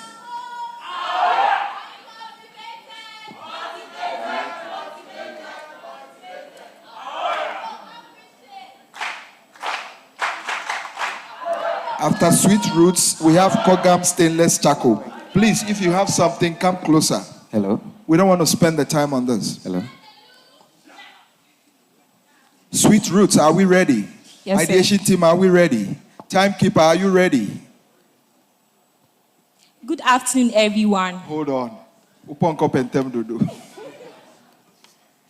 Are we good now? Timekeeper. Ato, are you ready for me?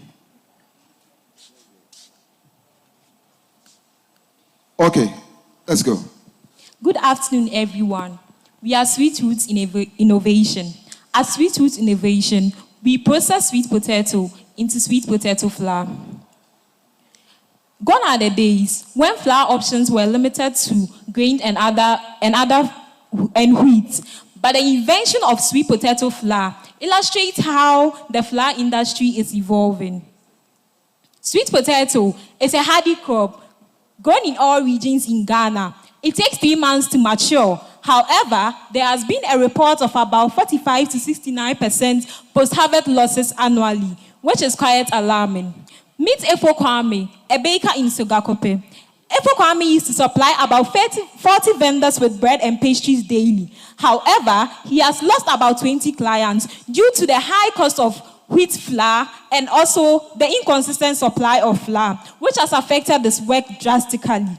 Therefore, EcoKwame is seeking for an affordable, readily available, nutritious flour alternative to meet its clients' demands. Wheat flour has become increasingly expensive on the market, and as such, major bakeries are on the verge of collapse due to high production costs, increasing prices of bread and pastries. And it's interesting to note that in 2022 alone, Ghana imported about 850,000 metric tons of wheat flour or wheat, which is quite alarming. This is where Sweet Root Innovation comes in. As Sweet Root Innovation, we process sweet potato into affordable, readily available, and nutrient-rich flour for flour users like EcoKwame. How it works, we are going to source our sweet potatoes from our farmer. It is then going to undergo peeling, slicing, drying, milling, and packaging, which will later be distributed.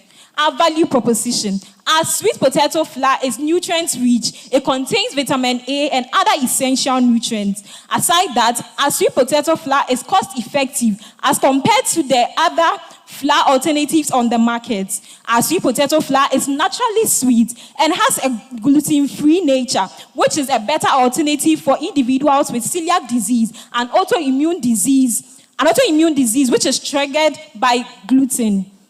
Also, our sweet potato flour has a versatile use. It can be used for baking, it can be used for cooking, and among others.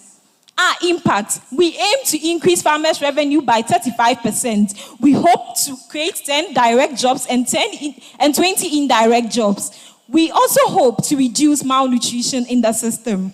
This will go a long way to contribute to the Sustainable Development Goals 1, 2, and 3. Our competitor analysis.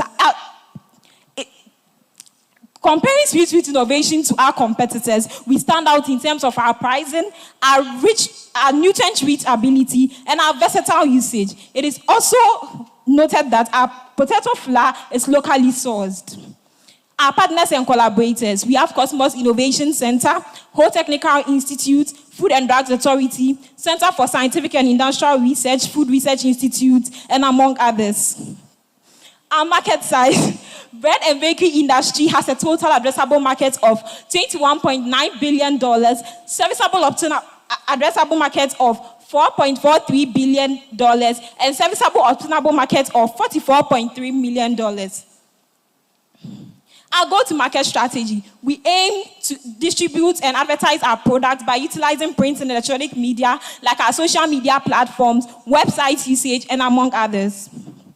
Our revenue model, we aim to sell a 50-kilogram bag of our sweet potato at $40, and which will be used for bakeries, and 300-gram bag of our sweet potato flour will go for $1.25. It is interesting to note that in the production of our sweet potato flour, we end up having starch as a byproduct, which can be sold to help us obtain revenue. Also, the sweet potato peels can also be sold to contribute to our revenue. This chart illustrates our cash flow statement. It gives us a summary of our total cash inflows, our total cash outflows, and our ending cash from the fourth quarter of 2024 through to the third quarter of 2025. This is a summary of our cash flow statement. Our roadmap. We aim to have our MVP testing, our market testing, and everything in our fourth quarter of 2025. And from the fourth quarter of 2024 through to the third quarter of 2025, we hope that our products will be produced and will be distributed. Meet our team. We have Kingsley Ametefe, the team lead. We have Mishiwo Besa Cyrus, the finance lead, Divine Sechi, the production manager, and myself, Comfort Ado, the marketing lead.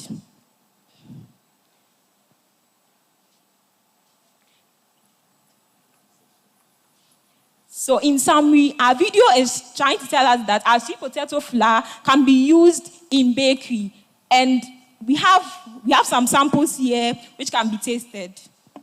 I would like to say that our product does not only provide nutritional value, but then our product goes a long way to impact the local agricultural sector and our economies. I therefore urge on the Kosmos Innovation Center and everyone present to help and enhance our market penetration. Thank you. Thank you, Sweet Roots Innovation. Thank you very Okay, much. we have found the card. Thank you. This cookie, what do you have in it? So we have the sweet potato flour, mainly as the flour that is used, but the other things in terms of the margarine, the butter, the sugar, we made the baker use So it. there's no other flour. The only No. flour Is the sweet potato flour. and how about sugar? Yes, so there is sugar. You added sugar to sweet potato. So we told the person to maintain her the way she does it, but she should use our flour for the product. Okay, thank you. Ideation team? Baba? Yeah, can you go back to your financial projections?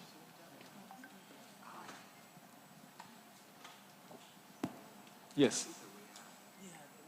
What is the conversion ratio? So I take 10 kilos of sweet potatoes. When I'm converting it to flour, what do I get? Okay, so 10 kilos, how many kilos will I get of flour? Okay, so 1 kilo, 1 kilo Yes. of sweet potatoes produces between 250 to 300 grams of flour, depending on the variety that you are using.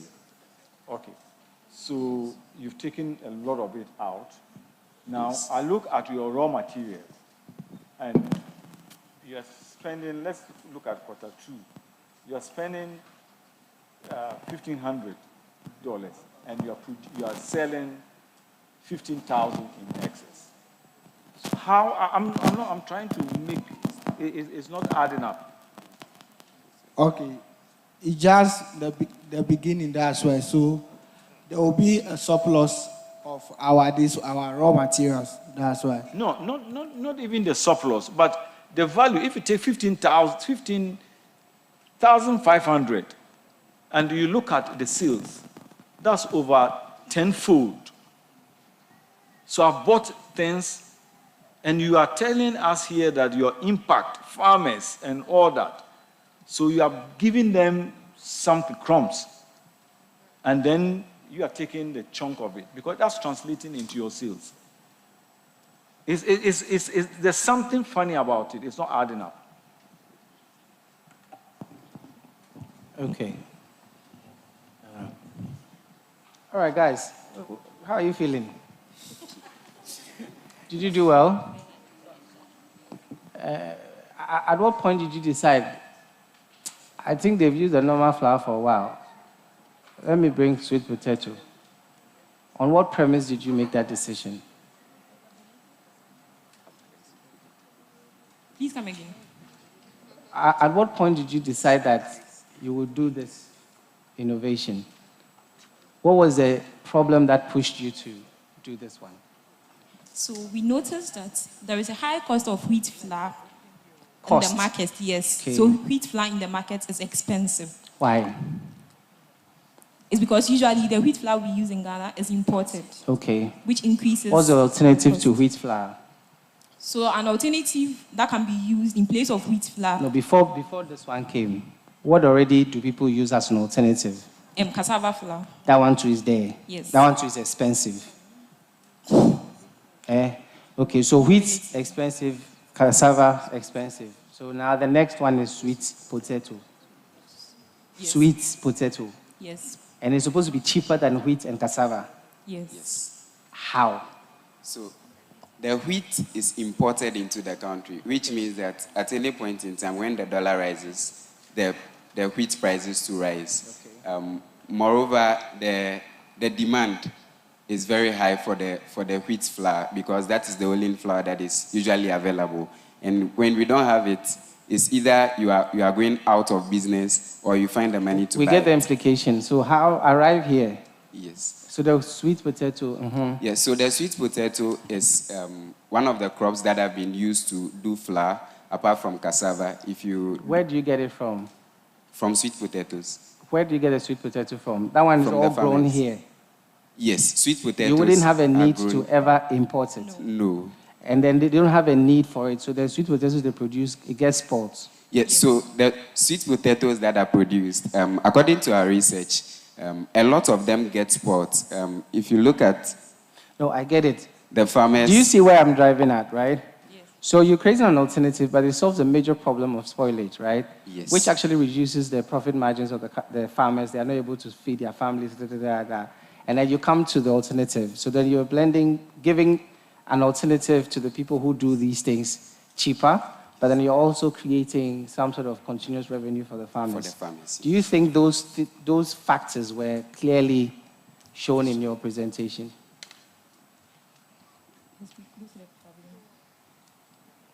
Silence means what? Okay. No, So that's please, it. I'd like to come in presenting. I made mention of some points that will make us aware that yes, there is high cost of wheat flour, and also I also mentioned of. We know that, too. You see, guys, this is Agritech, right? At the end of the day, the cost is an element, and you see, when you are producing in small scale, you think you are saving, you are reducing cost, but you haven't hit the road running yet. It would definitely go up because sweet potato is expensive compared to cassava and wheat. Yeah, so It is expensive, right? What happens is this. When the middlemen get involved, so sweet potatoes around at the farm gate, you could get it for around 400, 300 cedis per number 5 bag. But when the middlemen get involved and it gets to the big cities, they can even sell for around 1,300, 1,200. But you just told us that you have a high quantity of sweet potato spoiling on the farms. Yes. Is that true? Yes, that's so true. what is your problem with middlemen getting involved? Because if the thing is already spoiling and you're coming to give them a solution, then you really do not have a problem whether middlemen are getting involved or not. Because if my crop is spoiling, I'd rather just give it to you. So I don't think that's a problem. But you haven't really drummed home the fact that it's possible that this can cost cheaper than cassava and wheat. And I don't believe it.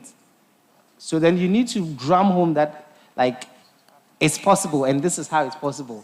Right now, you're doing, they will give it to me cheaper, they will give it to me at a quantity that I like, they will give it to me. But then when the business actually picks up, everything will also go high. And then your raw material gets expensive, your product gets expensive, and then now it's not competitive on price anymore. Do you understand? Or you don't understand? Yeah, we get it. Thank you. We understand. Thank you. Thank you for the just for purposes of education, I heard you say the center. It is the Council for Scientific and Industrial Research, not the center. It is made up of 13 strong semi-autonomous institutes. So it is the Council for Scientific and Industrial Research, CSI. Although you didn't put the logo, but you managed to try and slot us in. But get us involved and committed. And there's the difference between involvement and commitment. When you make a breakfast with an egg, you make an omelette out of the egg. The hen that laid that egg is involved in that breakfast. But when you kill the hen to make a sausage, that hen killed for the sausage is committed. So make CSR committed to your business. Thank you. Thank you. Thank you. Sorry. Peter. I think I might have missed a small detail. What exactly is the innovation in your idea? If you could just recap that part for me. Okay, so we are looking at doing 100% substitute for the wheat flour. There are certain things that you can add to flour, to the normal potato flour and then the cassava flour to make it mimic the properties of wheat flour. So that is what we add to do that. And also in terms of the processing, there are strict processing procedures that you have to follow. If not, you would lose more quality in terms of the nutrients, and then also you would have issues with the color of the final flour that comes out. Because once you peel sweet potatoes and it's exposed to air, there are a lot of, it begins to react, and then it produces green, brown, and a lot of other things. Yes. Right. So anyone at all can try to produce, but without the addition of those things, you will not get the effect like how how the normal wheat flour turns out to be. Yeah. Hi. Hello. Well done. Thank you. So sometimes I have people calling me, do you know where I can get sweet potato flour to buy? Because really it's good for diabetics, but we don't have people, companies making the flour readily available. There are so many challenges like you have mentioned, recovery rate, 75% moisture, right? Between 65, 70. Because you said when you dry 1 kg, you get what? You get about 250 to 300 grams. Yeah, so it's about what? 75, 75, 70, 75% moisture. Yes, please. Right? Okay. And then, did you speak with food research? No, please. We didn't speak with food research. All right. CSIR food research. Yeah, but we Because you know what? They have all kinds of information about how to make biscuits. Which one is this? Achomo. What? Yeah, chips. What is it called? Chips.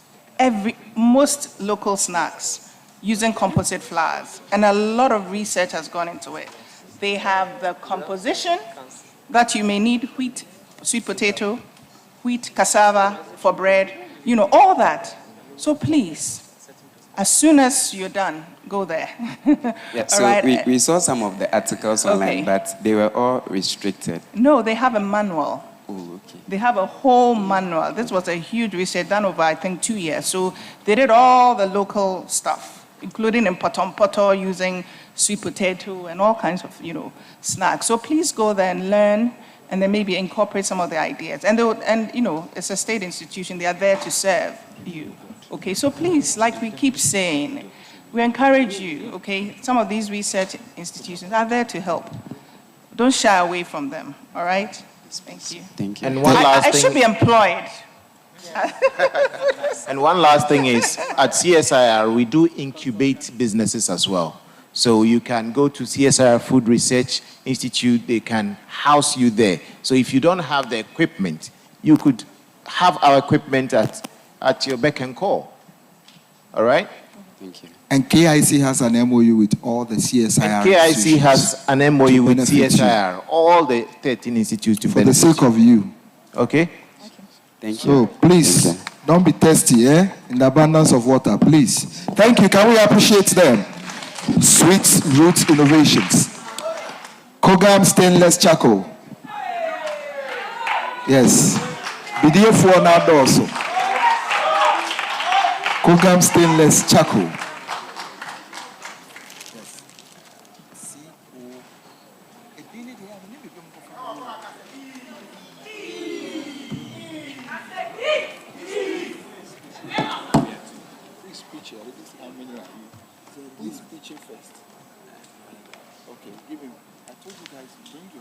Hello.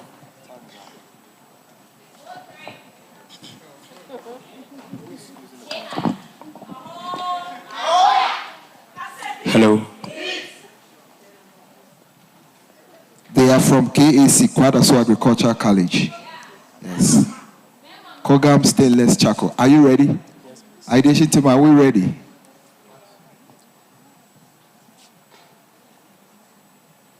Kwadaso Agricultural College. KAC.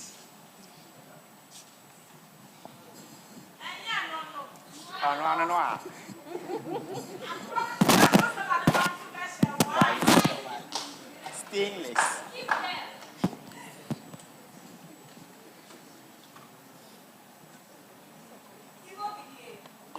You're hearing that saying.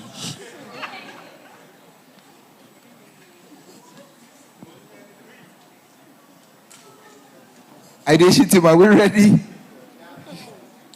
Are you ready? Yes, please. Ato, let's go. Good afternoon, ladies and gentlemen. We are Team Kogam, and we are presenting to you Kogam Stainless Charcoal. Trees that once stood up proud and tall are now lying down in ashes, bent to the ground due to the high demand of charcoal.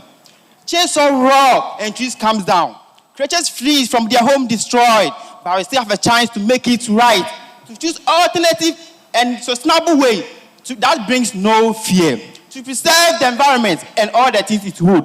So Team Kogam, we say we are moving back to our roots, but this time in a smartest pursuit. not for financial gain alone, but also to save the environment.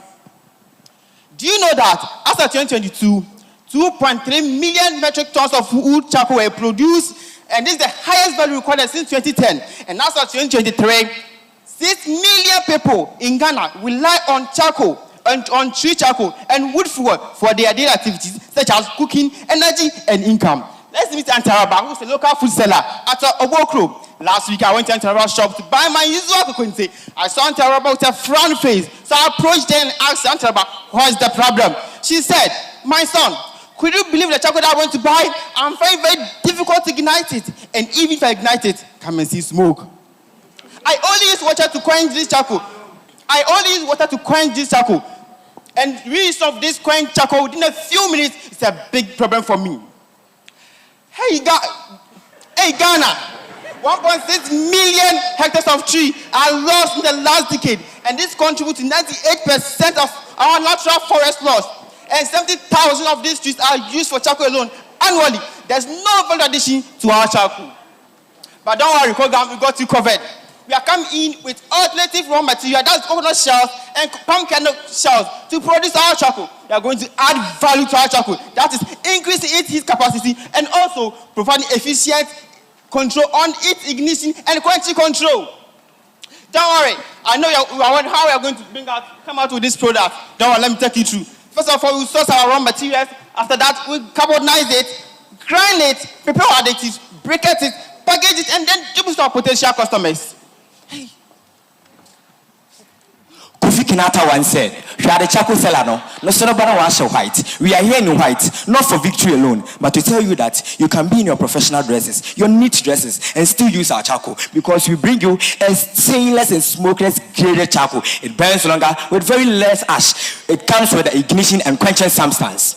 We are here to create 100 direct and indirect jobs. We are here to save approximately 1,000 hectares of forests which are being lost all in the name of charcoal production. We are here to save 10% income loss of these coconut vendors and also increase 10% of these coconut farmers and palm oil extractors as well. We are here to give you a clean and affordable energy. We came in like men and we are like a nightmare to both Del Carbon, Sako, and Namco when we came in with our spark and quench control, our traded products, and accelerated heat capacity. Kosmos Innovation Center is ready to fund our business. Probably coming from Kwadaso Agriculture College. Papa CSR, we are ready. We accept your feedback and we are going right after here. It is $2.85 billion in the world market, $6.81 million down here in Ghana, nearly to $1.9 million. That is 27% up from that of Accra and Kumasi market size. The brand Kogam will be flying across the country, and you will one day hear from us on all social medias as we distribute to our local food vendors, our grillers, our caterers, household, and some manufacturing companies as well, as we give them different grades and sizes for them to choose from. We also are available all year round, coming with affordable prices and convenient packages as you see there. Despite the value for money we give to our customers, we are also not running at a loss, with the healthy margins of 32%, 38.46%, and 36% coming all from our 1 kilogram of grade 1, grade 2, grade 3 respectively. With a grant from KIC and a good financial liquidity management from our financial lead, we are able to project, and by the quarter 1, we are going to produce sales of 1,764 coming from our 6,000 kilograms of charcoal that will be produced in quarter 1. And we look forward that by the close of quarter 3 2025, we are making an earning cash of $18,861. And this is the narrative of our cash flow. Every journey begins with a single step, and we are hoping by May, June 2025, we scale up our production and expand our distribution channels, moving to other ranges in Ghana as well. Meet the man behind your cooking. I'm in the person of Kobina Jonathan as the research and product development lead, Mintales as the production lead with 16 years experience in traditional charcoal, Ajeku Martin as the financial lead, and then Governor as our marketing lead. We wish to show you a lot of demos, but this is a few that we could give you.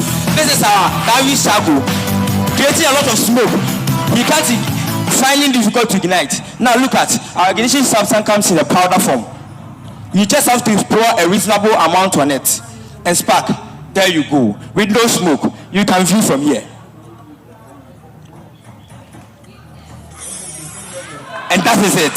And we have our quenching substance too.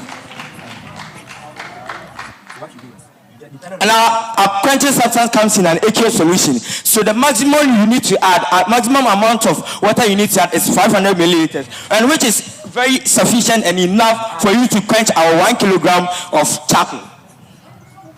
And the reaction that takes place is an endothermic reaction. And because of that, it is able to cool the charcoal within that short 30 seconds. And you'll be able to repack them, the quenched charcoal, repack them back into your packaging as well.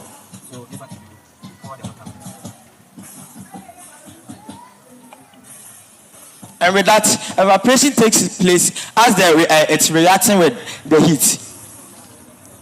And you can see that I'll be able to touch the charcoal within that short period of time.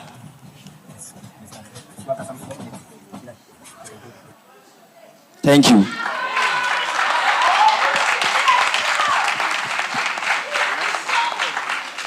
Let's appreciate them. Kogam stainless charcoal. Kogam. Bye-bye. Thank you very much. So what exactly is the problem you're solving? All right. Deforestation is number one. That's our main.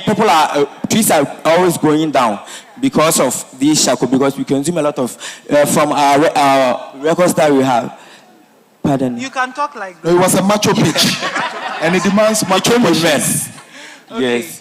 Okay, so if that's the case, you are solving a problem that other people are solving already. What makes yours stand out? Okay, with the value that we added to our charcoal, we are able to accelerate the heat of our charcoal to address the fanning issue. You see, some people have to go and buy this charcoal, especially the growers. They have to fan it to a certain period of time before it can produce some amount of heat that they desire. So we, in that sense, saw that, okay, why not we improve the heat capacity of that charcoal as well? And also we have our charcoal in different grade. And also, we got to know that igniting the charcoal, just like Davi's charcoal, it produces a lot of smoke. You find it difficult igniting it. And even if you are done with it, when we went to the market research at Kumasi Abattoir Grillers, they told us that sometimes they have to wait till their charcoal gets finished without them using it before they can leave for home. Because when they try to quench with ordinary water, it gets it wet, and the next day you can't even use it. So they have to wait for it to go, which is also a loss of money. So we intended to bring our quick quench substance so that right after you being able to use the charcoal, you can quench it right after then, so that you can save money as well. Yes, you can reuse it because of the evaporation rate of the quick quench chemical. Okay, a follow-up to Ama's question. Then that's how you should position it. All the things, the good things that you're talking about, it didn't really stand out. Okay. You understand? Even though you talk, well, when I read the list of ingredients, I saw accelerant. And I was like, wow, this is good, because I thought the accelerant has been incorporated into the brick, what is it, charcoal briquette? Yeah. That would have been very innovative, right? But I don't know, I mean, whether that is a better idea or not. But when I saw until you showed me the pouch, you know, then I saw it's coming in a pack. Yes. But that's really good. You know, all the other things that you have added on to the product. But I also want to ask, how come there's no lady in your team? Why? All right. What happened? We started engaging some leads, especially through our MVP preparation. We engaged so many leads. Yeah. And actually, we want to be behind the cooking of the women. Right, so, because this, you know, women, when we come on board, if a woman was on board, she would also bring her, you know, perspective, because about cooking, isn't it? It's not even about gender equality. It's just, you know, like women bringing that soft perspective to the discussion. Amma says with the macho pitch, even when a woman comes, she will run away. All right. Anyways, well done. Any other question, comment, feedback? See, guys, the excitement and everything, but you know I wasn't moved, right? You can't scare me. I like the energy, but tone it down. Make it exactly best of both worlds. So it's nice, but it's like you're trying to just... Anyway, that's just a sign. I like this. We've heard briquettes, we've heard all those other alternatives, but this looks like it can work. What I would want to hear subsequently is compare it to what people are already used to. Because you care about the environment, you care about the trees. Your buyers may not. That's the balance that we don't get to, because investors may, but after you got in the money and nobody is buying your product because they don't really care about the tree and all that, then the health one comes in. But like I said, health is always at the end. So it's always good that, listen, you could get this, but then when you get this, you can reuse it, like what a doc was saying. You can reuse it, it saves you this, it saves you that. But most importantly, it saves you money. And you have to hammer on it. You see, because at the end of the day, if I'm buying this, how much is this? Alternative to this is charcoal will also be... It's 5 cedis. Can you imagine? So really, why wouldn't I use this? Especially when I can finish and then bring it back and use it again and all that. And this is ready to go. Do you need money to be able to do this? It's not a finished product. No, we are still keeping on with it. We are improving it as well. With what? What exactly do you need to improve it further? The resin is done. Yes. Is it already? We have to put them in different shapes as well. With this one, we use our hands and... Who cares about the shape? So you are looking for money to put shape. All I'm trying to drive at is that if your product is ready, go to the market with it and start selling. Okay. You understand? Because honestly, trust me, I've been in KIC for a long time. If you come with numbers, they won't even do, Ben would call you aside and give you money.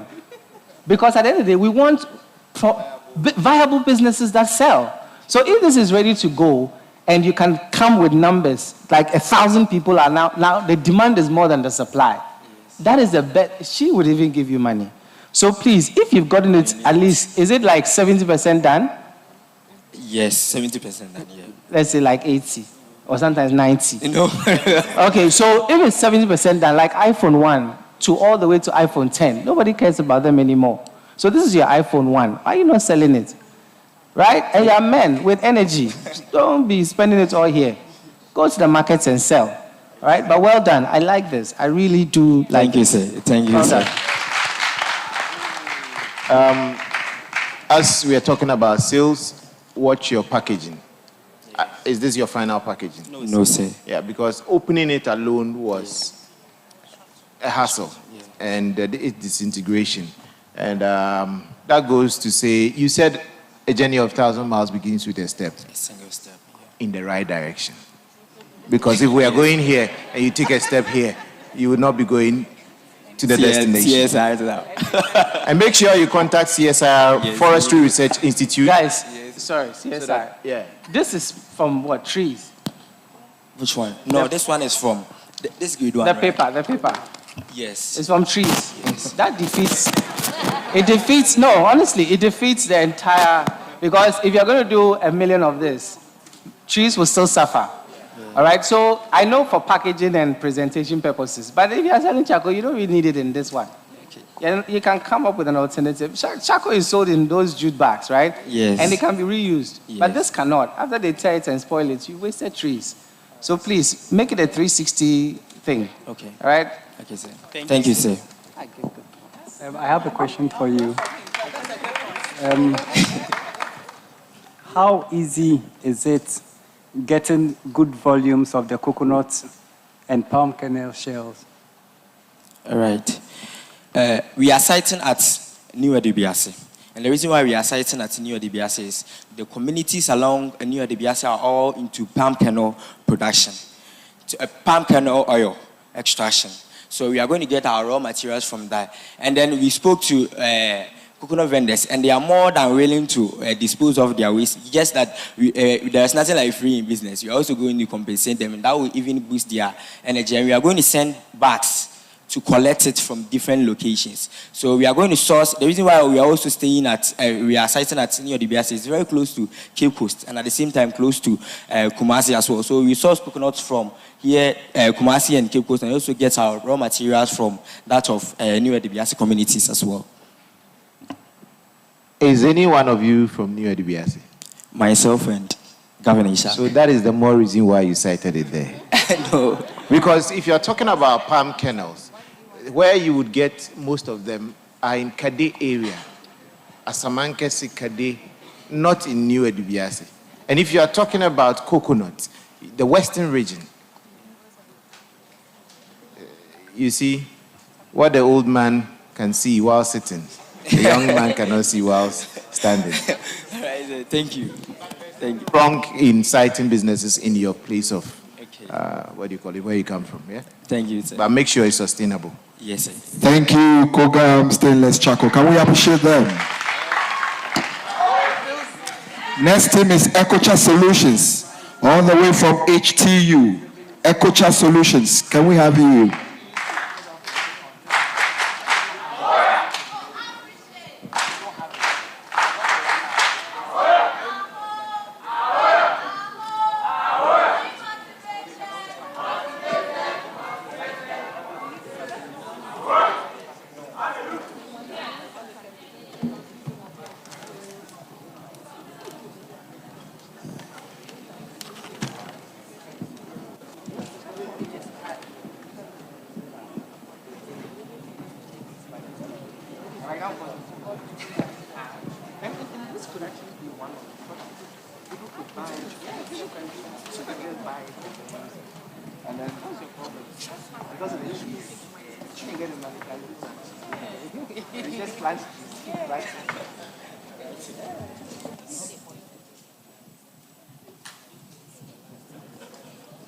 Hey, you also want to take our pointer away?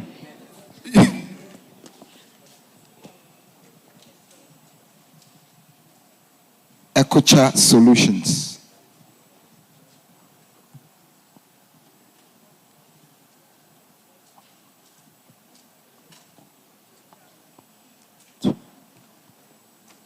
Just hold on a bit. The ideation team is inputting their data.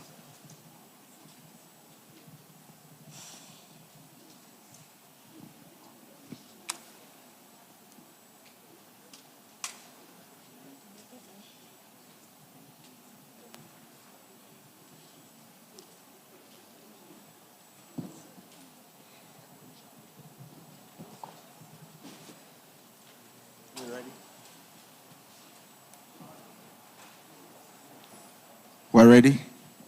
EcoCha, start. Hello, everyone. Here is EcoCha Solution. I am Elgiver Hariseshi, the finance lead and accountancy background, and this is my team. I am Richard Ajigbile, the technical lead with IT background. I'm Precious Mensah, the marketing lead studying agriculture and environmental engineering. I'm Jonathan Amboji, the production lead with CCS experience in electrical engineering. EcoCha Solution, transforming waste into clean energy. The Ghana Statistical Service states that about 70% of households in Ghana rely deeply on traditional charcoal for cooking, which contributes massively to deforestation. What if we could meet that demand with an eco-friendly alternative, which reduces waste and mitigates deforestation? Meet Thompson, a barbecue vendor who suffers from health concerns due to smoke inhalation and is concerned about environmental impacts and the high cost of using traditional charcoal just because there are no other alternatives. The problem here is health problems from smoke inhalation and the unavailability and accessibility of alternatives, as well as high level of deforestation. From our market research learnings, we visited food processing industries such as Vokia Food in Ho, Decom Nutri Foods in Ho, Farm Milk Limited Ghana, and Casapreco Company Limited. And we're told that they needed other alternatives in place of traditional charcoal for food processing. The solution here is we are trying to utilize organic waste in place of wood charcoal for the production of low smoke charcoal, which will be made accessible and available to all year round. And this is where our product EcoCha comes in. You might be wondering how this works. We start off by sourcing our raw materials, that is rice husks, palm kernel shells, and sugarcane baggage. Then we carbonize it. After carbonization, it goes through grinding. Then we bind and extrude, dry, and our charcoal is produced. It's then packaged and distributed. Why choose EcoCha? We are looking at providing a cleaner cooking fuel, enhancing community health and well-being to up to 35%, reduction of deforestation to 25%, and improving organic waste management. The impact we have on our society is to enhance SDG 3, 7, 12, 13, and 15, where we look at creating jobs for 20 to 30 women and youth, also mitigating deforestation and making our products available to all year round, and also increasing the income level of farmers to up to 40%.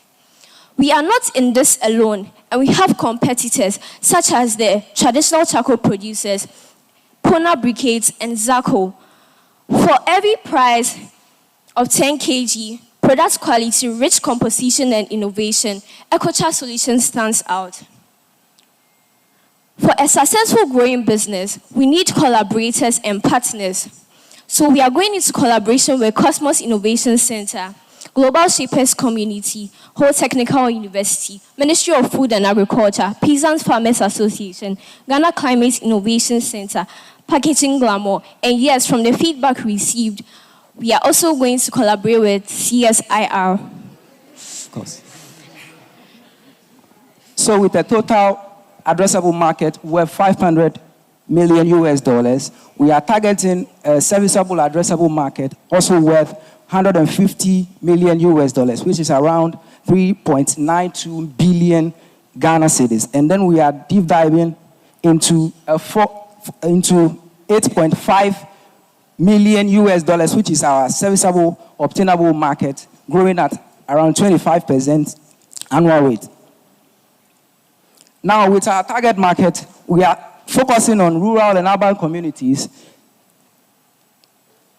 restaurants, wholesalers, and most importantly, we are focusing on the export markets because we have realized that from our market research that majority of the people in our country do not really see the essence of eco-friendly alternatives. Now that we are bringing these ideas about, we want to focus on this target market with forum meetings, using advertisements as well, making our products available using proximity to the marketplace and retail shops as well. So this is our revenue model indicating a cost price of $1.71 US for a unit and selling price of $2.21 US and a minimum quarter production of 620, which means that after total sale in that quarter, we will be making a total sale of $1,370.20 US at a total production cost of $959.14 US at a 30% margin, profit margin. Now here is our financial projection indicating the total cash flow from the fourth quarter of 2024 through to the third quarter of 2025. And here is our cash flow indicating a break-even point at the second quarter of 2025. So our roadmap is a projection of the activities that we have engaged in and the ones to come, indicating our market research and MVP learning, which we have started and still continuing. And then the next quarter, which is the first quarter of 2025, we are looking at establishing our facility and then going into certification for our business. Then the second quarter will be for deployment of our product, marketing, and the subsequent quarters follow suit. Meet the team. I am Richard, as made mention earlier, and this is EcoChar. Here is a 10 kg of our product right before me. And this is how we intend to package, even though this is not the final packaging, here is how we want to package our product. A sample is presented before our dear judges, indicating how our product looks, and then an investment coming from them will mean that we will improve upon that to have a better product for our communities, to mitigate deforestation. We invite you to join hands as we make this a reality. Thank you.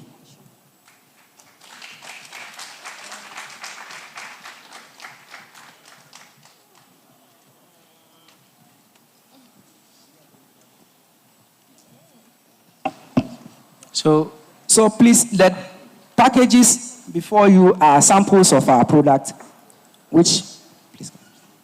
Guys, did you have lunch? Did you have lunch? Yes. Please. What's happening? I mean, literally, you came after a competitor. Right. And you just dulled the energy. Like, I'm not happy. Why? What's happening? And it's not just him. I mean, he has done his own share of dulling the energy, but everybody looks like, did you have a fight? Or you...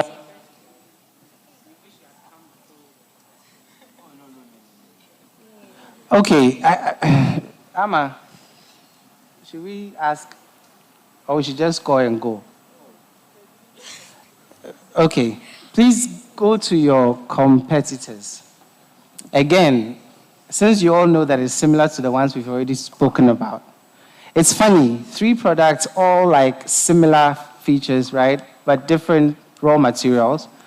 And then you could see that different reactions from the ideation team members. So sometimes it's not even about the product. One is about the energy you bring to the product. Because this is something you're supposed to be excited about, and you're not. So why would we be excited about it? All right, that is 1. 2, you literally are talking about something that we just commended.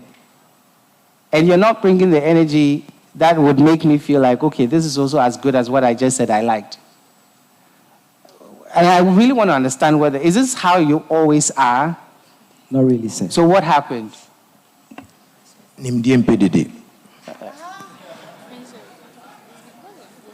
What happened? What happened? Somebody has anointed somebody.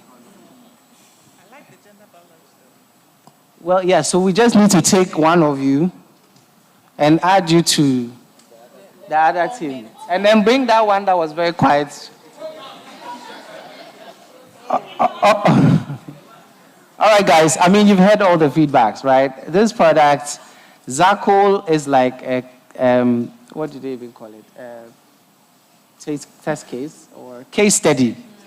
You know, the life of Zarcoal, and even for that company to still be existing, because, you know, the CEO of Zarcoal is really looking at other things, right? But he's still maintaining the business, but mainly focusing on exports.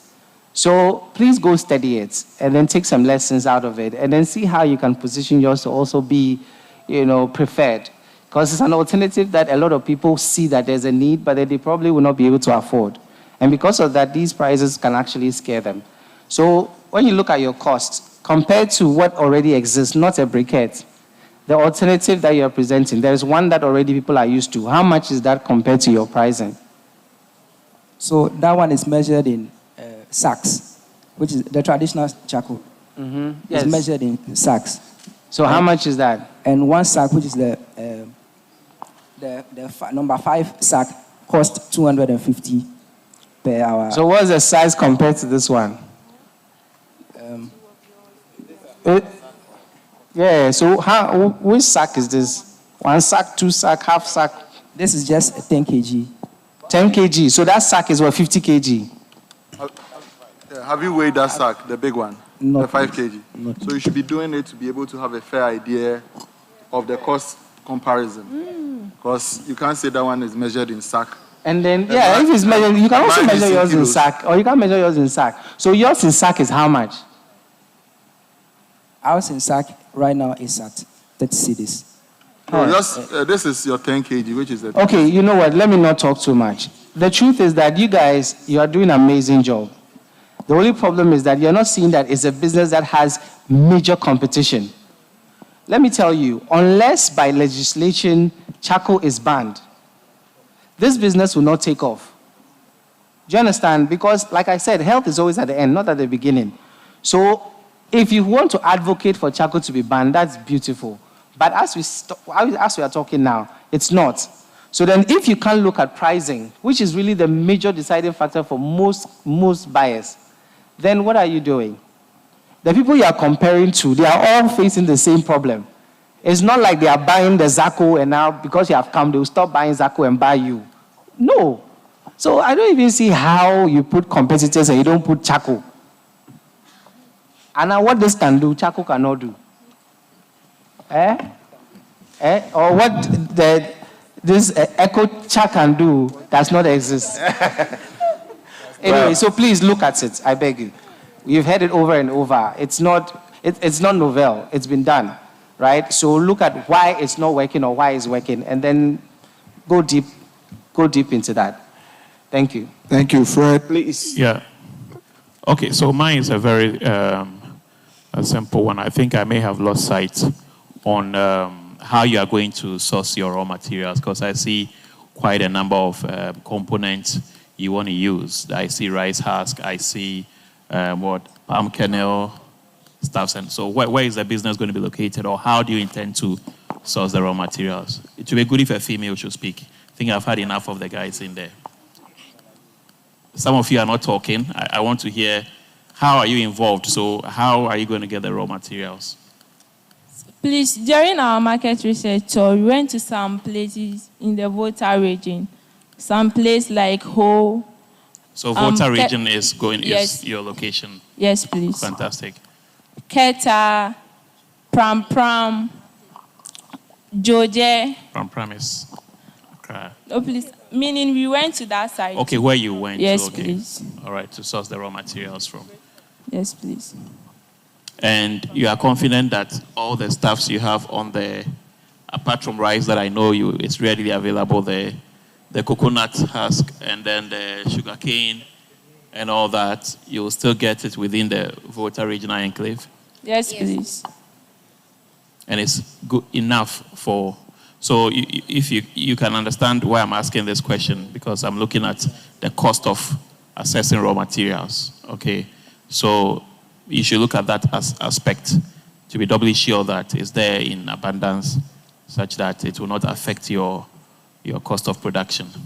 But otherwise, like my colleague said, we've seen similar, pitches, and we know it has really good, market and all that. So big up and keep it up. Yeah, thank you. Thank you. Last one.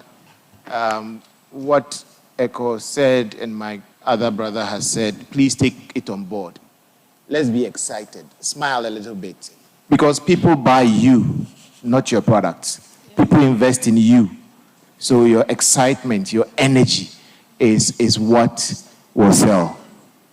Especially in such a very competitive business that you find yourself in. Good luck. Well, you didn't tell them to see CSIR. Oh, they already alluded to it, so please see CSIR Forestry Research Institute. Let's appreciate that. One last thing. Okay, Peter. Hello, wait. Peter has feedback for you.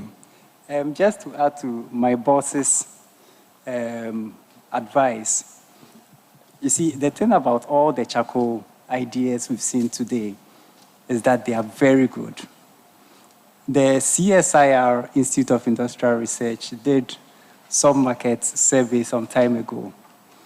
And the feedback they got from the market women and the caterers they were dealing with, in fact, one very important one was that if they could get charcoal that is packaged like this, which burns for a very long time, they will stop all the charcoal they are buying from the markets, from the north and other places, and buy yours. Because it helps them to save money, okay? On the face of it, it may look like it's expensive, but if they can use it to cook about 2 or 3 different meals, and they can, especially for the caterers, they can calculate how much charcoal they need to cook for a whole event, they will buy your charcoal. So one area that I would suggest you investigate is how to prolong the burning of your charcoal. Look into it, and if you are confused, go to the CSIR Institute of Industrial Research and ask and look for, I don't want to mention his name here, but you look for this man, Dr. Odro. Dr. Odro, yeah. William Odro. Yes. Look for him. About the combustion. That's what the kernel shell is having. It's having a long period when it's being burned.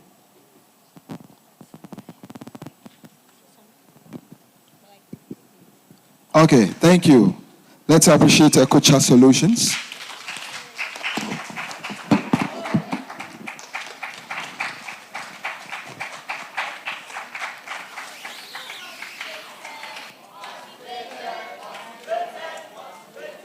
Yeah, we would want to stretch a bit, so let's all stand up.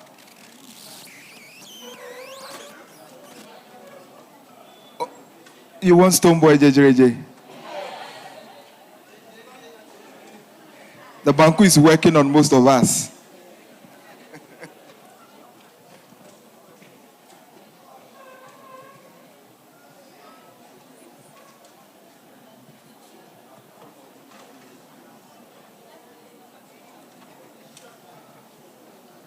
Are we ready?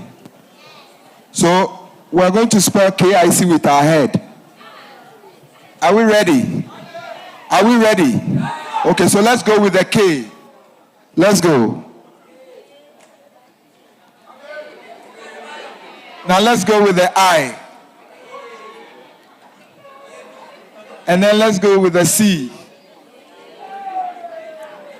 We are doing KNUST2 as the host. Before Professor James will sack us. Are we ready? Let's go with the K. Let's go with the N. Let's go with the U. Let's go with the S. And let's go with the T. Thank you. I appreciate yourselves. Just imagine we are doing U beats and the long names. Your neck will break before we leave here.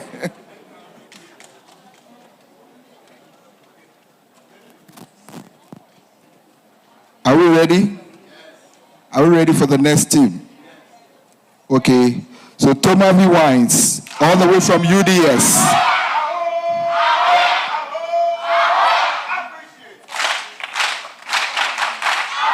Tavi Wines.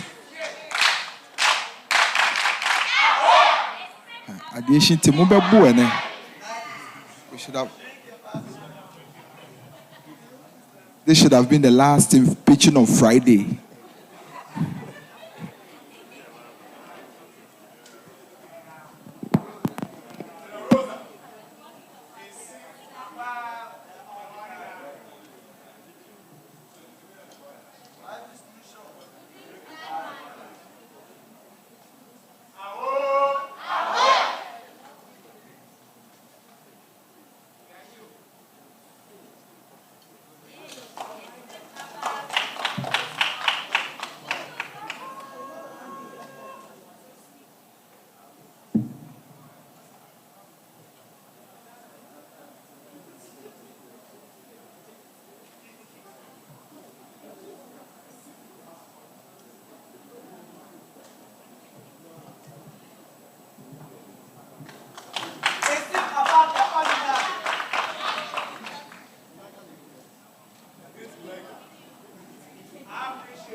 It seems they don't need to pitch again, no.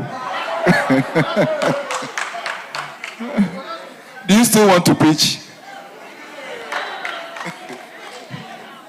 CSIR is testing it, so let's see. We have the lab here.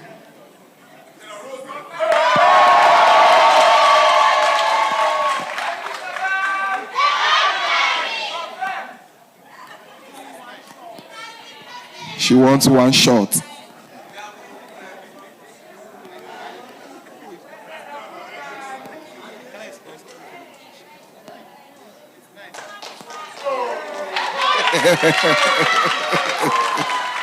I'm your marketing manager.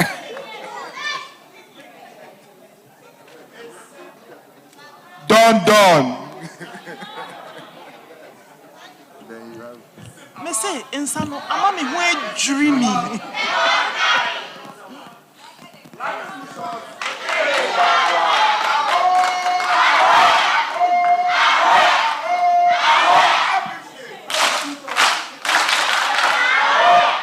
Tomavi Wines, are you ready? Atu, are we ready? Ideation team, are we ready? Can we score now after testing this?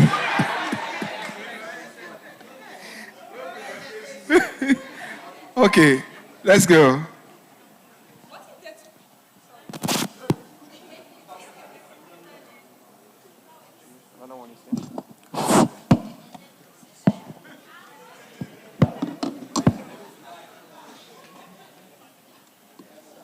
What if the tomatoes left to rot in their fields could be turned into something that brings joy to one's table? Picture a world where waste is turned into something special, where the extra produce from last season becomes a delightful taste to another. Good day, everyone. Introducing Tomavi Wines, a startup agribusiness by 3 young innovators.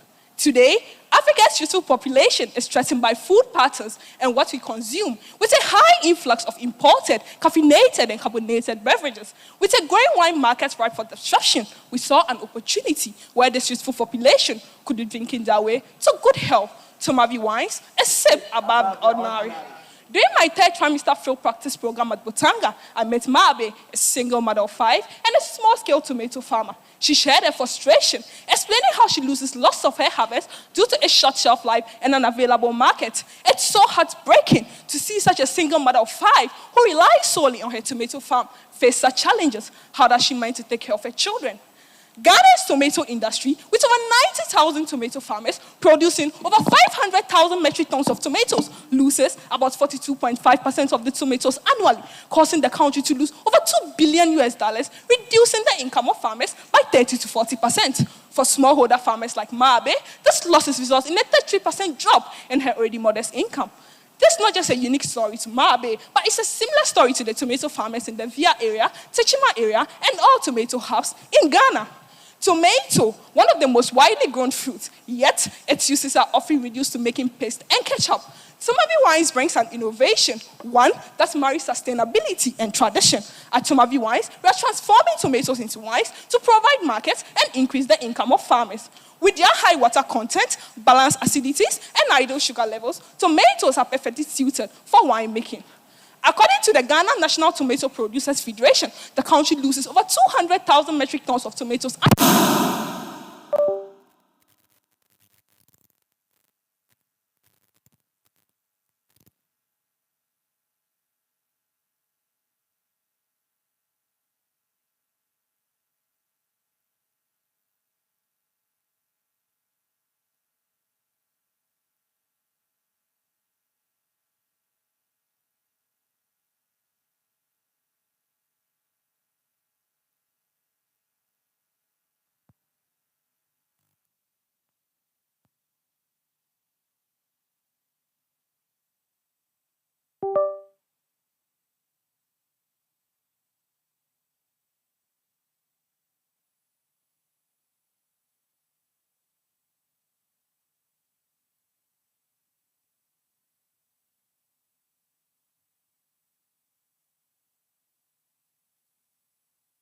And low sugar content, right, which boosts heart health, distinguishing us from our competitors. While existing wines cater for occasional purposes, there's an attack demand for wines offering more quality, healthy, and nutrient-rich alternatives. A sip of our Terrosa adds unique values packed with nutrients, low calories, and low sugar, making it ideal for health-conscious consumers. The antioxidant properties in our tomatoes gives it its unique, delightful taste.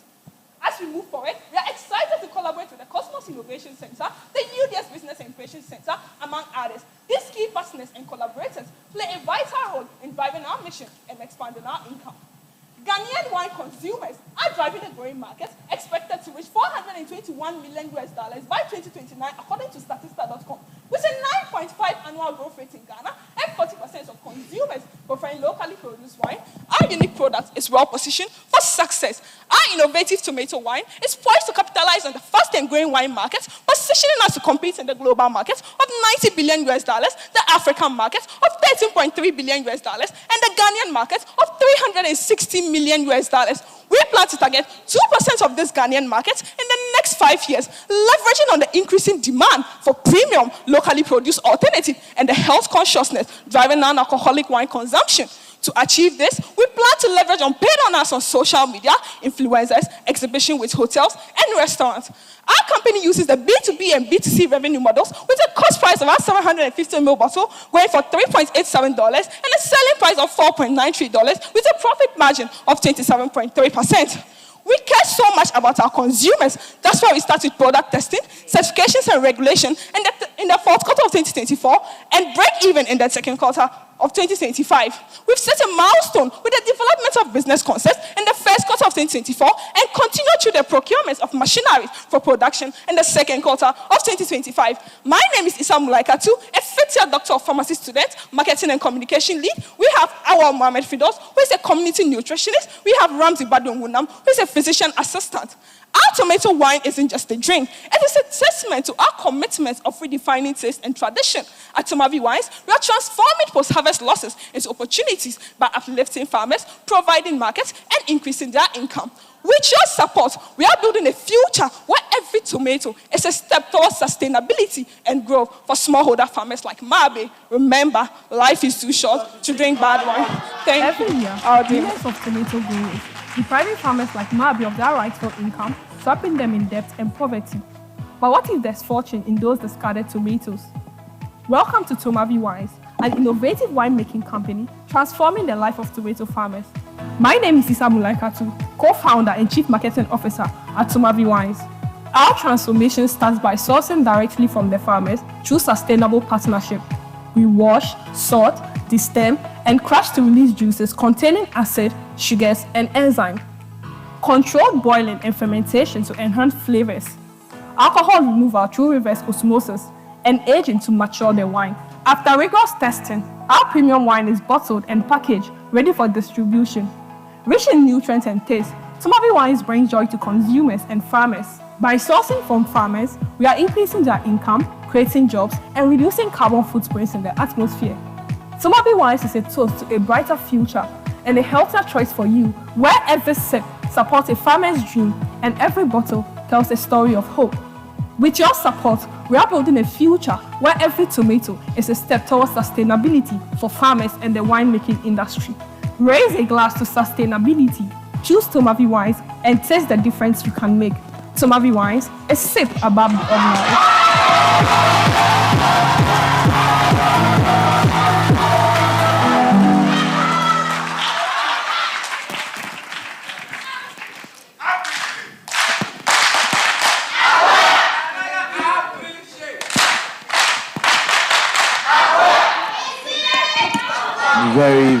Very. Go. So thank you very much. This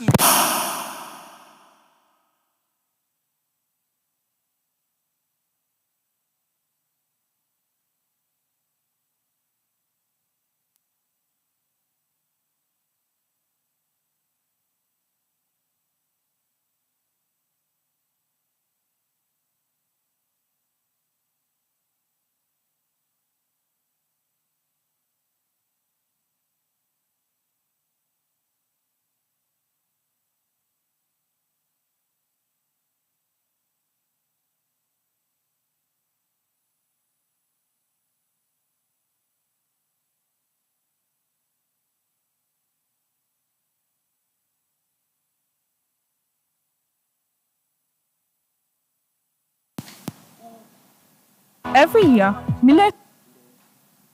It's torn between taking care of the children and then farming. That's what she used to take care of the children. But then when she farms, there is no market for these things. So they go back. And because of that, taking care of the children was a big problem. It got to a time that Mulaika had to call parents at home to get some small money to support the baby. So when she came back, she decided to tell us, she decided to do something about tomatoes. But then, doing something about tomatoes, we realized that people people are already doing. Tomato paste is there. And we know the story around Kumadan area where farmers do not want to produce the tomato varieties they are giving there because these tomato varieties cannot be used to produce tomato paste. So we decided to go into wine, non-alcoholic, so that everybody, including pregnant women, can take a wine.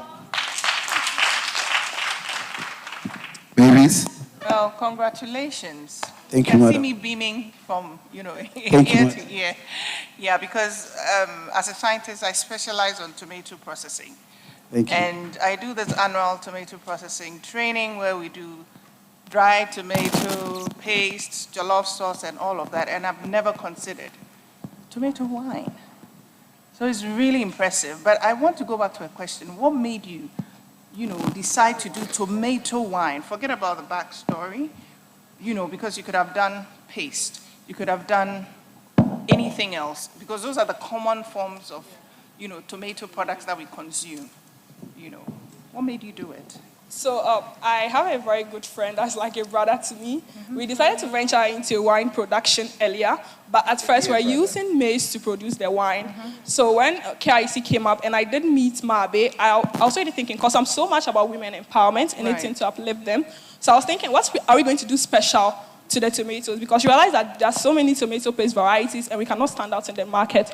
So when KIC brought up the opportunity, I came inside with a tomato business in mind, and I already had that wine business I was doing. Then I realized that maize is very common. There was nothing innovative about my maize, because everyone was bringing up a lot of things about maize, and realized that the innovative behind tomato is so much limited. It's just ketchup, paste. Yeah. So I was thinking, what if I incorporate this tomatoes into my wine I'm doing, I'm not finding very innovative. I did try it. It was very nice to me personally. So I was like, it's something I can do more research on, I can build up on. And that's what brought us here. And well done. It has paid. It has paid off. I mean, this is something I would love to patronize, really. I'm sure we all have our own comments, but I'm very impressed. What is the cost for the setup? Because, I can see the reverse osmosis and all of that. Is this, what's the cost involved? Is this going to be a very profitable, in terms of even equipment, what kind of setup you need and all of that? Can you explain? Okay, so first we need a fermentation machine. And we actually been in touch, we have been in touch with Gratis Foundation at Tamale.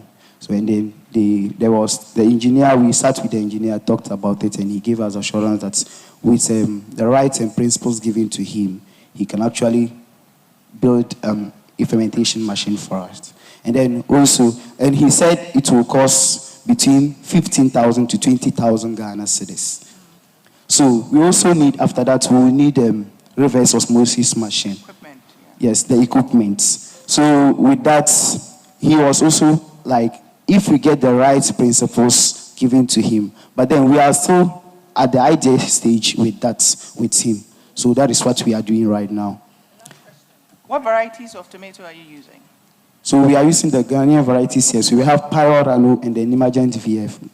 Power Rano and the Nimagent VF. Why are you not looking at like the Woso and the ones that are very high in moisture? Because those... Okay. We are using all varieties can do the wine. Okay. But then, because we want to make lasting impacts on the smallholder farmers, we are taking into consideration their plight. So we are looking directly at what they cultivate here. But all tomatoes can produce the wine. Okay, great. Baba. Okay. I just tie my question to, or suggestion to the last one on the variety. If you take the tomato production calendar month by month, sometime the price goes up, suggesting that production is down, and therefore the Antina is going to bring tomato from Burkina. At that time, you're going to have problems. You might have problems aggregating the raw material. So are you not thinking of adding some other fruits, i.e. mango, cashew, the fruit, to do some of the product, so that you are engaging your production throughout the year. And then when the market goes up and we are producing more, and that is when you have a lot of the tomato getting rotten. Then you can also go and pick that. Have you considered looking at that? Yeah, actually, yes, considered that, but for now, it's a valuable input to be able to venture into that. So, yes, we think on that. All right. Okay. Quickly. What happens to the waste? What do you do with it?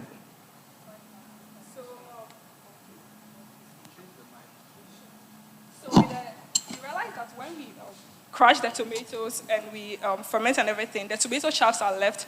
So I was actually thinking about an innovation around it. We could actually dry it and add a little bit of salt to it and use it as pig feeds and give it to the pig farmers. It's either we use it as a social corporate responsibility or we sell it. All right, so before you even think of that, I think you're very good with innovation and everything. Don't even try diversifying too soon. You could literally just find someone who needs it and then give it to them. Just make sure that it's zero waste in the value chain. Then it makes it easy to pitch, right? Thank you. The second thing is that we realized it is not red, it's white. So take a look at the bottle. Use a plain bottle. Because first of all, for some of us, we would never take tomato juice the way we know it. So the when we hear tomato wine, without tasting it, we won't try it. Unless, if my other ideas it's sweet, I would have never tried it, right? So the testament of what they gave made me, but then if I saw that it was plain and the color was not tomato colors, and then I would try it. So also look at that and then make sure that you showcase how different it is, because most tomato juice is just red and sometimes it's thick and it's just not nice. But this really has potential. So well done. I like it. Thank you very much. Hi, what's the shelf life?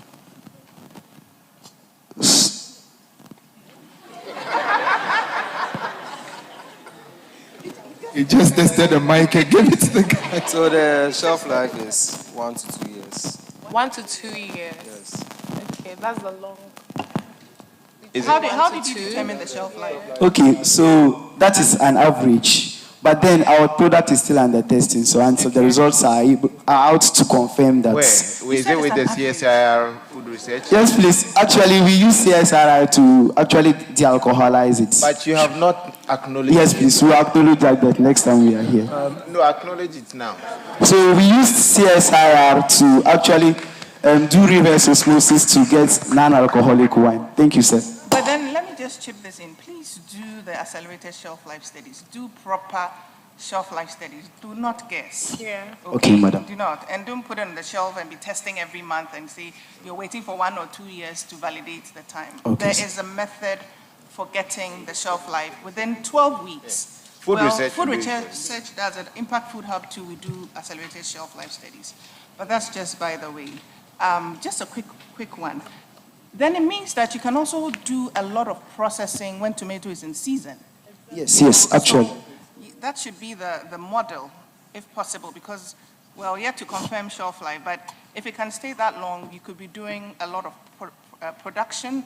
When it's in season, you get it cheaper, and then it saves you a lot of cost. Right? Thank you very much. The color.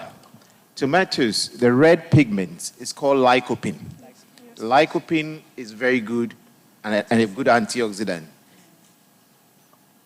With the color, has it got anything to do with affecting the lycopene content? No, please, because tomatoes actually lack tannins. So because of the boiling and the fermentation it goes through, it loses all its colors. But if you want to maintain the red color, because of consumers' probably preference, but I don't think most consumers would want that, you can just add a natural tannin to it to maintain the red color, but it loses. What? So the lycopene content is not lost because it's not a heat label substance. And then we even use controlled fermentation, so the lycopene content is still present. Even though Get the CSIR Food Research Institute to help you with the data. Okay, and sir. that will be credible for your marketing. Okay, sir. Thank you. Right. Okay, sir. Finally. If it is Go not ahead. red, then lycopene perhaps is not in there. Okay, sir. Thank you, sir. No, Well, for me, I just wanted to commend them. I mean, when the light went out, you were still with that energy, you know, and very remarkable. It tells me that you have mastery over your ideas. I was thinking you are going to stop and be shaky and all that, but you were firing. And this is a good observation for all of us, okay? So keep it up. I love your zeal. Thank you, sir. Thank you. How much capital do you need?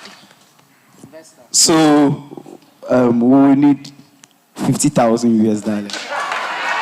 Noted. What would you use it for? So Specifically. we will need it to get the fermentation machine. If possible, we'll get fermentation chamber, get reverse osmosis apparatus, and then get raw materials and start production. Okay, well done. And I want to add, why not do the alcohol version? We are considering that because we have actually... Okay, because I think, I don't know, but there's a bigger alcoholic wine market in Ghana than... There are more drunkards in Ghana. I mean, Okay. they are being modest. He's putting it in a nice way. Yeah, exactly. Even a lot of people who really like wine, they don't like non-alcoholic wine. Those who buy the volumes, they do alcoholic wine, moderate alcohol. I mean, my ideation, yeah. So further down the table, you would get your target customers there. Okay. But here, you know, they have this one. Okay, sir. Yeah, because that probably make you more money. Thank you, It's sir. not probably, for sure. Thank you, sir. Well, just something small to conclude. I will encourage you to look out for, like, within this month, next month, there are a lot of fairs ongoing where you could, you know, tasting. Yeah, wine tasting. I can link you up with some of those fairs because I think you can, like Ko has said, some of the products are market ready. You know, so whilst you're waiting for all those analyses, just test the market, okay? So if you're interested, there are a number of them listed for now till end of the month, the year. And please, just to ensure that your market is big enough, you could have 2 different products with the same content, but then 2 different labels. The reason is that some people are not big on tomato anything, like I told you. So I don't want it in my face. I just want it to be like an alternative that I like. So I just go, I pick. And then others would love the whole tomato thing. So look at how maybe you could just do 2 variations, the same content, and then sell one for tomato wines, the other for just wine competing. And this is where maybe the alcoholic can be non-tomato labeled, and then the non-alcoholic can be tomato labeled. Just think around it, but don't put it too much in the face. Okay, sir. Thank you, sir. Thinking of the fairs, there is this CSR Food Research Fair.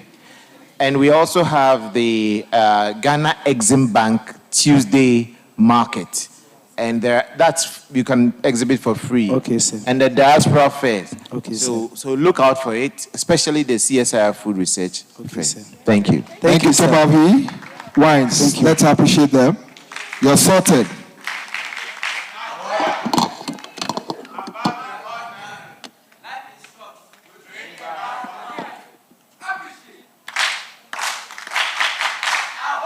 Life is short to do what? Hey, Don, your people came with you indeed. Green Sweep Organics, all the way from TTU. Let's appreciate them.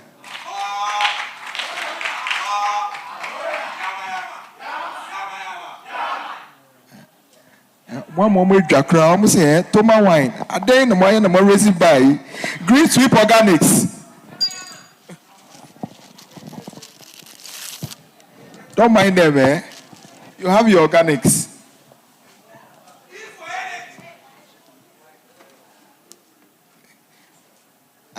We are not drinking this one, oh.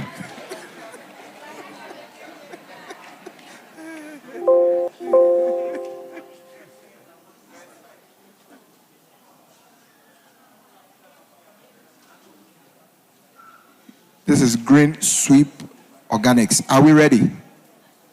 Okay, let's give the ideation team a few minutes and let them input the data. Very necessary. This is sweep, not sweet. Oh.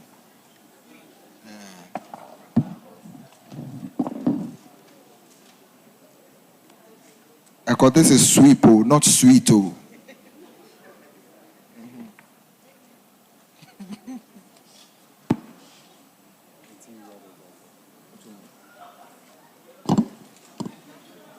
Addition team, are we ready? Okay, are we ready? Atu, let's go.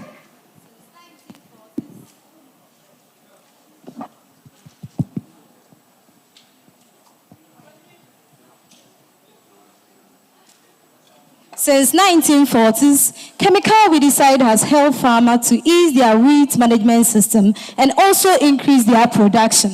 But recently, several concerns has been raised about the side effects of chemical weedicide, and that needs attention. Meet Mr. Issa Salam, a renowned vegetable farmer in Takrady. He is faced with the increasing price and fluctuation of chemical weedicide, which has significantly impacted his production.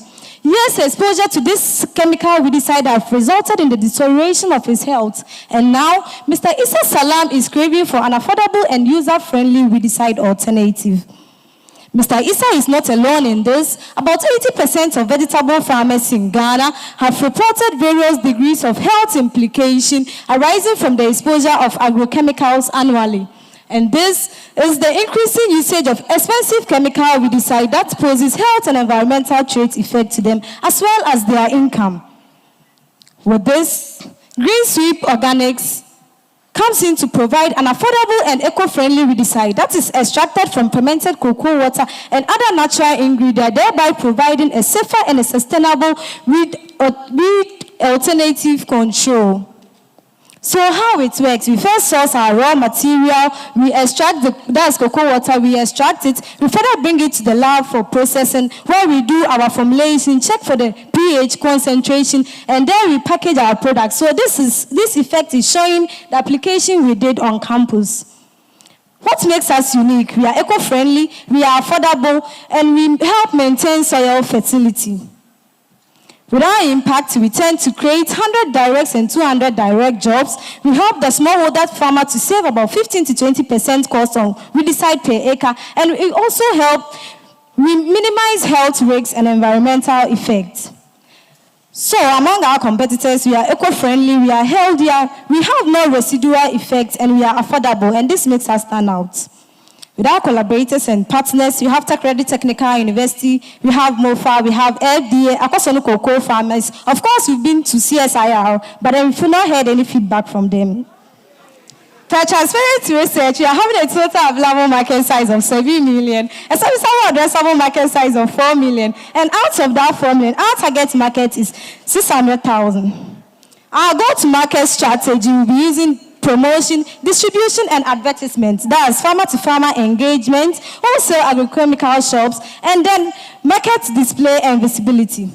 With our revenue model, we are having a cost of production per liter to be 35 cedis, a selling price per liter to be 45 cedis, and that we are having a profit margin of 22.2%. And with a cost of production per 0.5 liter, we are having is 17 cedis, sorry, a selling price 22 cedis with a profit margin of 22.7%.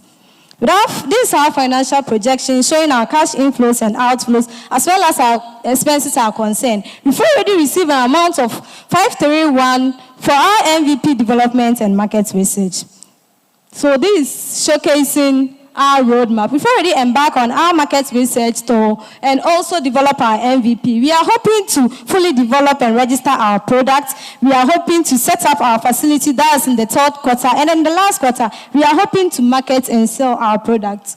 Therefore, meet my able team members, me, myself, Abugri and Estina, the financial lead, as well as a science laboratory technologist. I'm having Abubakar Omar, the quality assurance lead. He's also a science laboratory technologist. I have Alfred Tulenu, the logistics and production lead, with 2 years experience in agriculture. And lastly, I am having Samuel Esuman, with 5 years experience in agriculture and agro-business.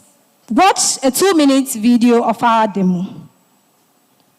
Hello viewers, so this is how we came about our MVP development. So first we source our raw material, that is the cocoa water. We further bring it to the lab for other processes such as filtration, heating, and many more. We also check for other parameters such as pH and salt concentration. So this is showcasing our 500 ml and 1 liter of our weedicide. To check for its effectiveness, we took it to a near vegetable farmer at Tanokrom. He measured 100 ml and mixed it to 15 liters of water. Hello guys, meet him testifying about our products. Thank you. My name is Isa Salam. I do the farm. I'm the farm. I plant the cabbage, the carrot, cucumber, and green pepper. I plant 20 things. This is fun. It's tricky. I'm taking to use to spray my farm. 3 days. It kills the weed. Everybody, all my friends, she is fine. It needs some. They want to buy some. Well. Look the weed. It kills the weed well. That one, if you find medicine, if you take cricket, number one. So everybody, she is laughing. You use some, you have to. Or you have to do what? You have to continue to bring them. If you find to everybody here, to the farmers, that one is good. But the basic is fine. Look, and we, I spray 3 days, fine. If you find medicine, the scent, everybody like the scent. As the first one. The first one, the scent is no good, like green soup. If you hear, it will vomit. See, if you hear the scent, it will vomit. It's no good. But the green soup now, everybody, it won't use. Green soup. Let's appreciate them. Green Sweep Organics. That's a very indigenous tagline, eh? Yes. Please. CSR, which institute have you? Yeah, because it's an indictment to say you've consulted or contacted CSIR. There's a possibility, but I want to know so that we can help you. Which institute? The Botanical Institute as well as the Soil and Industrial. Botanical. There is no institute called CSIR Botanical. So I'm sure you are referring to another institution. Because in CSIR we have 13 institutes. We have CSIR Animal Research Institute, CSIR Crop Research Institute, CSIR Forestry Research Institute, CSIR Savannah Agriculture Research Institute, CSIR Soil Research Institute, CSIR Science and Technology Policy Research Institute, CSIR Food Research Institute, CSIR Animal Research Institute, CSIR Water Research Institute, CSIR Institute of Industrial Research, Institute of Industrial Research, and then CSIR Building and Road Research Institute. So there is no CSIR. And we also have CSIR Oil Palm Research Institute, CSIR Plant Genetic Resources Research Institute. We don't have Botanical Institute. There are only 13 CSIR institutes. So please let us be accurate in our report. But should you have any challenges with any of the CSIR institute, kindly contact us and we will help you. So to clear the air, it was not a CSIR institute that has not responded. Thank you very much. Thank you. Thank you. Thank you. Amma. Yeah. I think my question was around, all the CSRs have made me forget my question. So, yes, how you make money. Yes, please.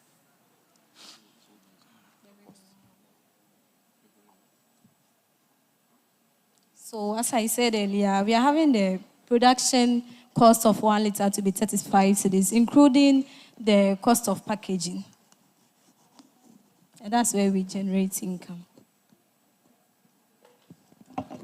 All right. Guys, how did you come up with the name? Green Sweep. Tell me about it. Like, Okay, let me get some. Okay. because it's difficult to mention all. So the green sweep came about when we discovered the green stand for the weeds. Normally, green weeds are green, and sweep, when you are sweeping something, means you are carrying something away. So combination of green sweep, you are carrying the weeds away.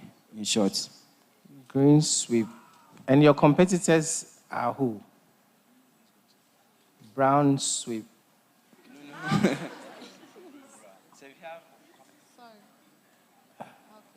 So The reason why I'm talking about the name is that, you see, the people you are dealing with, it should be easy for them to pronounce. Because if they can't pronounce, then they can't be advocates for your products. Green sweep, and at the end, it might just get lost, because if we have something like this one, the first one is called what? Imrera. GSO, yeah, I think that, because some of the chemical stuff, they use their, they use the acronyms. So you could look at that. GSO is better, all right? GSO, is it what, herbicide? It sounds better than green sweep organic. So try and make it easier for people to remember the name so that they can sell it quicker for you, right? So is it ready? You can start using it immediately. Yes, please. So how much have you sold? About 25 liters. Really? Oh. So what are you doing here? So please, we want money to expand our business. Currently, we are doing it manually in our lab, on our school's lab. So you want to do it what, Lee? We want to establish our own business and do mass production. But you're already doing business. Yeah, expand we want to expand. So hold on. At this point, do you have more markets than you can supply? You have more demand than you can supply? Yes, the market is there. So as you're standing here, you're losing money. Yes. Right? Yes. So we should just let you go out of the competition so I can focus. Or? All right. All I'm saying is, listen, any product that can make money is a good, viable product. All you need is be quick at capturing enough of the market. Because these are seasonal, or they are not seasonal. It's every time. Yes. Okay, so that means that it's a good time for you to actually start selling. So whatever you can do, let the traction be the reason why you go around looking for money. Because it's like everything else that is there, right? So focus on really capturing enough of the markets, and then that can justify why you need more money, right? The last is the financial. The map just, you've sold 20 pieces. So how much have you made so far? 1,001. And how much have you spent so far? What's happening? You don't know your numbers? What's this? It's a bit confusing. You're saying you are breaking even in Q1 of 2025? Yes, please. How? But it was a mistake. It's a mistake? Yes, it's a mistake. Okay. Okay, I have two, three questions. First, do you add or have you added some fragrance in it? It has a very nice... yes, please. You add something? Yes, please. Okay. No, initially it was smelling like alcohol, and then they were complaining that they didn't like the scent. So you had to do yes, that? Please. Okay. The second one is it a systemic or contact? So it's a systemic. So when I apply it, it's going to take some time before I'll get it? Yes, please. Okay. The last point, is it selective or non-selective? It's non-selective. Okay. So you can kill any plus the crops. My point is this. The cocoa extract being used as a weedicide has come up in a certain discussion in my previous life. The challenge that was observed was that because it was already rich in nutrients, it was fertilizing the soil. So initially when you apply it, it will kill virtually everything in its way. But after a couple of weeks, anything that grows there thrives, even the weeds themselves. Okay. So the challenge here is how long will the farmer be supported by your products such that the weeds will not grow? That's number one. Number two, how much grounds? You don't have to answer them now. how much grounds will this cover in clearing the weeds? So if this is, I guess this is 1 liter. Yes, please. How many liters do you need to cover, let's say, an acre? About 3 to 5. Pardon? About 3 to 5, an average of 3. About 3 to 5 liters. Your competitors, how much of DS would you need to cover an acre? They are using 3 to 4.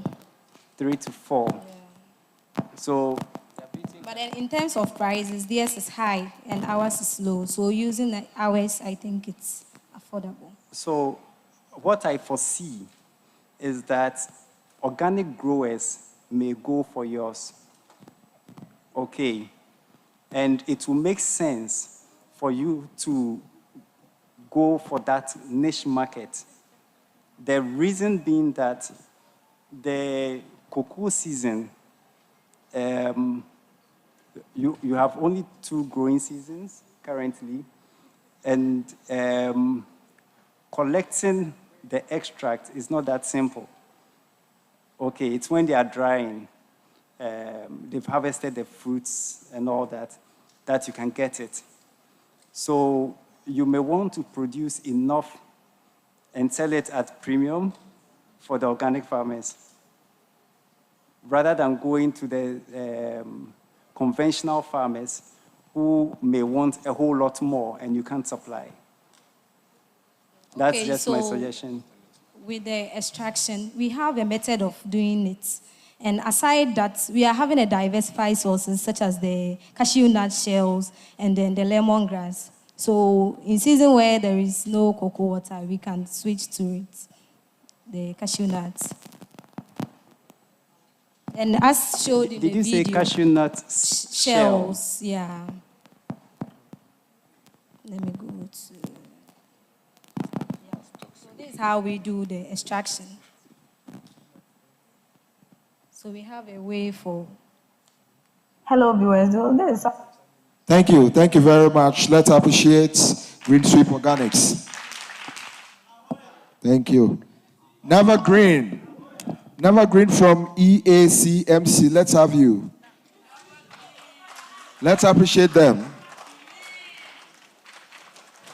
Ejura Agriculture College and Mechanization Center, EACMC. Never Green.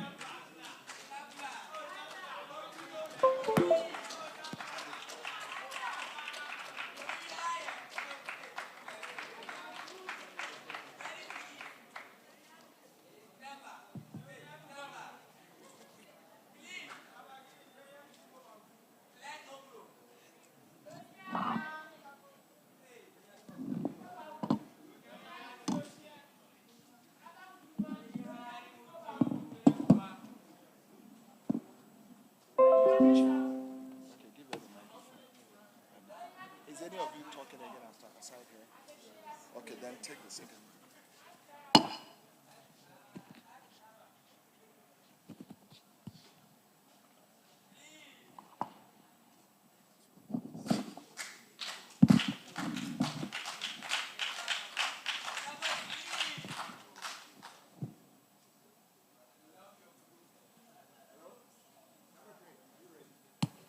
Okay, let's go.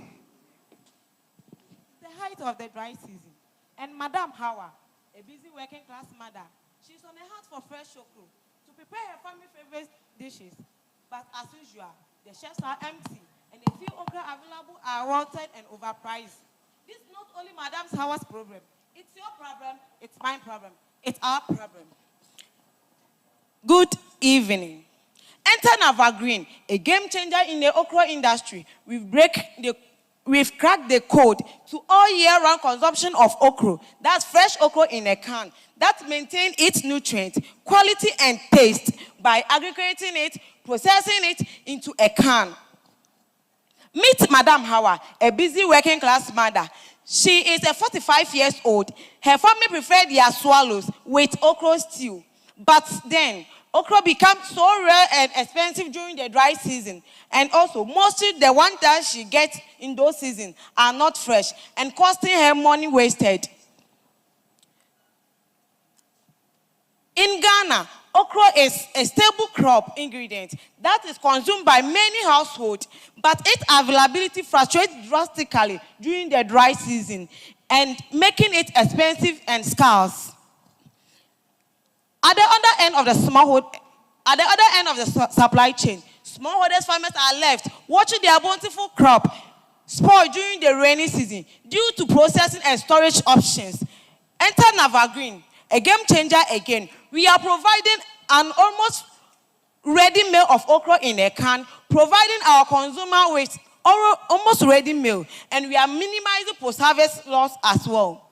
We are providing our target market with an almost ready meal of okra in a can.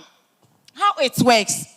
We will buy from our smallholder farmers, and also in the dry, we will go into the production in the dry season for us to get more crops for production, and we process it. Then we will go into the packaging. Then we come to storage. Then we use our media to distribute it to where you get your protein, especially the cold stores, where you find your proteins, and also we use digital marketing. Our value proposition, an all-year production and consumption of okra, and longer, we are increasing the shelf life of the okra, and you can access okra anywhere, anytime. An almost ready meal of okra in a can. Our impact, we provide our consumer with an almost ready meal of okra, ensure the job creation and reduce unemployment rate. We are increasing the income of smallholder farmers by 10 to 45%, also promoting a good health and well-being of our consumer. Our competitors, we have Navagreen, Market Women, Enos Food, and Foodwise, but Navagreen stands against all. Why am I saying this? Because when it comes to affordability, Navagreen is there, and also value addition. So we are also there. How sure are you that the market women out there, they even wash their okra very well with even salt before cutting it for you? But Navagreen stands against that by washing it with salt even twice before cutting it for you. We are collaborating with KIC, Agricultural College, smallholders farmers, including and the rest.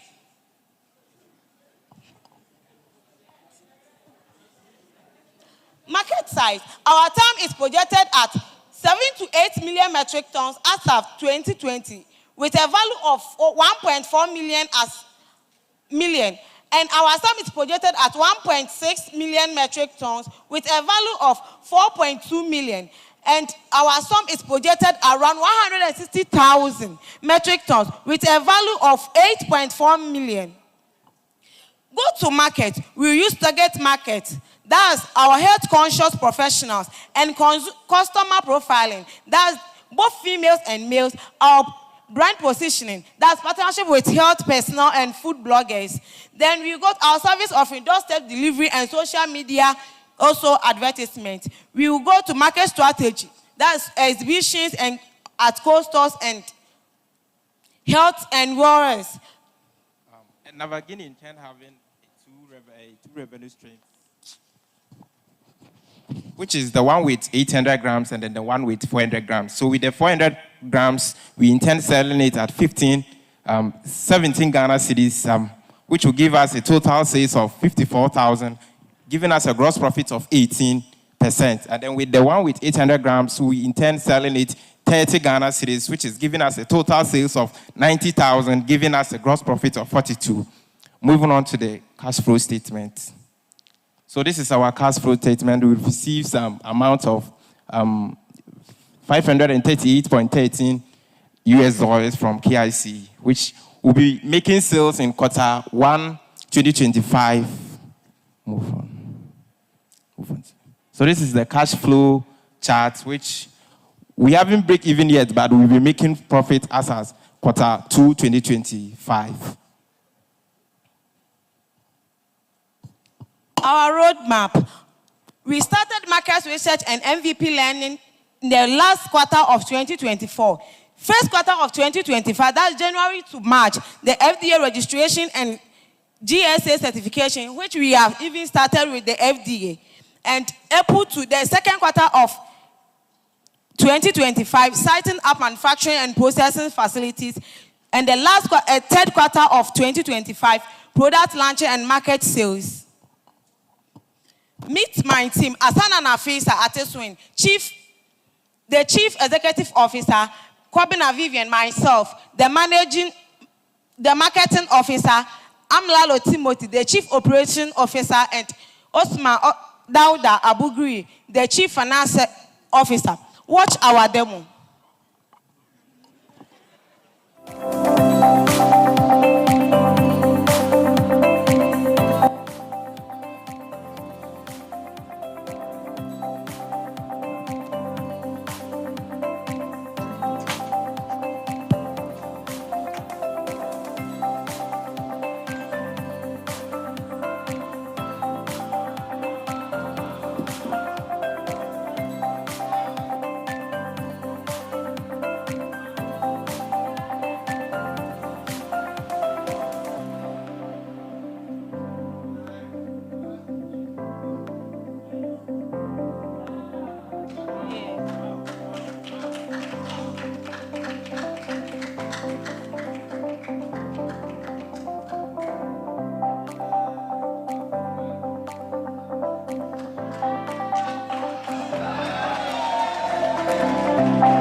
Evergreen isn't about okra, it's about how we transform and then preserve, consume, and value our local products by bridging the gap between scarcity and surplus.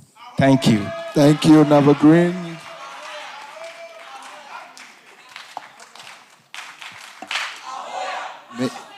Hello. Congratulations. Well Thank done. I have a couple of questions. Okay, the first one. On a scale of 1 to 5, how confident are you about this product?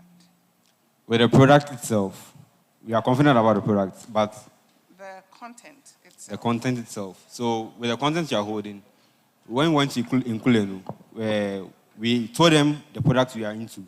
And they told us there are 2 ways we can do it. No, they gave us 1 way. It says how they are doing their palm nuts. That's the way they can only show us.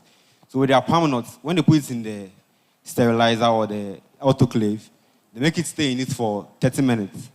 But with okra, they can't make it stay in the autoclave for 30 minutes. So we said they should do that 30 minutes, which will over-process the okra. And then they should make some 5 minutes for us, and the man told us that it will be under-processed.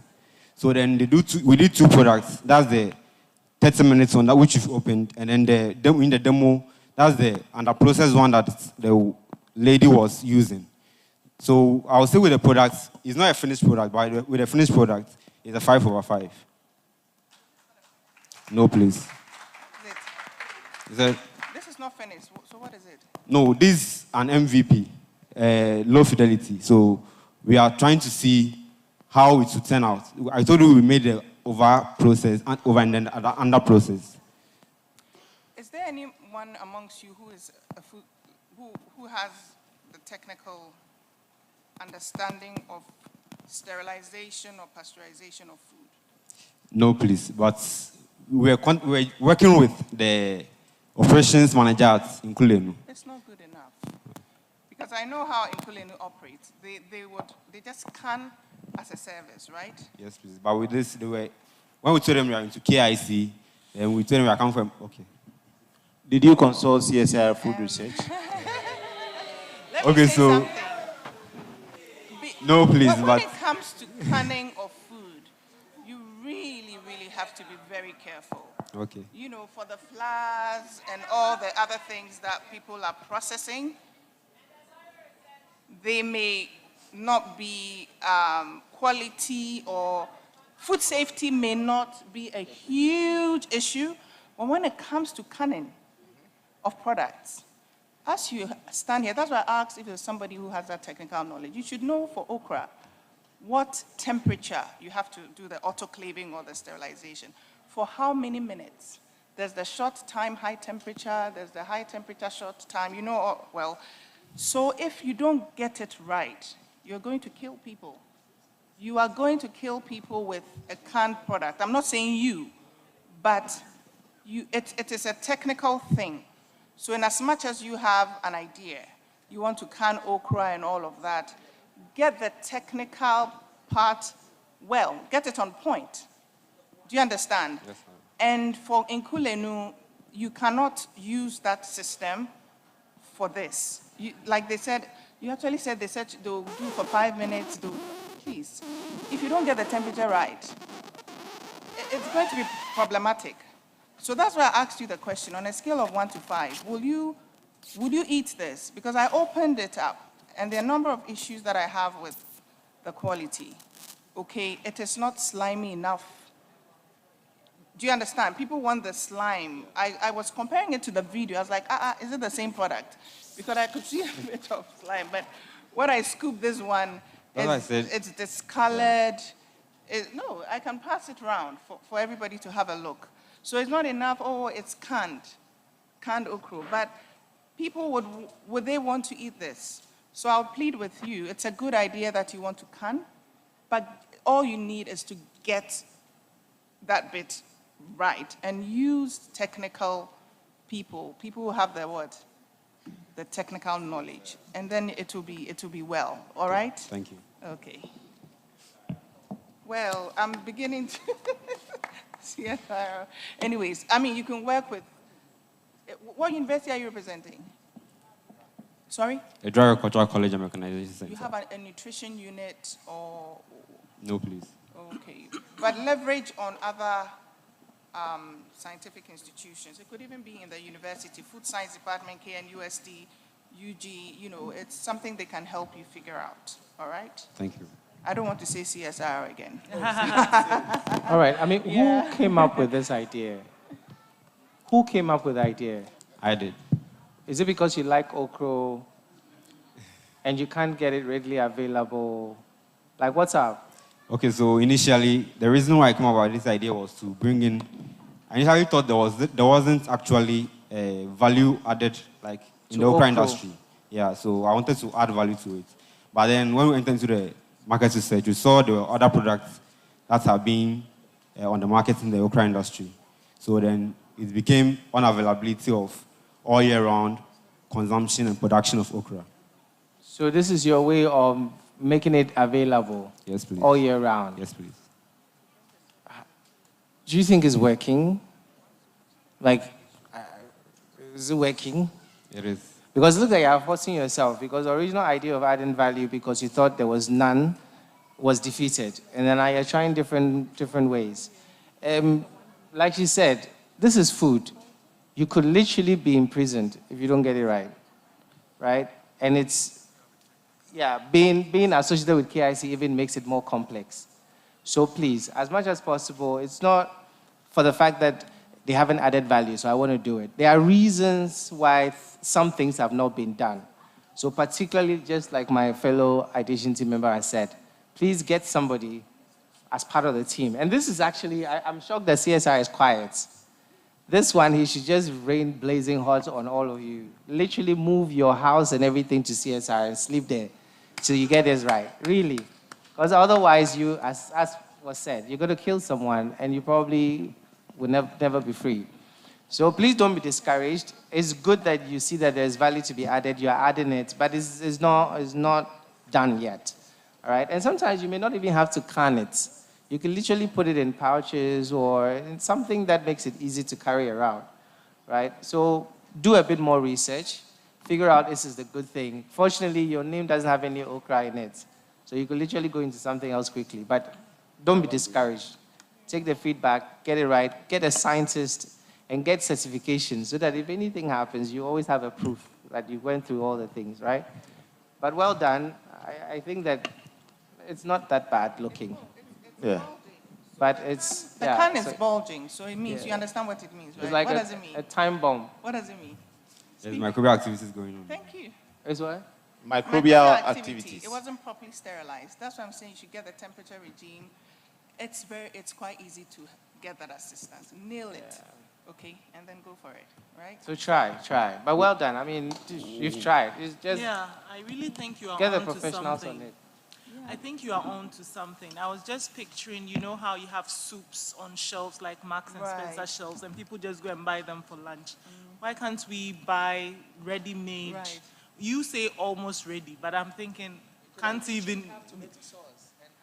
Yeah. Ready, you know. So I think you are on to something actually. And you can just add some akwili and then you are gone. Yeah. Without overemphasizing, we're talking about food security, food safety, and food sovereignty.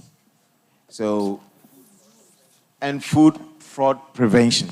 So please speak to our scientists and technologists at the CSIR Food Research Institute and Import Food Hub. Okay. Please. It's very critical. But hey, you've done well. Let's give them a round of applause. Let's appreciate them. Thank you. Nevergreen, thank you very much. Thank you. Right, yes. Extraordinary Foods from KAC. Let's have you on stage. Let's appreciate them.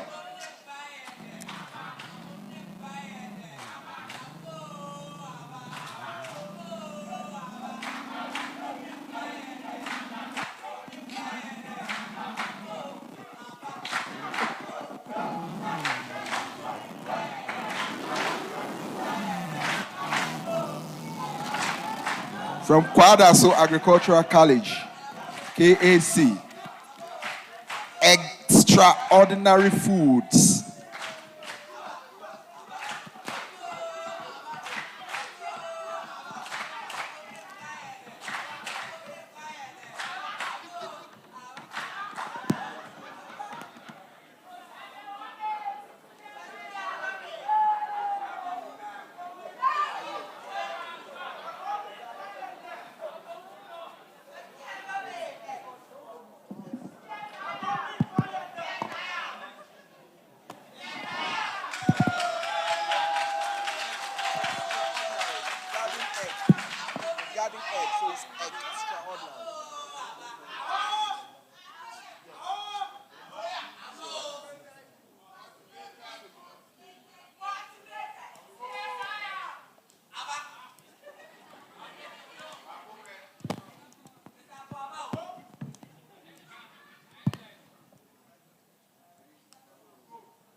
Extraordinary, are you ready?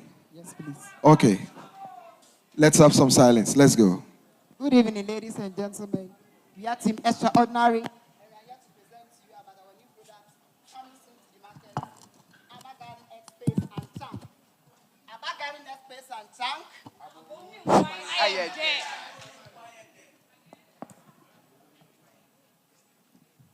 Garden eggs are consumed as garden eggs are one of the most consumed vegetables in Ghana due to its versatility in many dishes. It was estimated in 2022 that the production of garden eggs reached 52,700 metric tons. But close to that, over 40% of harvested garden eggs go waste due to limited access and lack of preservation options. Meet our user persona, Auntie Mary Duku, an accountant at a microfinance at Kumasi. She loves enjoying garden eggs with her family, but she struggles to find garden eggs during off-season. And if they are there, they are priced high, which makes her not available to get it. And she's seeking a way to get affordable, alternative, fresh garden eggs.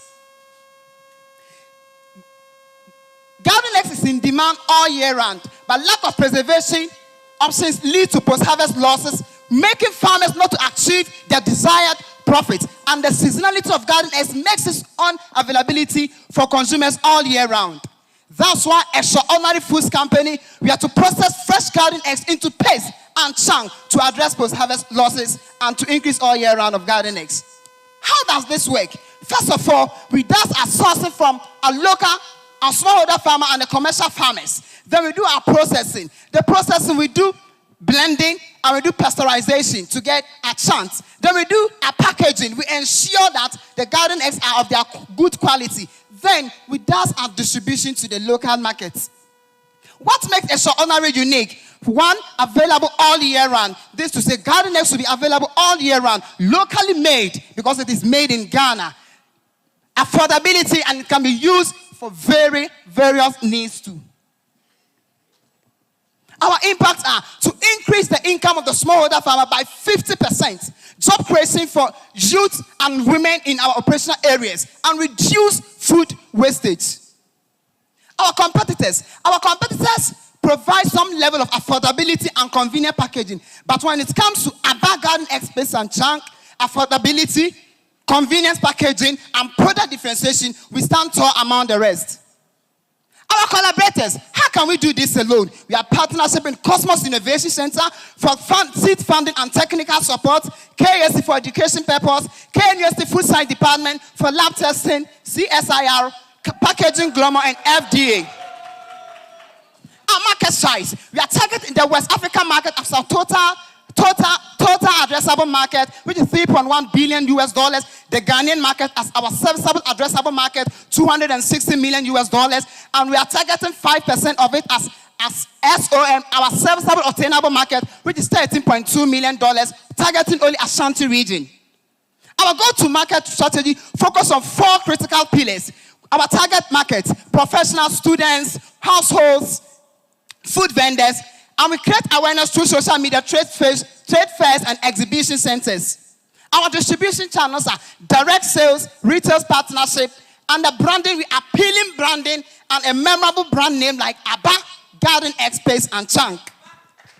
Our revenue model, the cost of production of producing 400 grams costs us 10 Ghana cedis, selling price of 15 Ghana cedis, and a profit margin of 33.3%. And the 10 grams costs us, okay, the 70 grams can cost us 30 Ghana cedis in production, a selling price of 40 Ghana cedis, and a profit margin of 25%. Our financial projection for the year, 4th quarter of 2024, we had an amount of 500 and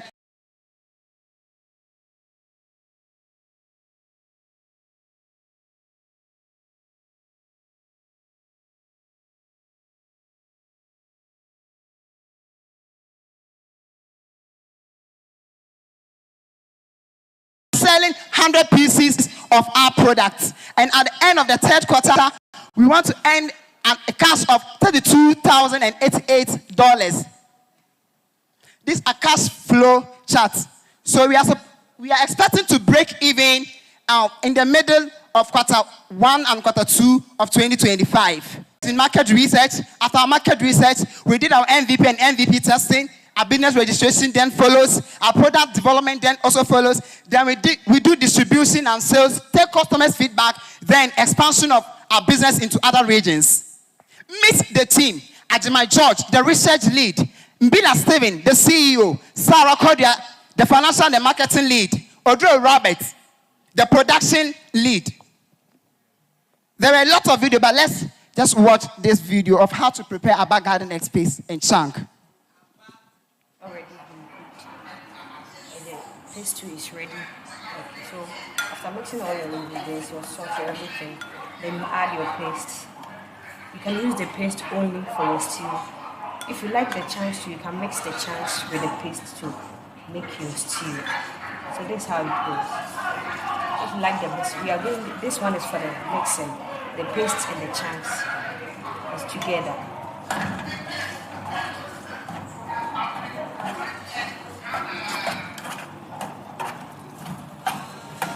So this is how it's going to look.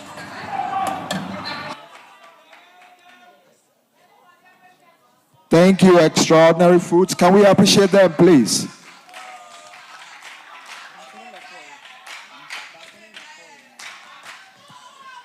Thank you, Mavis. Hello. Hi. Well done on your presentation. To be very honest, this is something I wouldn't mind consuming myself, you know. Yes, but I need to be clear on how you did the processing. I can see a few things, you know, like the headspace, you know that all of that has to be measured, right? And they all account for the quality and how well this will keep. So, so just walk me through the process, like, you know, give me, I know it's brine in here, right? There's vinegar, and I like the flavor, the natural flavor. that you have added. Hold on. What temperature did you do the Since the bottle canning? Sterilize machine. Yeah. We first of all sterilize our bottle. Maybe it has get contaminated from the market. Right. So we first of all sterilize our bottle very well with hot water to the boiling point because we don't have the sterilized machine.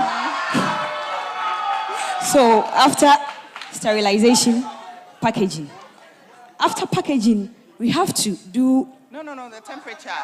When you put in the bottles. Yes. No, you put in what? The brine, vinegar. Yeah, and then brine, vinegar, star anise, and gloves. Yes. Yeah. And then you sterilize for at what temperature?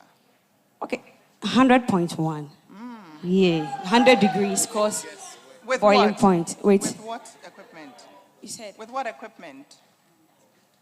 Or you're just doing water bath? Are you just doing like, steam, like just water, putting the bottle? Yeah, water bath. Yeah. Okay. All right. Yeah, but it's actually bottle canning. You know this is canning, right? Yeah. You know it's canning. We have the aluminum cans, and I think this is more eco-friendly and, and safe. And I like what I see in terms of visual. It's just that I think the branding, the looks, it's a little, so just kind of perfect that and go back and look at the processing as well. Pay attention to how much you're filling. This is too much. Okay, you have to leave a certain head space. And I think I like the color. How long have you done, how long did it take to do this? How long have you done this for? Like a month, 2 months, like the time? When did you make this? When did you make this? This particular? This, a week. A week ago? Yeah. I'm asking because, like garden eggs, sometimes you may have discoloration, okay, depending on whether the method was efficient or not. So it might be possible that you may have to put this in a darker container to block out light than this clear bottle. Okay. Yeah, so just read a bit around, the processing and all of that, and I think you'll be fine. Okay, thank you, madam. Yeah. Like we have the cans, you don't see what is in there because there are some products that light, it would cause some changes. So pay attention to that because probably the longer it lasts on the shelf, it may look different from what it looks now. But from this, I'm okay with it. Okay. Right. Thank you, madam. So the people making noise, are they from your school? That means that if you go to the next stage, they will continue making noise. So we have to let you go home so we can have some peace. Right? Okay, so just go to your problem slide. I want to be very clear about something. So this is seasonal, right? Garden eggs is seasonal. Yes. Then it's yeah.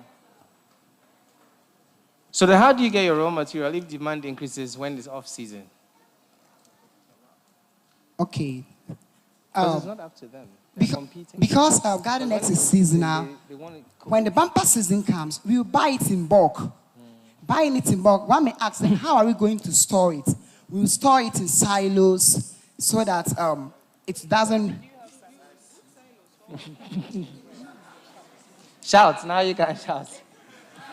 You know that once it's canned, you can store on the shelf, right? Yeah, yes, so we which know that. silos are you talking about? No, like in the raw material. The raw material. Oh, Talking you about buy the the raw raw material Yeah, and put it in silos. I'm talking of the raw materials. The garden eggs. In case... No, you can't put it in silos. Echo says your group can shout now. Echo, you are wicked. No, it's like when you're doing exams and you can't remember the answers, you start sweating, right? They're quite perishable. We'll do freezing. We'll freeze it. We put it in the No, when you freezer. freeze the texture, you're going to... Don't commit yourself. Say you will think about it. You don't have to answer everything. Listen. The whole point of what you're trying to do is that in season, we lose a lot, right? So you are trying to prevent that by elongating the shelf life. And then, yeah. So then you don't also have to complicate your presentation by saying that you're also going to, store it Because the whole point is that speed up your processes, that you get it from the farm, you bag it, you put it on the shelf, so that's the farm. So just have that in mind. Okay, but you haven't answered my question. What do you do when demand rises in off-season and you don't have the raw materials to actually produce? Because the assumption is that people will not wait only to buy this when it's off-season. Because your persona, your client persona, they won't go to the markets. They'll just go to the supermarkets and pick this up. So whether it's in season or off season, they will still be consuming. So the assumption is that off season, you wouldn't have raw materials to be able to do this. So what's your plan for that? Okay. As the business progresses, we are also thinking that we'll start to do our own production as the business progresses. But for now, when it comes to the bumper season, we will buy it in bulk and produce more so that off season, we can supply customers or consumers with the garden eggs. All right. Don't clap, because the answer is not what I was expecting. Yeah, but I don't want whoever is shouting. There's a ringleader somewhere, so I want to get home safely. We are here for 3 days, so it's okay. But because as a business, the more you do, the more you lock up capital. And then in the economy we are in, you will lose your money when you lock up capital for that long, right? So, from who? No capital is patient. But it's fine. Thank you. You're welcome, sir. Okay, so my question is that for quality assurance, right? How would you ensure that the farmers don't use too many chemicals that you are not familiar with? I know that in garden eggs production, farmers do all kinds of cocktail mixing to prevent pests from getting in there. That's one. Two, when you get your garden eggs in bulk, I know that there is added protein in the garden eggs, those worms and things. How I might not be so interested in the protein, the insect protein, because I'll add my own beef and whatever it is. But how do you make sure that I don't get the worms in there too? Okay. To answer your first question, to ensure safety or quality of the garden eggs, that's why we are partnershiping with CSIR to get information from them so that we educate farmers on the disadvantage of overusing pesticide on these crops so that we will get we still get the quality we are expecting from the garden eggs. And the second question was? No, please. Please, the second question again. Worms. The worms in the garden eggs. How would you get them out, looking at the volumes? Okay, thank you.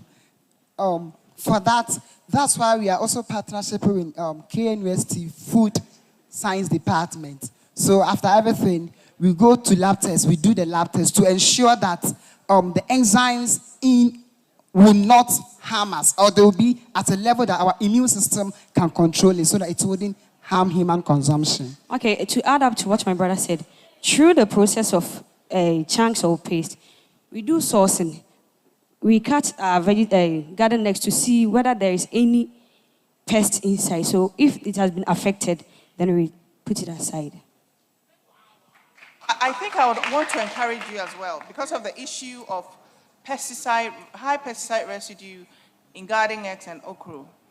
Look for food-grade materials that you can use to wash the garden eggs very well, because have you sent this to where? FRI or GSA? Not yet. For analysis. Because if you're not careful and you don't take care of the pesticide residue, it may be picked up in the analysis you do for FDA. So please, wash with the right, food-grade materials that would reduce the... Okay, thank you. Thank you, madam. Or the withdrawal period. So farmers generally would spray maybe a day or so to harvest.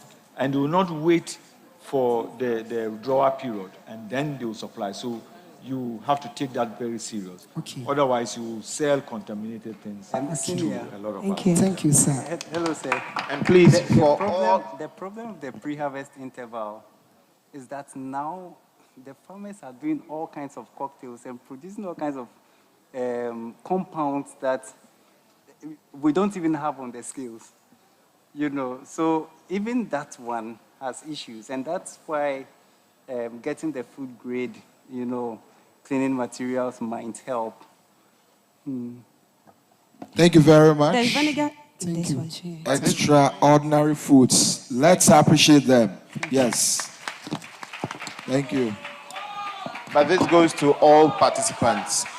Always think of ethics. Whatever you are producing, other human beings are going to eat it. So think about it. If you won't eat it, don't produce it.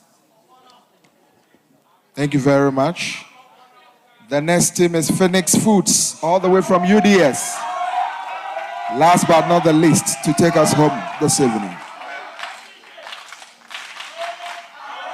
Phoenix Foods.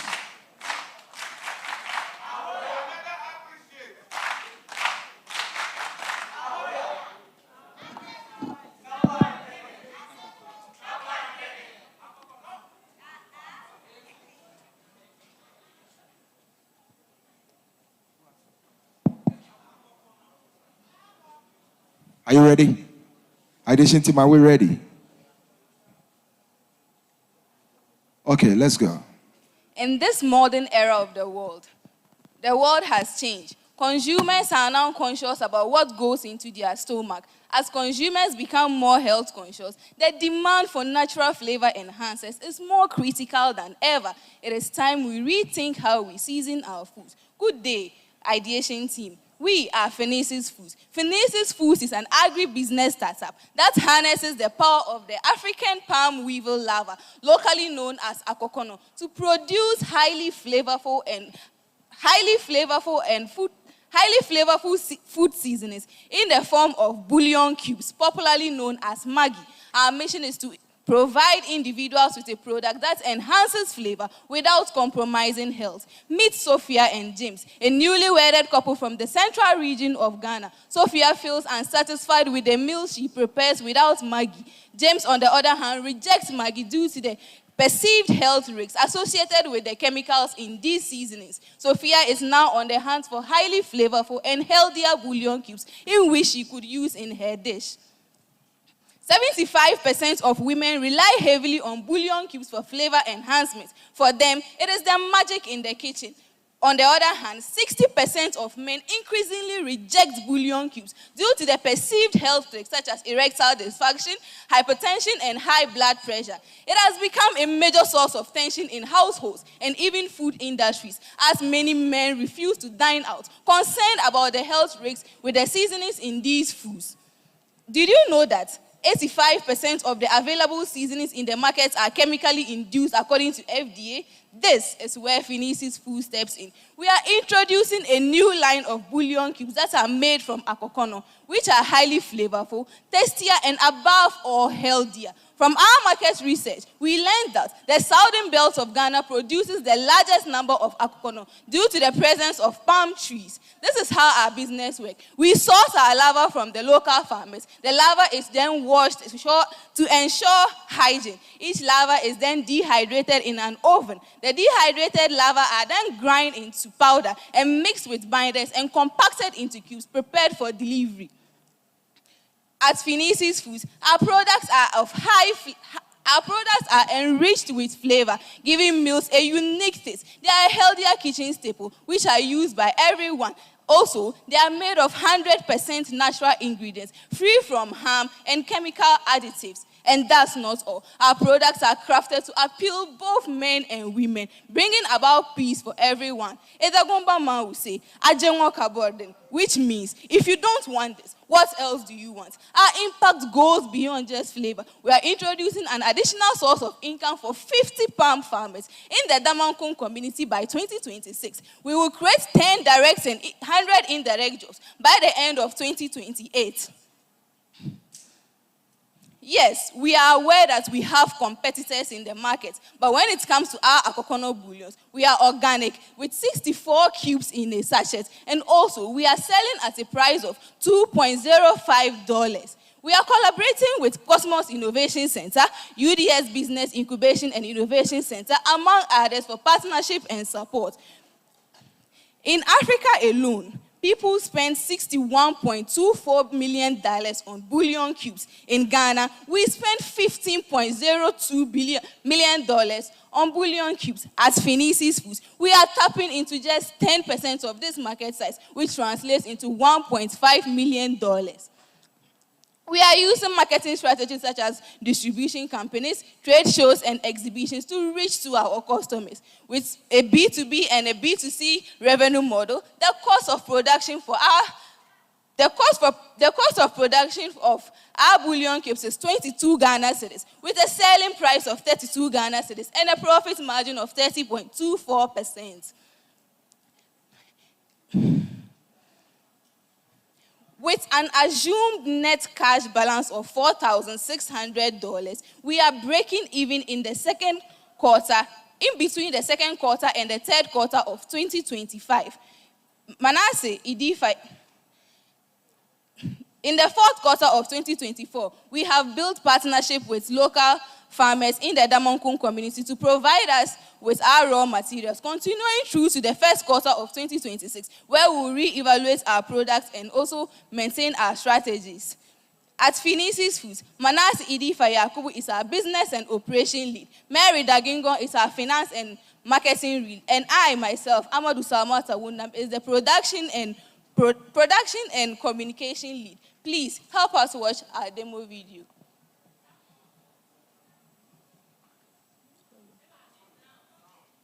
Often stir conflict at the dinner table. What if there was a better way? Introducing Akokono Beyond Cubes, a natural, flavorful, and healthy alternative to traditional Beyond. Brought to you by Finesis Foods. Here's how it's made. We carefully sort fresh Akokono larvae, thoroughly wash them with water and a vinegar solution for absolute hygiene, and gently dehydrate them in an oven to lock in their natural goodness. Other natural ingredients are also washed, sliced and diced, dehydrated, and blended with rich dry spices to create the perfect flavor base. The mixture is then spread on foil-lined sheets, traced into cubes, dried and shaped.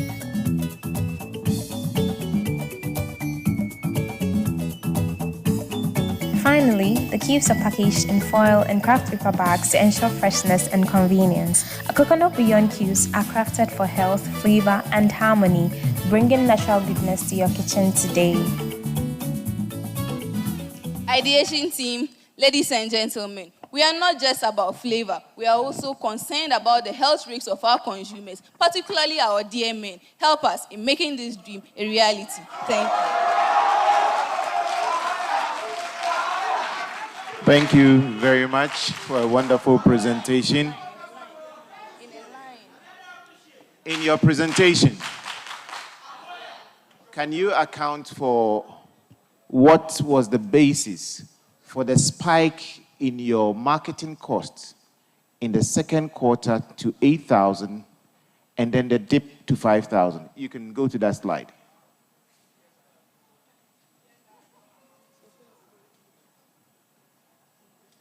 The marketing. If you could please. Hello? Mary. Come this way. You see marketing. Quarter 2, it's 8,000. From 600 to 8,000. And then quarter 3, it came down to 5,000. So what is it? What's happening there? What sort of marketing? So at a point in time, we are going to receive traction money. And with this money, we are going to use it to expand our business. Using it to, with the marketing, we are expanding our business to not only the northern sector, but also the southern sector, of Ghana. But that does not answer my question effectively. You see, quarter one, you're spending 600. Why is it that you anticipate quarter two, you will spend 8,000?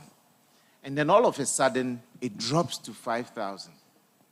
Okay, so from quarter one, that's when we market our products, people are now aware of it. With quarter two, we are increasing the market line. And in quarter three, because people are now aware of it, we've now reduced the marketing strategy. Yes, please. Okay, I would entreat you to go and look at it. These answers are not scientific. Do your research properly so that it informs you. Because if you get it wrong, I said small deviations initially may not be significant, but over a period of time, it could hurt your financial statements. Thank you. But thank you for acknowledging CSIR as well. Okay, hello.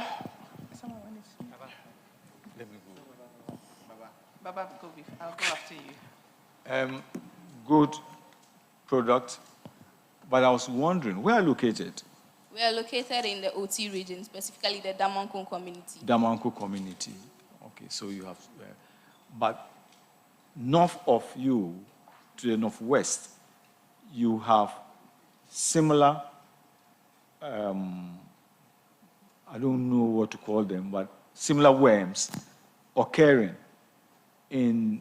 on an annual basis, where the tree doesn't have to be cut so that then you get akokono. Why are you not looking at that as part of your raw material source? Because they are the same. This one is white or cream, and this other one is a bit dark.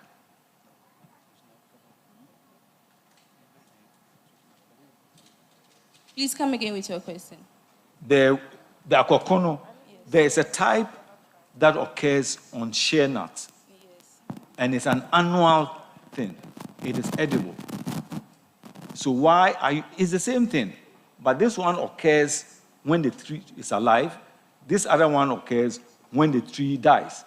So why are you not looking at that as part of your raw material? Because they're the same thing. Thank you very much. So with the African palm weevil larva, its nutritional value is actually higher than that of the one on the shea nut tree. And with our products, you don't have to cut the tree down. We are actually having a way in which we could rear the weevil and breed it to produce this akokono commercially. So is that how you're going to get your raw materials? Yes, you're going to rear them? Yes, please. Okay. We are training people to. Okay. I like the product. Yeah, we've been working in my former institution trying to get a product out of akokono. So I'm happy to see that you've done this. Why didn't you make it into a powder instead of a cube?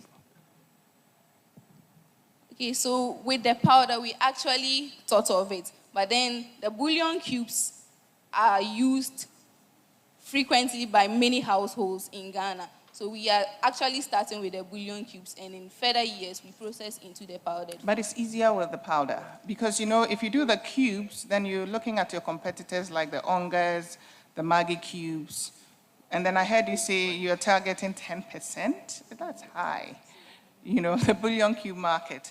But with the powder, I mean, you're just positioning it as a powder. You know, the Sankofa spices, the Daredevil spices, it's all in loose powder. I think this will be a good product in the powder form, at least for your initial, you know, startup. And then later, if you think you can, you know, really penetrate that market, you can look at the cube. So well done, but try with the powder first and let's see what you get. Thank you very much. Okay. So your target market is predominantly up north? Our target market, no, is up south. It's in south. Not even the north? No. So the up south is where? Which regions? We're going to the up south. Maybe they have other regions they've Down created. south, please. So I didn't even know there was something like this. Personally, I've never heard of it. Yeah. It is more, when we talk about fortification, it's more, it's better to be positioned as a fortificant, meaning like high in protein. So everybody knows this? And how many people consume it? I just want to know the size of the market, really. It's eaten. It's something that is commonly eaten among some tribes. Exactly. So it's tribal, right? It's not trans-tribal. It's just... It is, well, yeah, wide. I mean, widespread. It's, you see, when you have the palm tree, normally when the palm tree dies, and the palm wine tappers go and do their things, in the middle, you see this larva there. And they're very, very delicious. You've eaten some? Yes, certainly. Very nutritious. Okay, so the market size is big enough to make a good business? Yeah, I believe if you can have your because sources right. I'm only saying this to get you to think that you may need to do a bit more education and advocacy, especially for people like me and the Gen Zs who find it very slimy and may not even want to go near it. I find it. And there's a distance between her age group and your age group.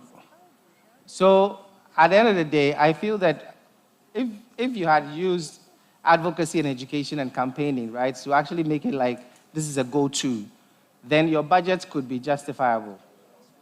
You see, yeah, your budget could be justifiable because you need to do a bit more advocacy, especially for people like me. I've seen it, but I will never come close. And it's not, I mean, when you look at me, I don't like food that much, right? So it's okay. I'm not an ideal client. But you should look at, yeah, so all these things you're doing, you are assuming that people know it, people like it, and then there's so much demand. Because one thing you should know about Ghana, and maybe by extension Africa, is that anything that already has demand has people that have money ready to go into it. So then if there was demand already, then people might have been going into it already. But now you've added value to it in a way that makes it easy to now relate with. So you might have to put in some effort in getting the education going, getting restaurants to make it on the menu. Is there any menu that Akokno is on? Eh? Yes. So ideation people, you were coming at me, but then we haven't normalized. There are menus with Akokno. So give me one restaurant that has Akokno. Yes, even if you come to CSR food research. Oh no, no. Now it is the last team, right? So we can take some 2 minutes. Yes. We are not talking CSR this time around. We are talking traditional restaurants as a menu item. So you can order beef, you can order sausage, you can order akokno. That's what I'm trying to drive at. I've not seen it on Booker's menu, but I believe. So that's what I'm saying. To be able to get your market big enough to make business sense and to expand, you don't just need to look at the raw material, the sourcing of the raw material, the packaging, the innovation, and the added value. You need to look at the markets as well. And if there are already existing markets, then that's good. But it looks to me like it's more domestic than commercial, right? The chop bars are using it. Yes. The chop bars are using it. Okay. Now there are even coconut cookies. There are coconut cookies. Yes. Oh, beautiful. So then with that, where does your product fit? What would they use your product for? Would they use it to do the cookies itself? No. They'll spice it? Yes. So yours is just a spice? Yes. Okay. Well, so think about it, right? Because I have not heard about it, and I'm not your ideal client, but I think that if you put in some effort in education and advocacy and then trying to make it like the go-to, an alternative to other things, people might go for it. But well done. Thank you. Thank you very much.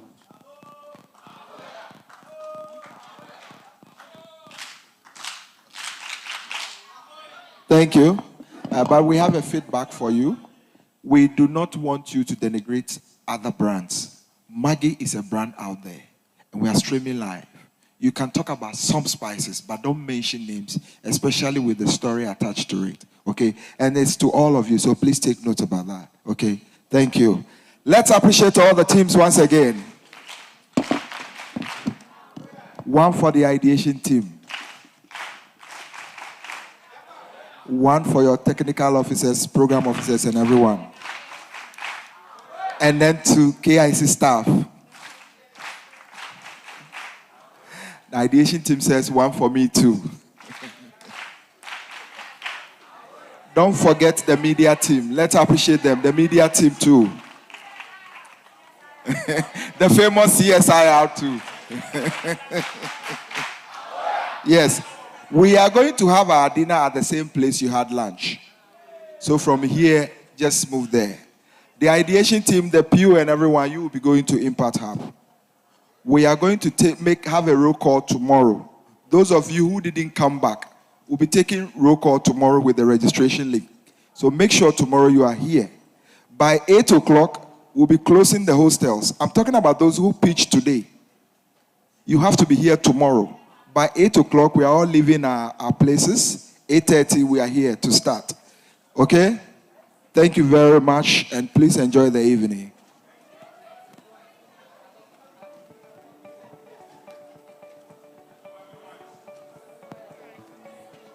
Feed is a massive challenge in the agri space, especially for animal farmers. There is a massive gap to address this feed challenge, and we are using the technology of